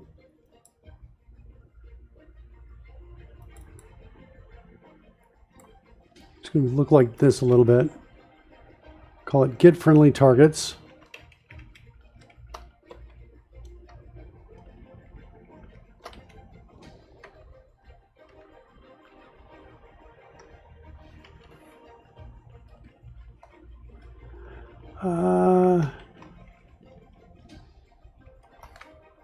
Gets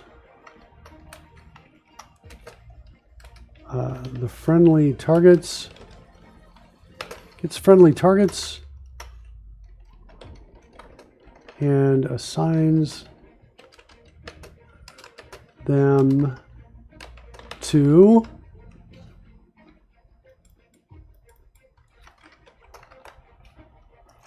the system variable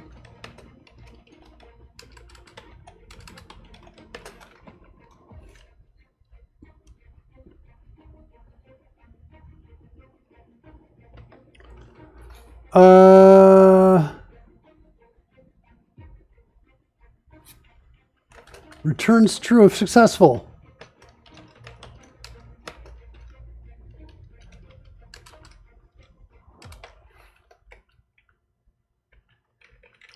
And the parameter is going to be type of an int, max targets. The maximum number of targets to acquire.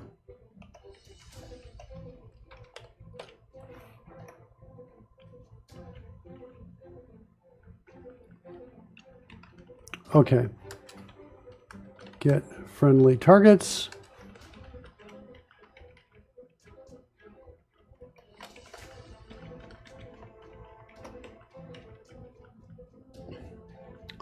All right.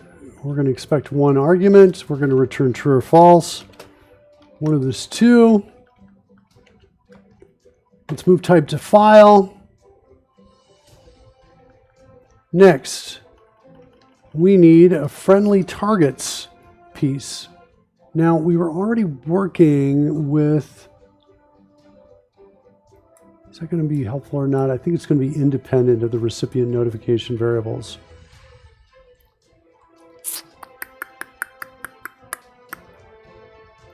Maybe I rename this.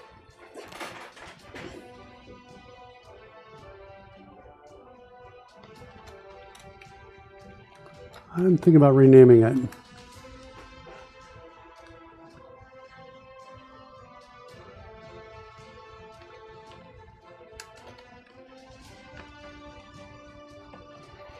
Okay.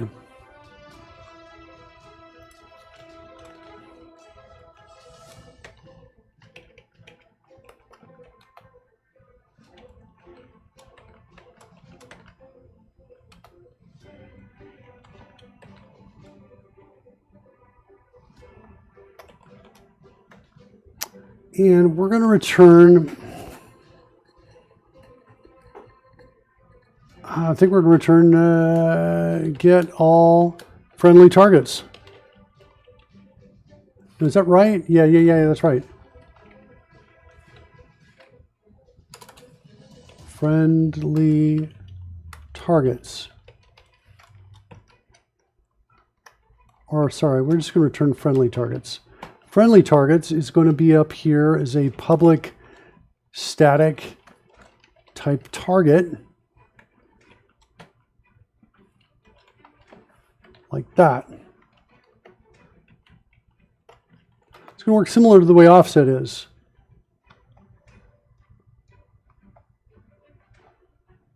Okay, it's going to be set by this other piece out there. All right, so system variables set friendly targets.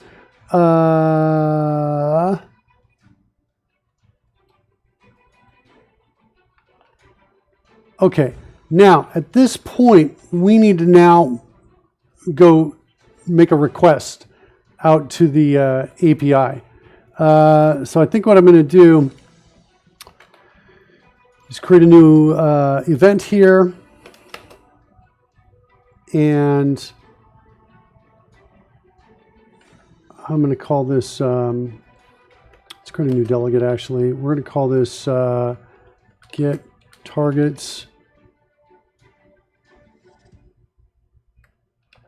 event handler.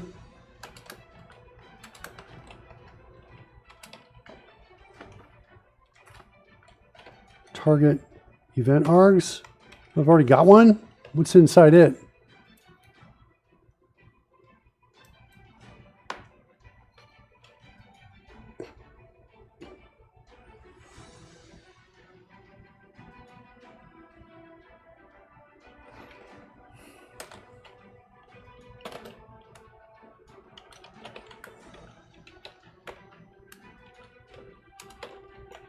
Friendly, faux, neither, maybe none. Let's put none at the beginning.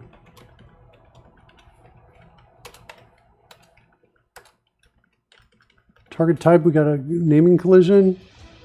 What's in the other one?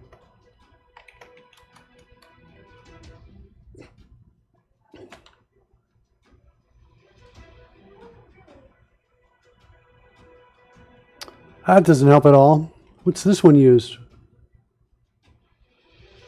Visual effect.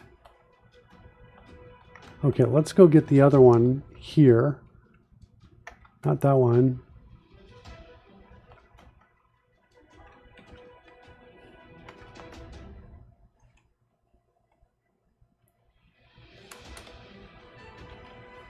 Visual target type. And let's make sure that also is down in overlays. Make sure that there's no C# class of the same kind because we're sending, you know, looks like it's there. There it is right there. We're going to rename this one as well. Yeah, we're sending things down through JSON, and so that's important. Okay. Visual target type, we can close that down. We don't need this up anymore. Target type is there. None friendly. Foe. I kind of want to put this in here.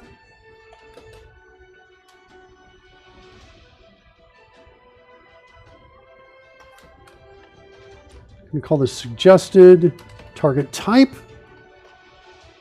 Okay. Now I got the target event args. Good. I can use that exact same one. I have a feeling this one,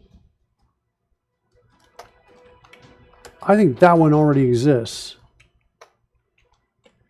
If I've got a target event args, I've probably got a target event handler.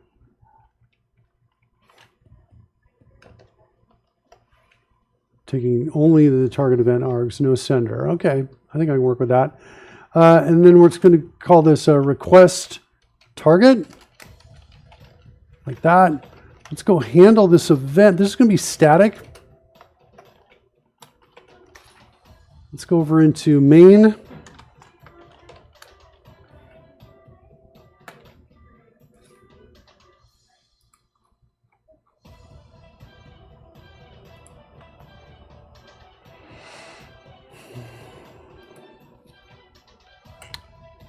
What do I have in here? Hook, events.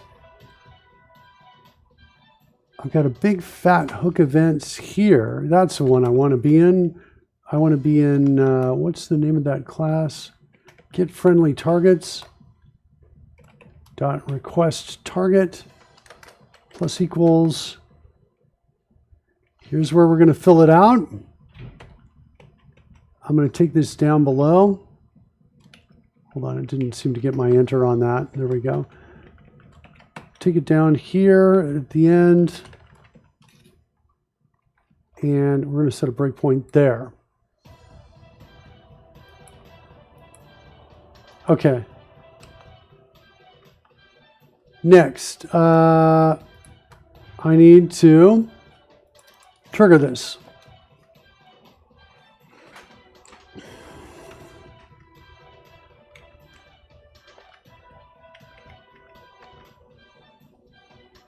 And then I need to, down here, create a new instance of this.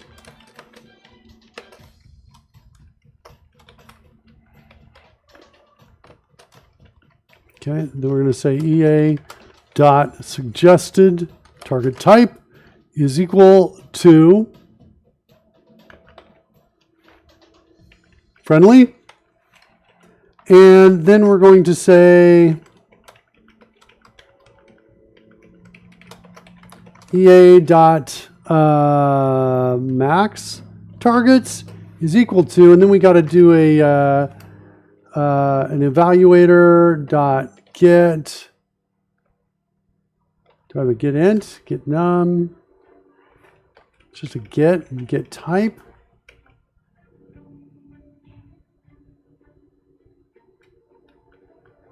What's going on here? What? I don't even understand that. Maybe that's only, maybe I've just got the wrong one. Evaluator dot, it must be an evaluate. Evaluate of int, the expression, which is going to be args of 0. That should take the, that should take this spell ammo count and replace it with the actual number of targets we can select there. Is there an evaluate variable? I don't think I want that. No, it's an event. So yeah, no, I think this is what I want. We'll set a breakpoint. We'll step through this code as well. So that will do, I'm setting both of these up. Then I'm going to request it like that, passing an EA, and then I'm going to return EA.target. That's what I'm going to do. So that get friendly targets is going to, oh, and assigns them to. We're going to return nothing is what we're going to return Or no, wait, no, we'll go ahead and return it. But it doesn't matter because we're not assigning this value to anything. But we are going to come in to our system variables and set friendly targets equal to ea.target. Never going to clear that, but I think I'm okay with that. So you'll just have to, if you want to access it, you're going to have to call get friendly targets first. Okay? All right. I think we're ready to test. Let's run, see if we get this going. Returns true if successful. Oops. Let's change that.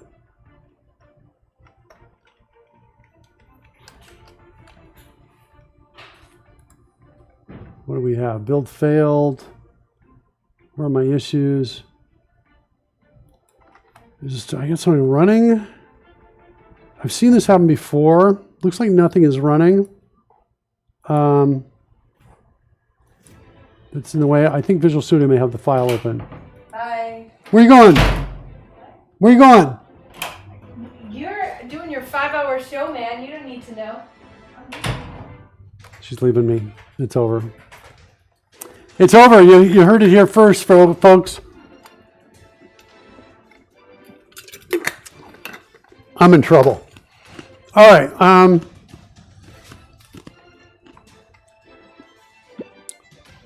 It's only 4:20. Okay, what's going on here? Can we try another build? I wanted to fix this. Returning those targets.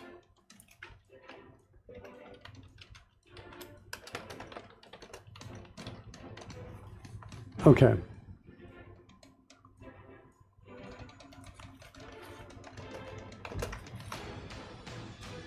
I think we're going to shut this down and restart it.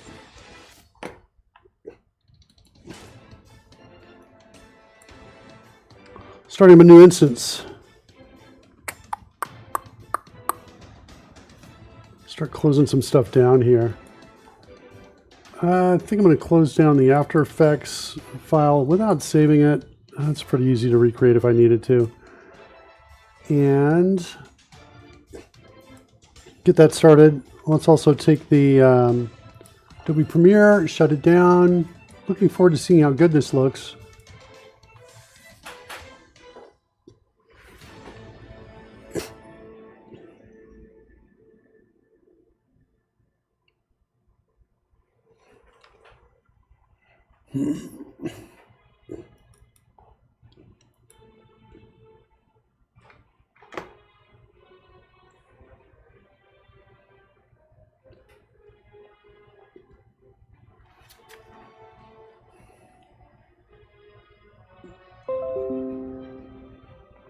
Starting up.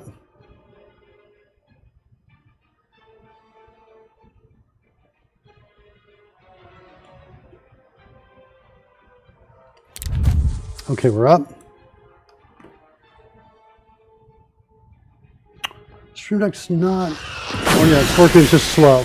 Okay. Let's target the players first. And let's cast Bless. 3 creatures. So the number 3 is what we're looking to see is passed in. I'm going to close the scroll so we don't see it, but I'm going to hit cast spell now. Okay. All right. At this point, target we know is going to be null, and it is. We're going to cast it. Now we're in get friendly targets. Cool. args1 is spell ammo count. So we're looking to see this come back at 1. Oh, it looks like it already did. Nope. Exception. What's my exception? Invalid character. The character looked valid to me. 123. What's wrong?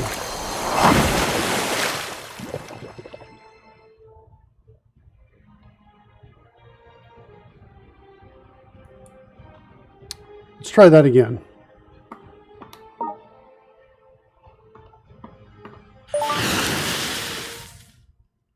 clear this one. Okay, what's args1?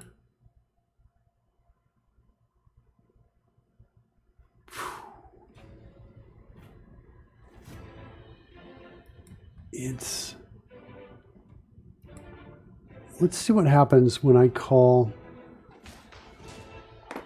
Let's get a watch window up here.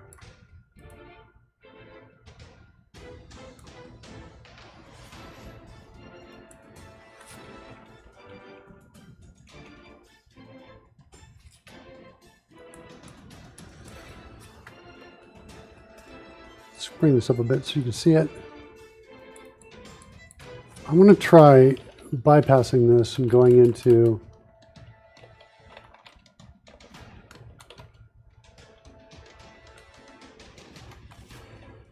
here. And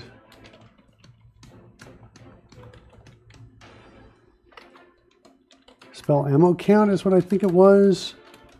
What do I need to do to make this work? I think that alone will fail.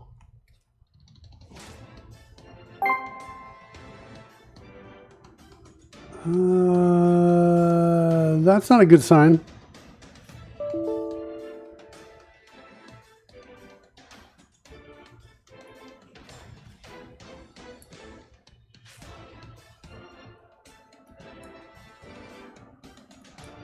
Evaluating function values requires all threads to run.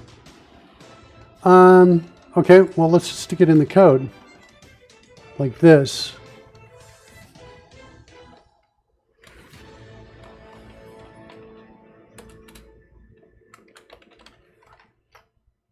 Let's see what happens when we get here. Got a little busy down right there.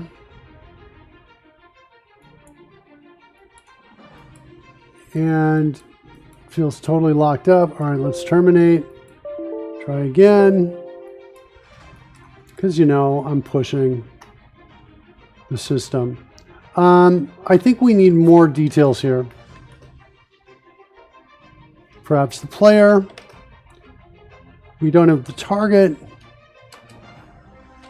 The casted spell. That should be valid coming in at the very least. Let's want to do this and see what happens. All right, so let's do one more time.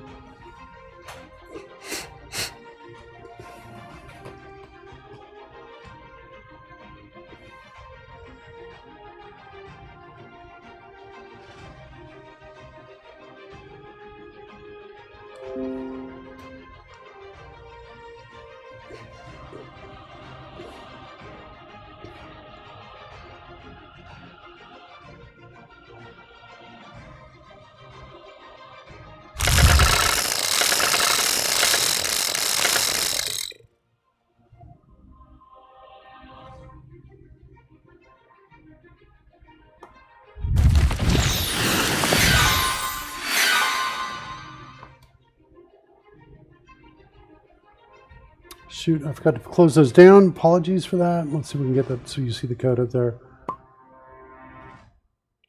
Got an exception there too, didn't I? Invalid character. Well, because it's not... I see. Hold on. I'm treating it like it's an interpolated string. Let's come back up here.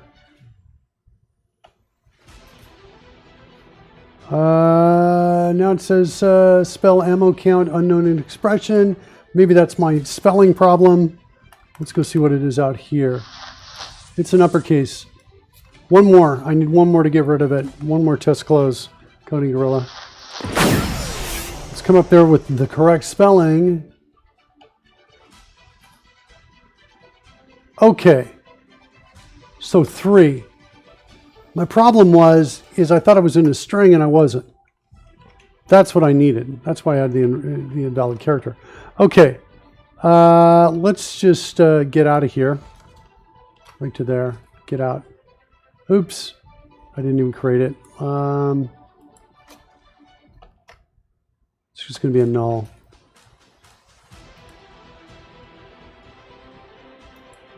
All right. So...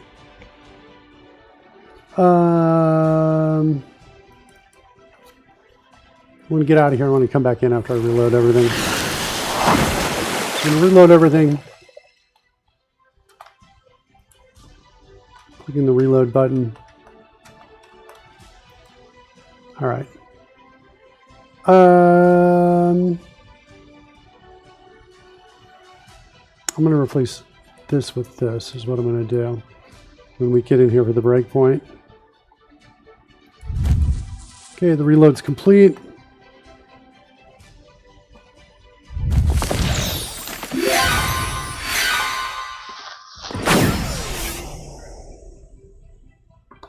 Okay. I want to do this.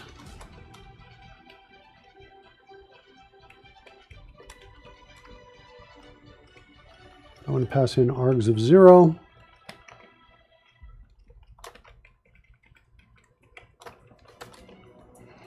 There we go.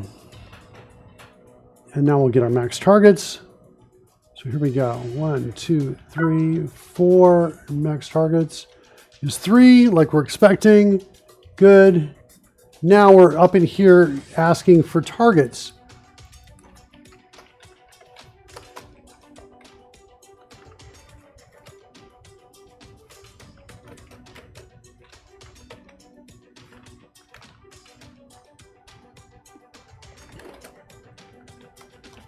All right, so now what we want to do is go through all the players and all the NPCs and see if they're friendly or not, and then add them to the list. We also want to create a new target here. I don't know if we've done that yet or not. I have a feeling we have not. Okay, and then we find them. So we're going to go find first all players.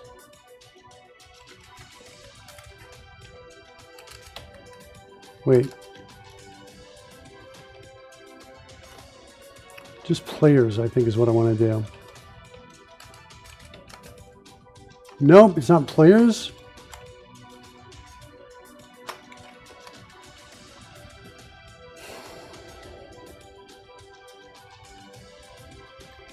There's no all players here either.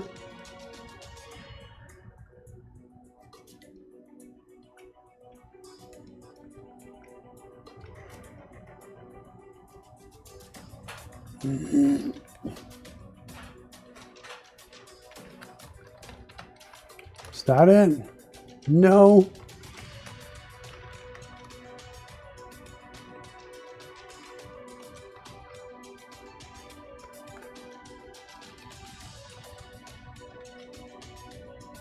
There it is.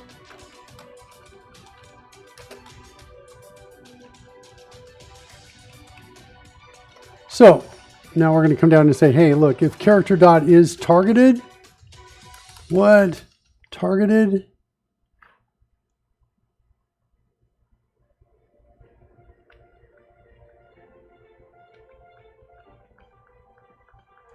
It is selected. Okay. Character is selected. And then we're going to say ea.target.add creature. And we're going to add character. Okay.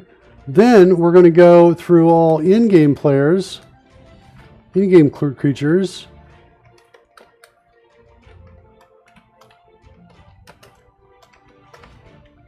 And we're going to say, hey, if in-game creature dot is targeted, this is the one we're calling is targeted. Okay. If that's the case, I would definitely want to rename that to is targeted. I'm not liking that asymmetry. If the creature is targeted, we want to check to see if they're a friend as well, right?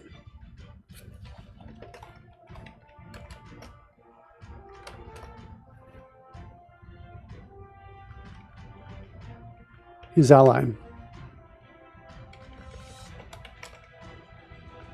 Then we're going to add in-game creature dot creature. Let's step through this.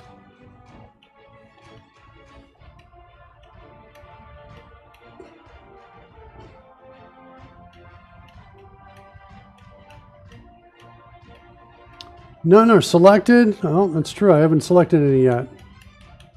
Okay. Let's run it. Let's select them. Okay, got 3 selected.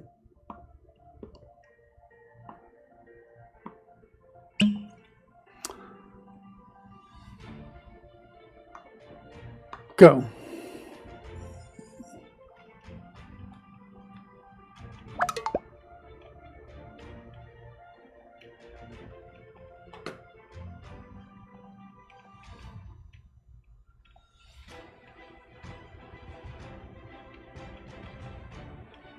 What's going on with it? What am I not? What is it? It's not is selected, and there's no targeted.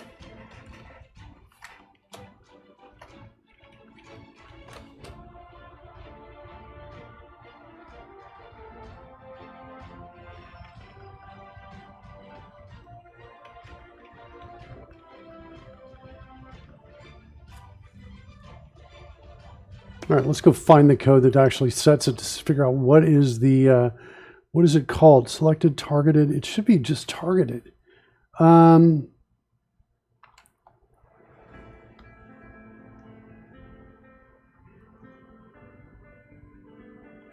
Okay.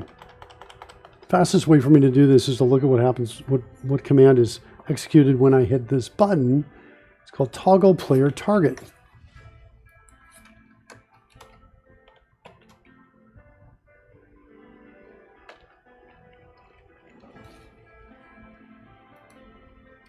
Put it in player stats manager.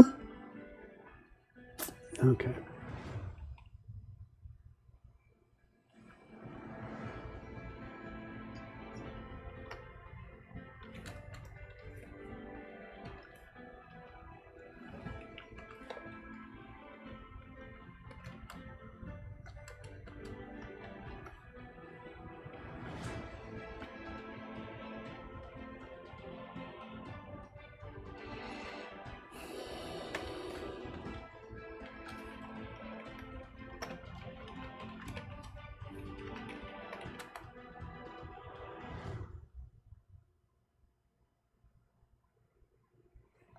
Creature stats. Okay, let's work with that.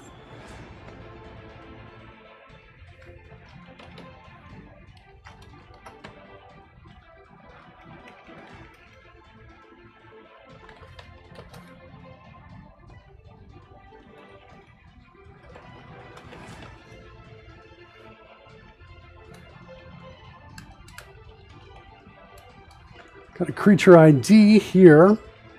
All right. Set a breakpoint right there. Let's get rid of this.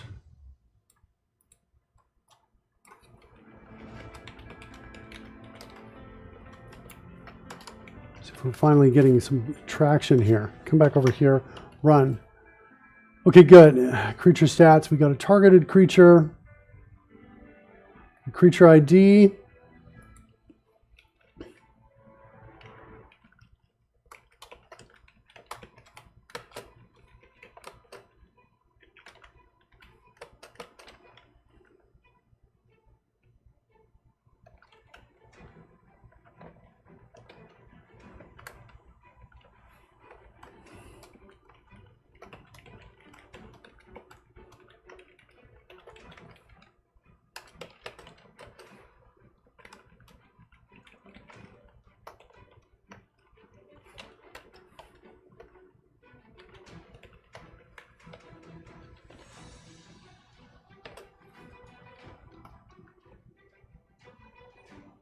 Okay, let's try it now.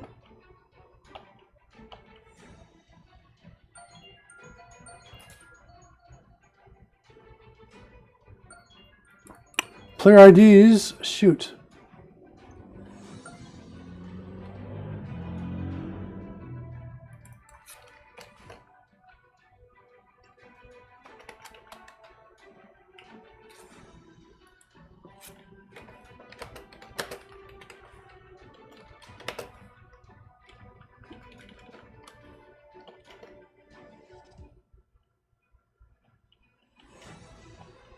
Okay, done.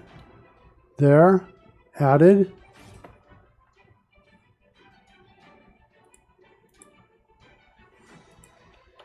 Not expecting any breakpoints there. Okay. We got Lady. Whoa, whoa, whoa. It worked. Lady has been blessed. Fred has been blessed. With the spell is working. Next, we need to do an attack roll. What's under combat? What happened? Why didn't we at a breakpoint? We're not at a breakpoint, and nothing happened when we entered combat. Is that because I have no bad guys up on the screen?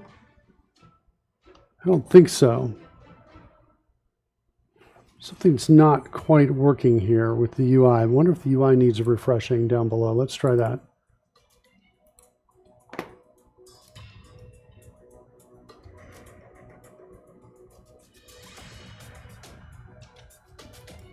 Okay, that one's refreshed.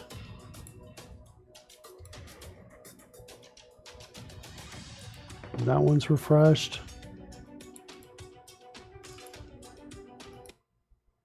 That one's refreshed.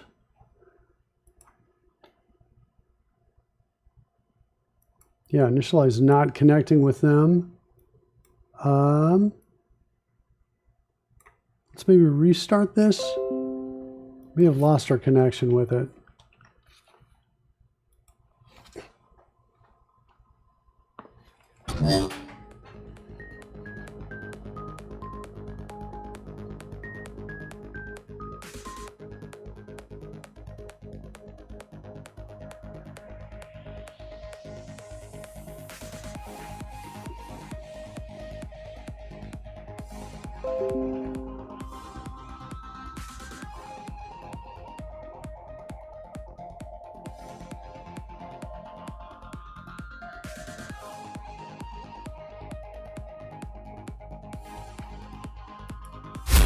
Okay.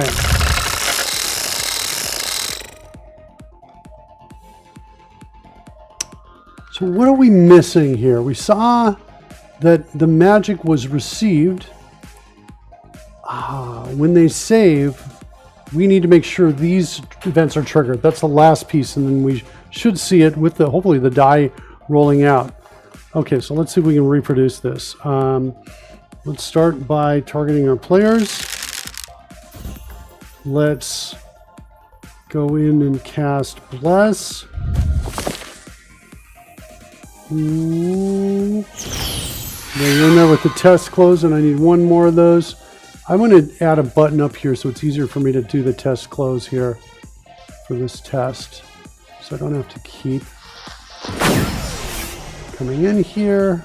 There we go. Now I'll be able to close it more quickly. All right.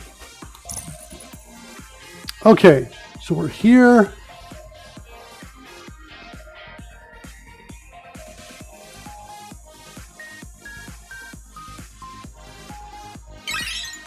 And we're going to go here.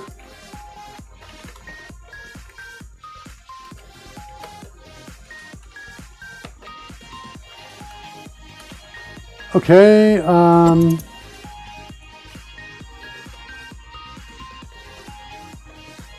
I think you didn't apply the max targets in that event handler.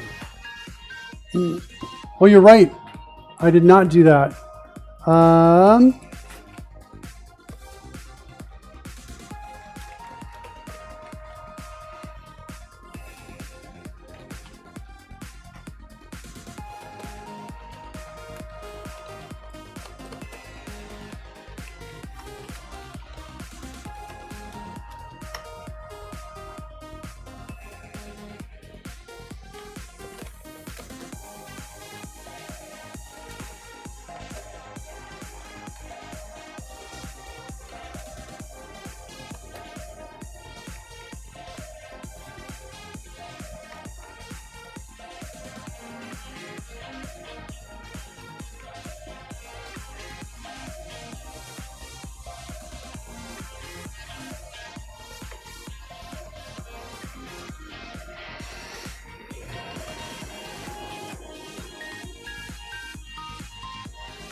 Okay, let's do that.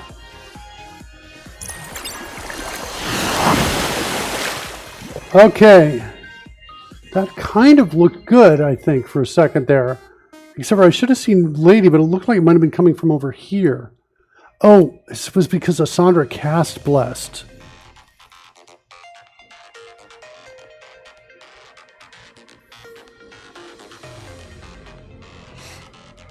All right, let's add a minute to expand it. Looks like it's already done. Cast it again.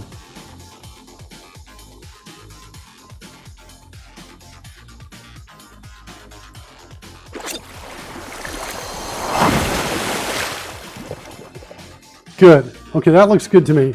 All right, so those characters are now blessed. Let's stop everything with the binary combat. Stop the clock.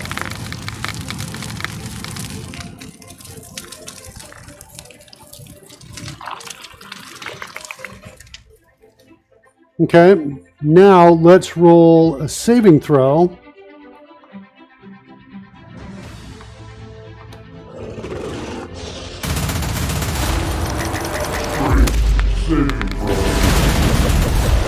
Okay. 11 plus 9. Success.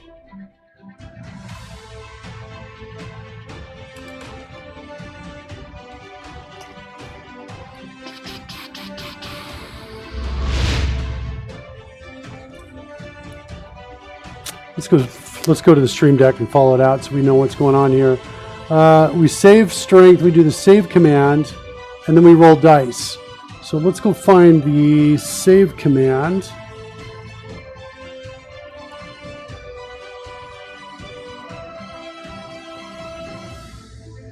Shoot. Not seeing it there. Wait, it's a stream deck command, not a function. So it's in here.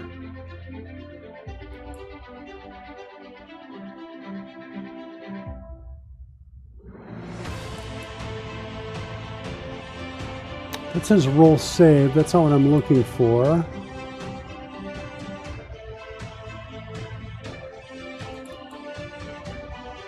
That's correct. I think that's it right there. Prepare saving throw.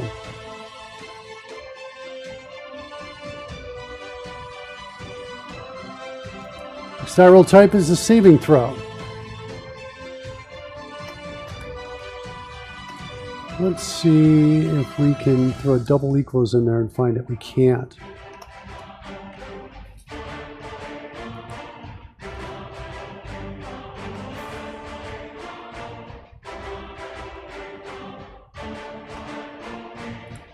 The roll dice command comes in through here. Goes to unleash the next roll.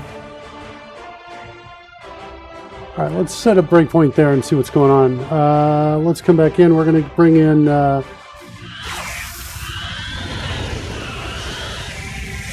do another straight saving throw.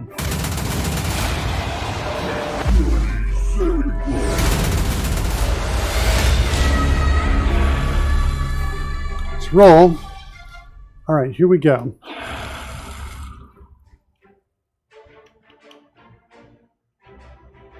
Check spell for saving throws. What's happening in here? Spell is null. Okay, that's cool. Guy's not none. Anyone is ready to roll is true. Okay, that's going to drop the dice. Selected player is about to roll.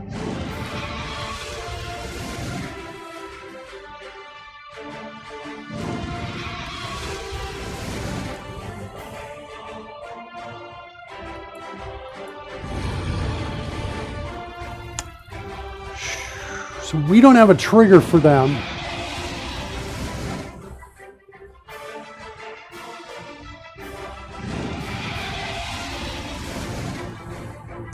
What's happening inside prepare roll?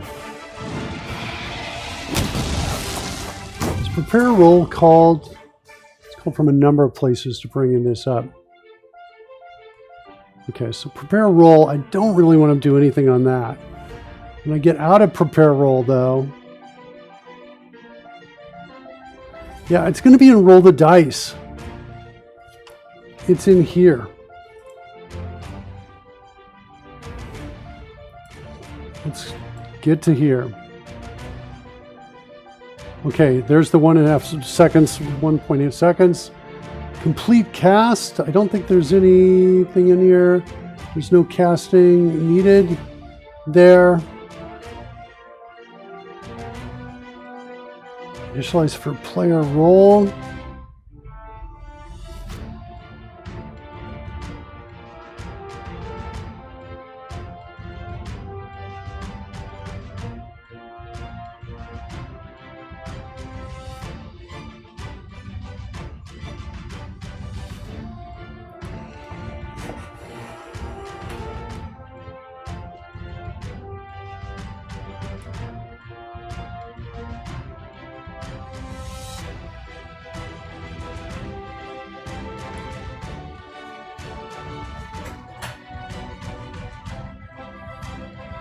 All right, we need a, here's the tricky part.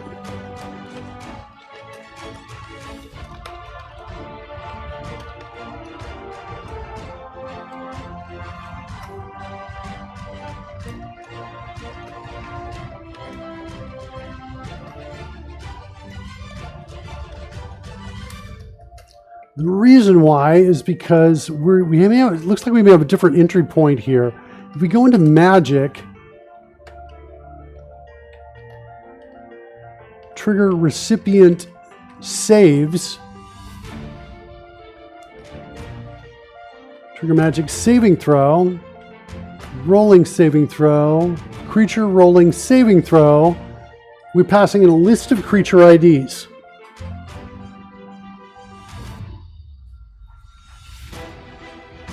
That's in the instant dice. That's in the wrong place.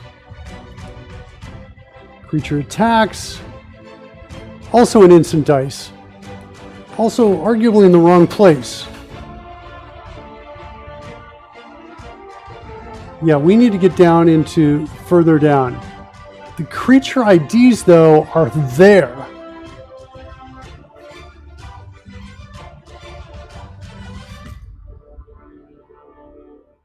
That's who's we're rolling the dice.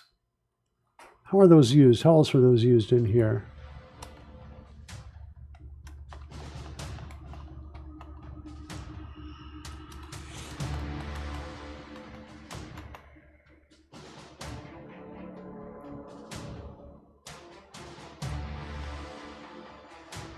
Set roll scope for players. Is this UI related changes?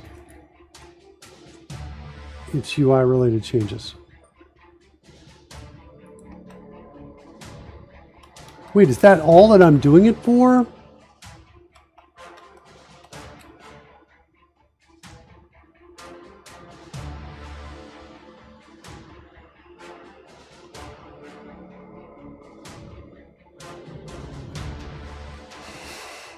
How? Okay.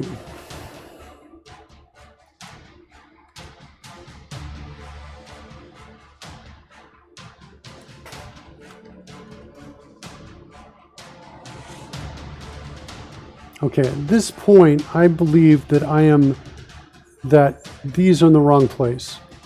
I need to change this. While I was enjoying the ease of having those creature IDs listed, I got to go down into roll the dice. Right in here. And it's around this time, complete cast. I think what I need to do is I need to say trigger die roll, trigger magic events, like this, passing the dice roll.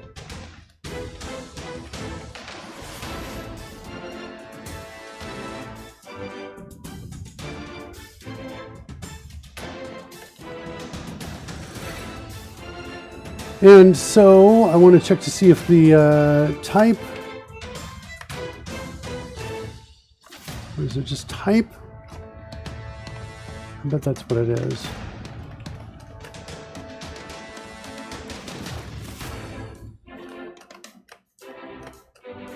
Trying to get IntelliSense to come up here.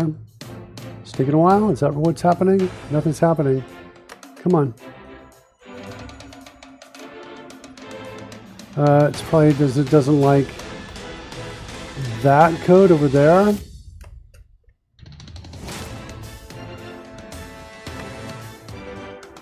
Oh my god.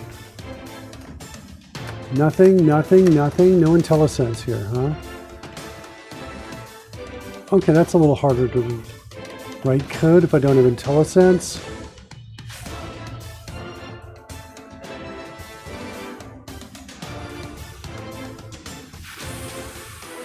Let's type.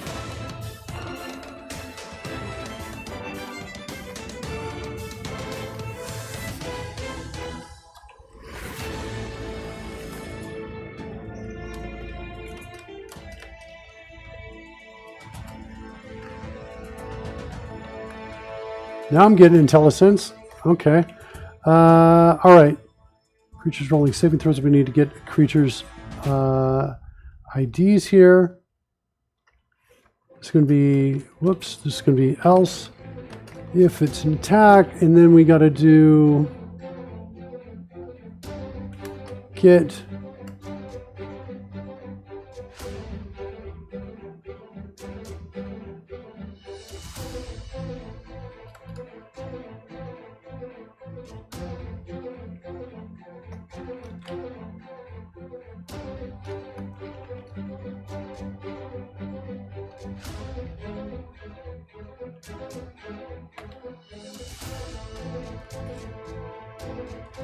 nope, that's not what I want. Let's do this. Dice roll.get creature IDs. We're going to add it in there.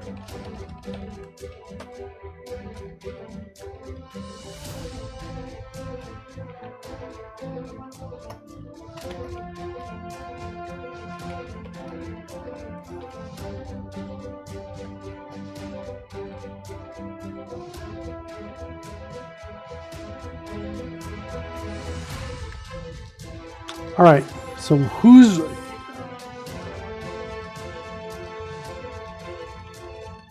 There's a single owner ID. I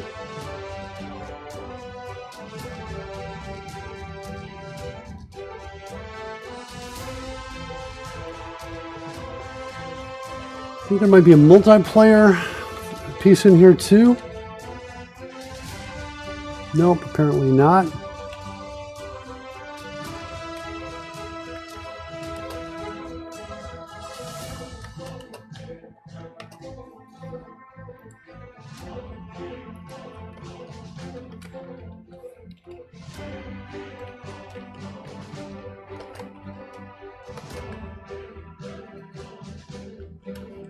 What is this thing initialized to?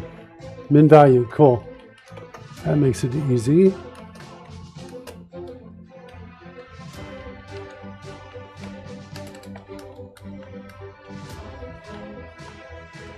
Throw that in there. Then we got to find the dice DTOs.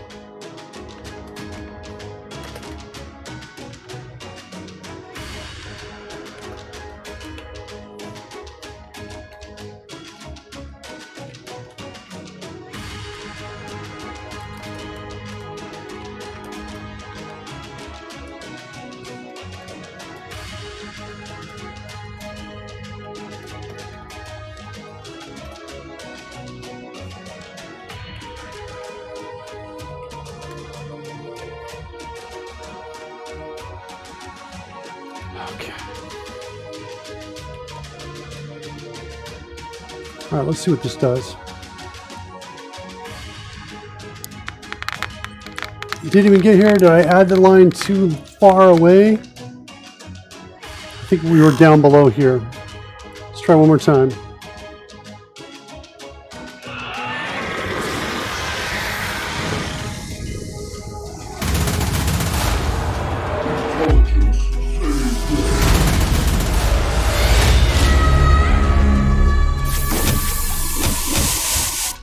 Okay, so we're here, jumping in here. What was my problem? What? I think it was an edit and continue issue. There was some message that popped up. I didn't see it. So I just hit F10 and then the whole app shut down. Starting up again.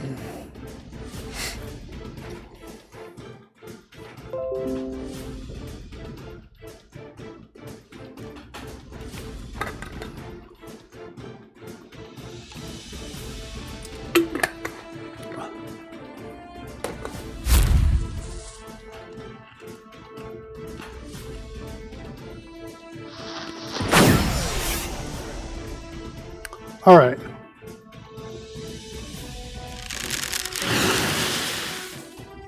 Okay, now it's a 5-hour stream. Shh.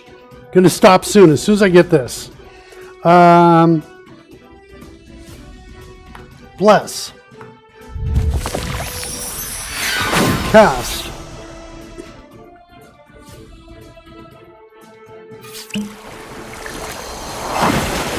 Good.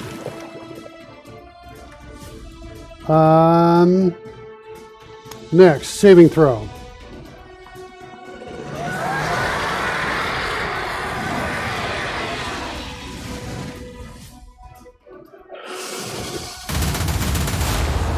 Constitution saving. All right, so we're here and unleash the next roll. Trigger magic events. Get the creature IDs. Whoa, whoa, whoa, we got nothing. There's something else in here that we missed.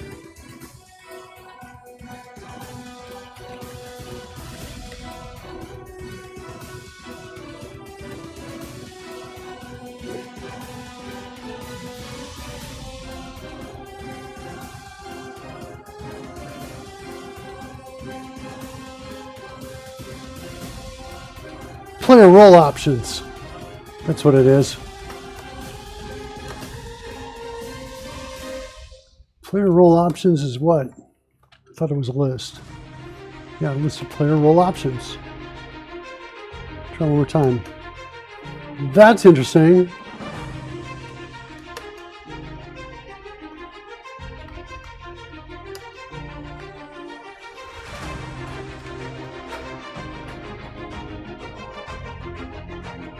All right, give me a second. I got to report a quick bug here. All right, guys, take a look at this. I've got player role options on the clipboard. It's right here. It's a list. Notice its name and type are the same. If I come in here and type in FE for each, it doesn't give it to me. Why is that? If I put it down in here and I do the same thing down here, let's see what happens. FE, nothing. Let's rename it. Type in FE. Wow. Okay. So the issue is that FE template fails when var name matches iterated type name. Okay, that's the bug. Go after it, kids. All right. So let's come back in here. Okay, for each option, what do I got in here? Player ID. Sweet.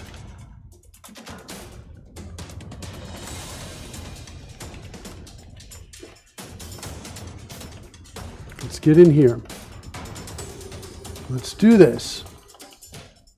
There's 1, 2, 3, 4, 5. Good. Those are all the people that are participating in the roll. Now we're going to go in here, get creatures from IDs. Good, we got 5. Rolled saving throw now.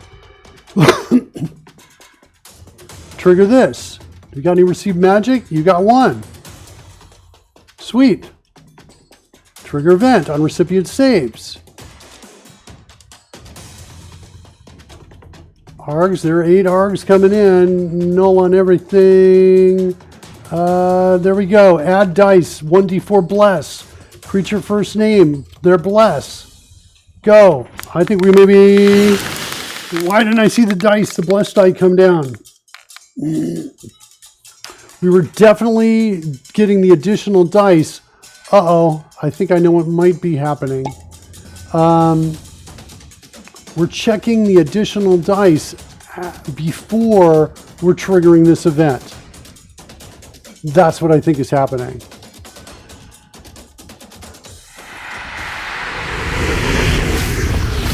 Where were we? Get creature IDs. Trigger magic events. Roll the dice. Complete cast. What's happening in complete cast? Just that. We're close. Let's go trace this back in here.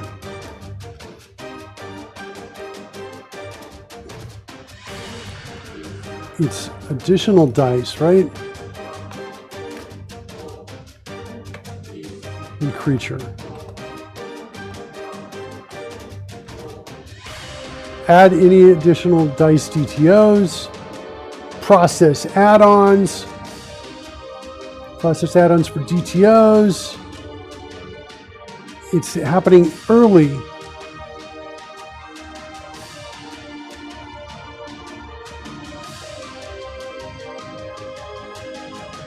It's happening early.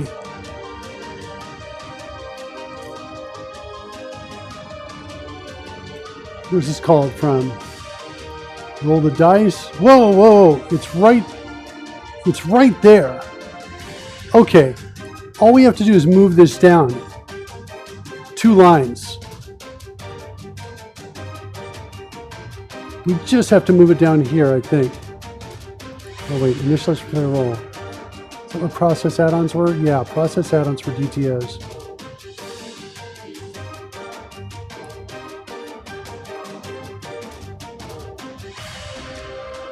Yeah. Okay.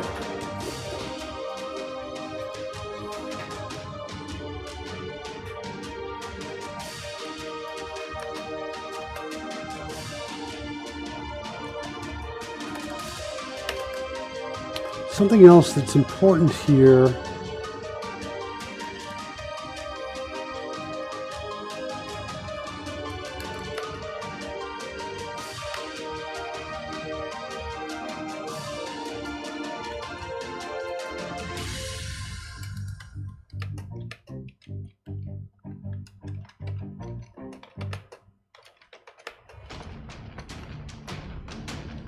Okay. And then we're going to move this down 2 lines right before there. We should be good. Okay, one more time.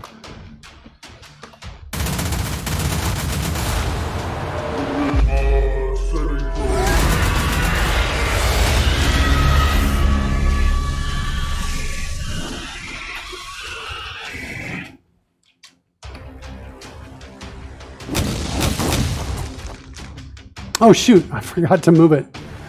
Let's move out.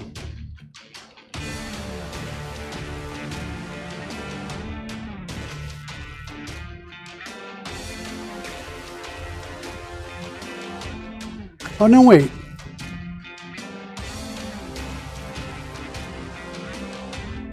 Those are set up in the right spot, I think.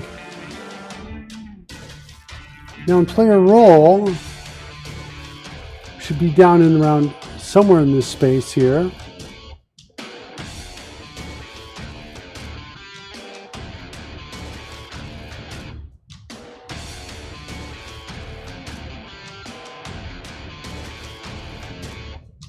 Get all creatures from dice DTOs. Oh, we need to process the add-ons for.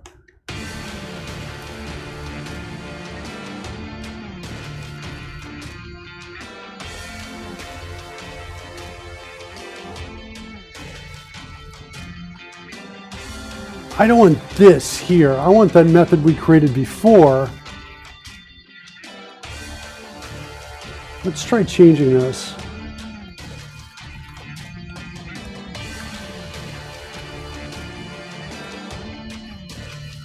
create a get creatures.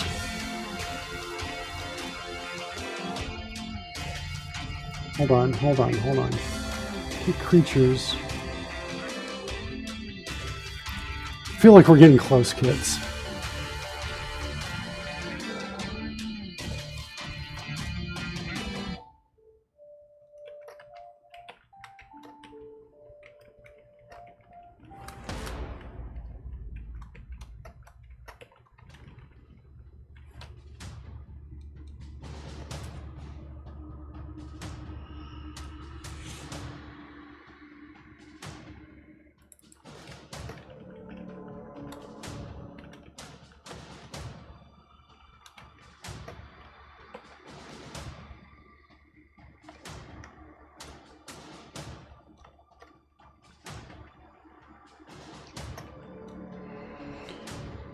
Get all creatures from IDs. We're passing in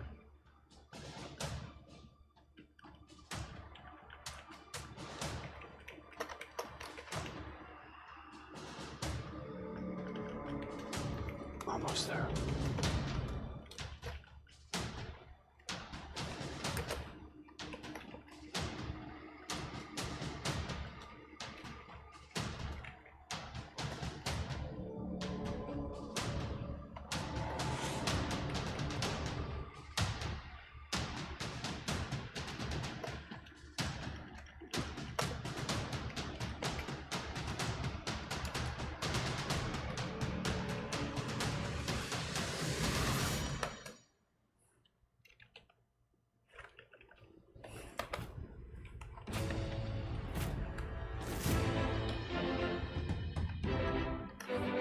Not static.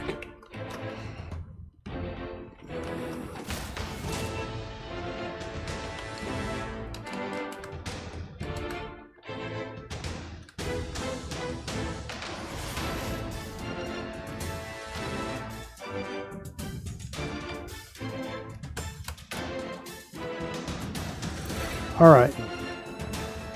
Get all creatures from IDs.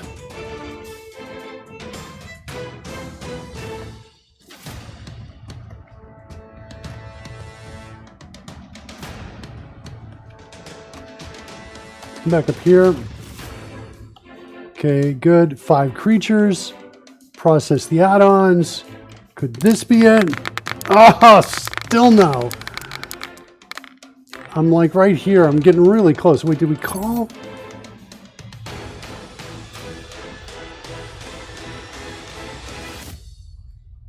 What do these process add-ons do? Yeah, it's just the...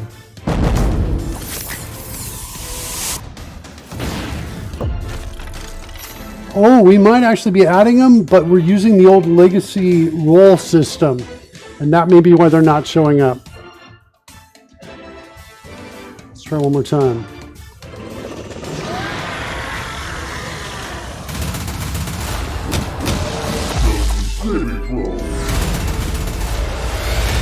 I think this is working. That feels like it's working. Process the add-ons. Let's go in here and look at what's happening here. So this one has no additional. Who's this?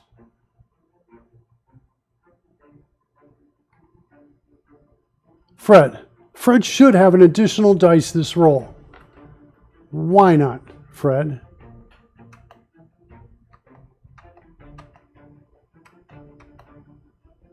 Reset player role-based state was here.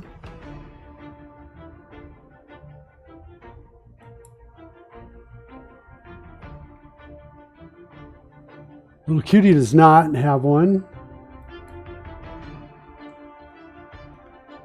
Lady does. But no additional dice.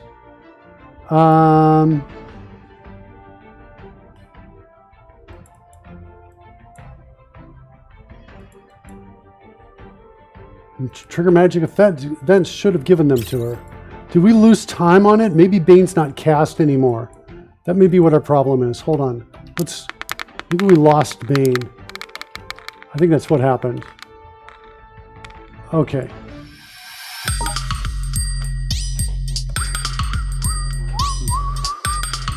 CLW, ring with a party of 11. Thank you, CLW.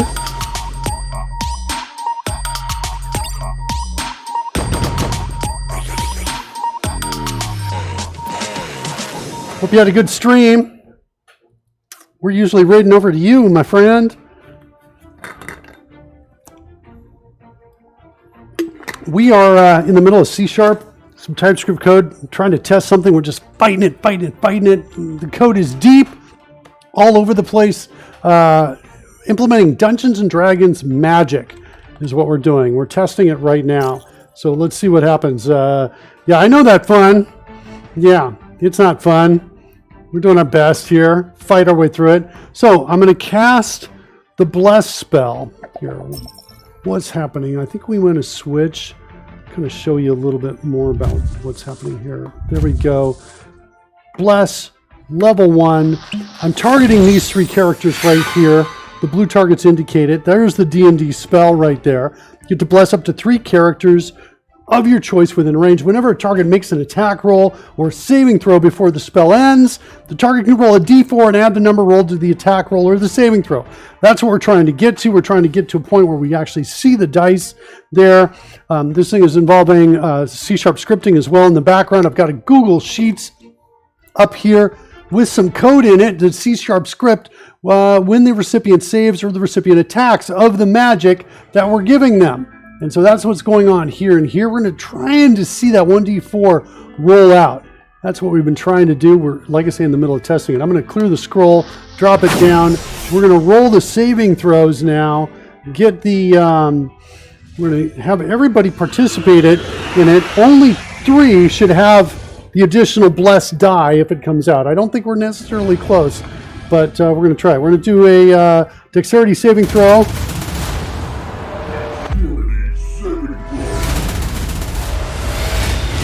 Here we go.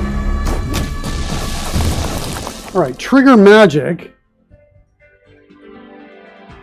Did I blow it? Is Bless no longer up? I need to...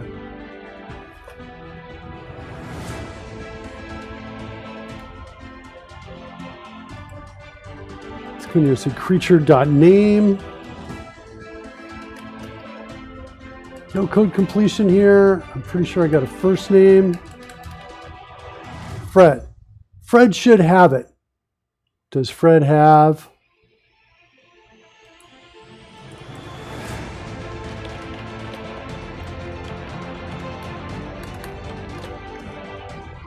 No additional dice. So the magic didn't seem to work. I'm wondering about that. Let's go back and look at why the magic isn't working there. Trigger magic events. This is where we need to be. I'm wondering if the spell, is it possible that the spell stopped? What is the duration of Bless when it comes up, by the way?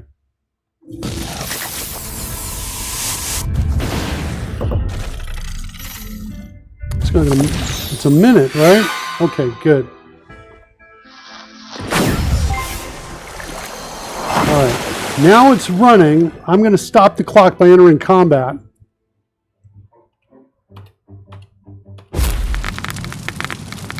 All right, that's going to keep Bless running. While Bless is running,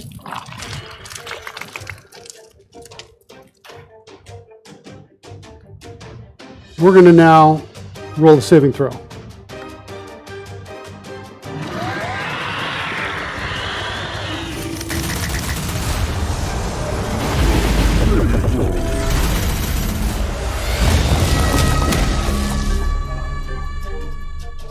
Okay, trigger magic. Let's see what's going on here. We got that. Getting creature IDs. We should be getting a few in here. There's 1, 2, 3, 4, 5. So we got 5 player IDs.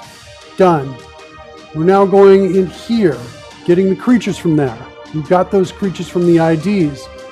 Going for each creature, we're saying we're rolling a saving throw, triggering the magic saving throw. We got some magic here. Okay, so what's going on? Why isn't this working? sounded like I was annoyed, didn't it? Trigger event. Expression to evaluate is add dice. That should do it. Xander's following. Xander Wisewich? Yizwich? I like that last name. Okay, here we go. We're going to do this. We're going to get into add dice over here, which this is an expression we're going to get into, but that's going to call a function we registered here, which is there. And let's set a breakpoint there. Here comes add dice. There's the dice string. Fred's blessed. Perfect. So far, additional dice is good. Why is this this seems to be getting cleared? What's happening? I want to just make sure we don't get in here next. All right. Okay, that's good. Let's get out of here. Let's get out of here. I almost think I can run. Let's get out of here. All right, we've done all of those. Let's get out of here. Okay. Now we're in initialize for player role, right? No, we did that?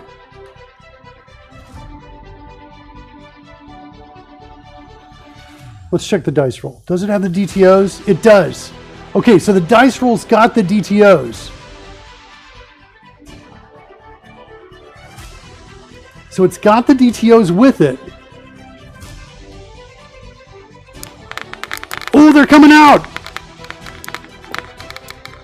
Okay, coming out, but the spell effects are all in the center of the screen. The attaching of the die didn't work. The attaching of the effect to the die didn't work. Let's go figure that out. We're close. Sweet. All right, let's do this. Let's refresh the die layer for a second. Let's go figure out what is going on. What is going on with the attaching of those effects?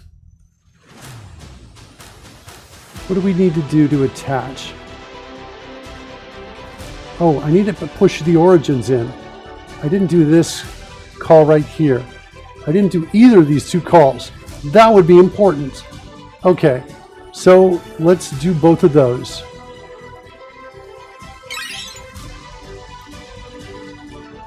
Xander says, this is fun stuff. I've always wanted to build a tabletop intro into video game. That's kind of what we're doing. It's a live Dungeons & Dragons game. If you like Dungeons & Dragons, want to give us a follow. We're actually doing a show later tonight. My DH command didn't work for some reason. Interesting. I'll just type it in here by hand. Go out to twitch.tv. Dragon Humpers. It is a not safe for work kind of event, whereas this one totally is. Okay, what's happening here? Rotation offset. Oh, because I just popped this in here. Okay, so this is going to be my back sprite. Then I want to do the same with my front sprite, like that. And then I want to do origins push. And this one's going to be bless back, get origin. That's going to be synced up with that one. And then we're going to need to do a bless front. Okay. Also, it's occurred to me that there's one more piece I need to clean things up, and that's in here. Should be bless back right here. I need those two lines of code there. Let's refresh one more time. I got a good feeling about this.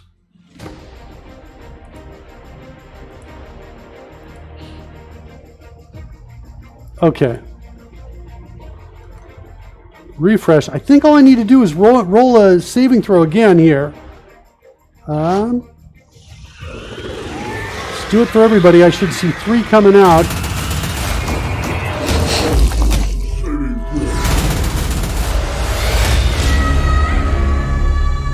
I'm going to disable all my breakpoints here. And roll. Nice! Look at the effect! Oh, it's awesome! I love it! Now, is it going to work Lady should have 4 plus... Oh, it didn't add up. We're close, we're close, we're close.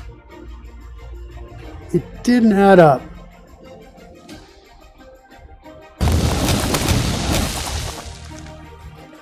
Okay.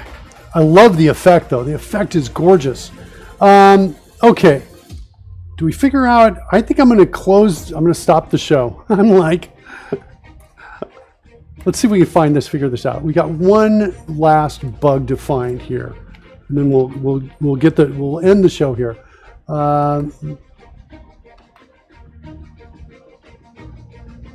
Let's go look at Bane, because Bane was working well.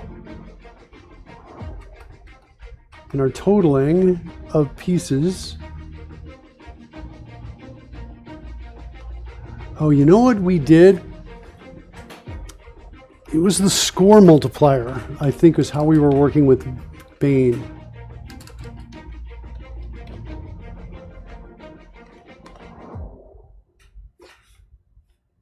So total score.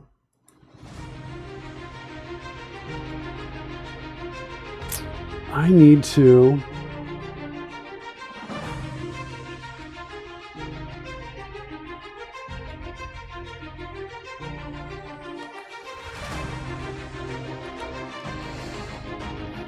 I want to set this to true for a second to log the progress in here. Take a look at it. I'm going to open it up inside of a separate window here so we can get some data on it.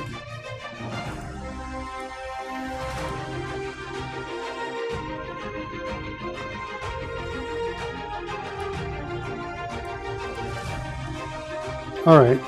Again, we'll throw just a saving throw for Fred.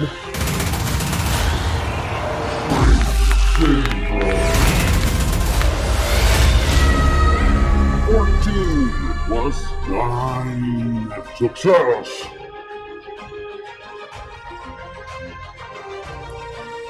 What do we have? We have a 16, and we got 2 1s that seem to show up in here that seemed a little bit...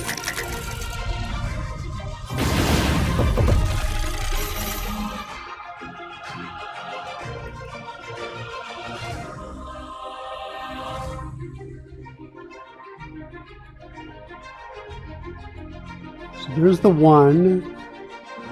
We're adding those 2 together.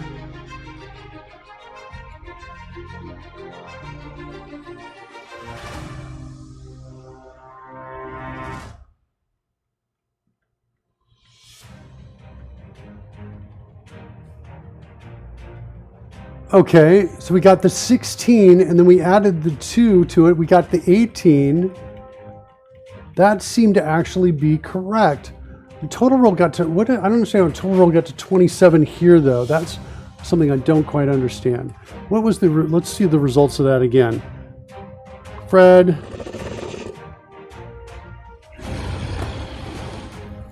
I'm going to try and switch away because I'm kind of tired of listening to this saving throw piece here. Get out of that.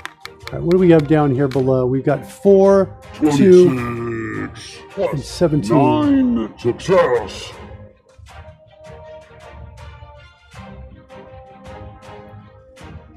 It said it was 32.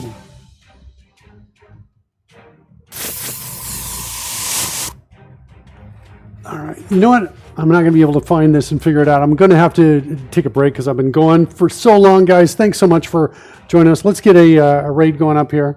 I need to take a break, get some food, step away, think about this. Had a good day with everybody. We got close. We got close. Send you over to Lana Lux. Thanks so much, kids, for joining us. Have a good day. See us tomorrow. See you tonight. Thanks, Xander.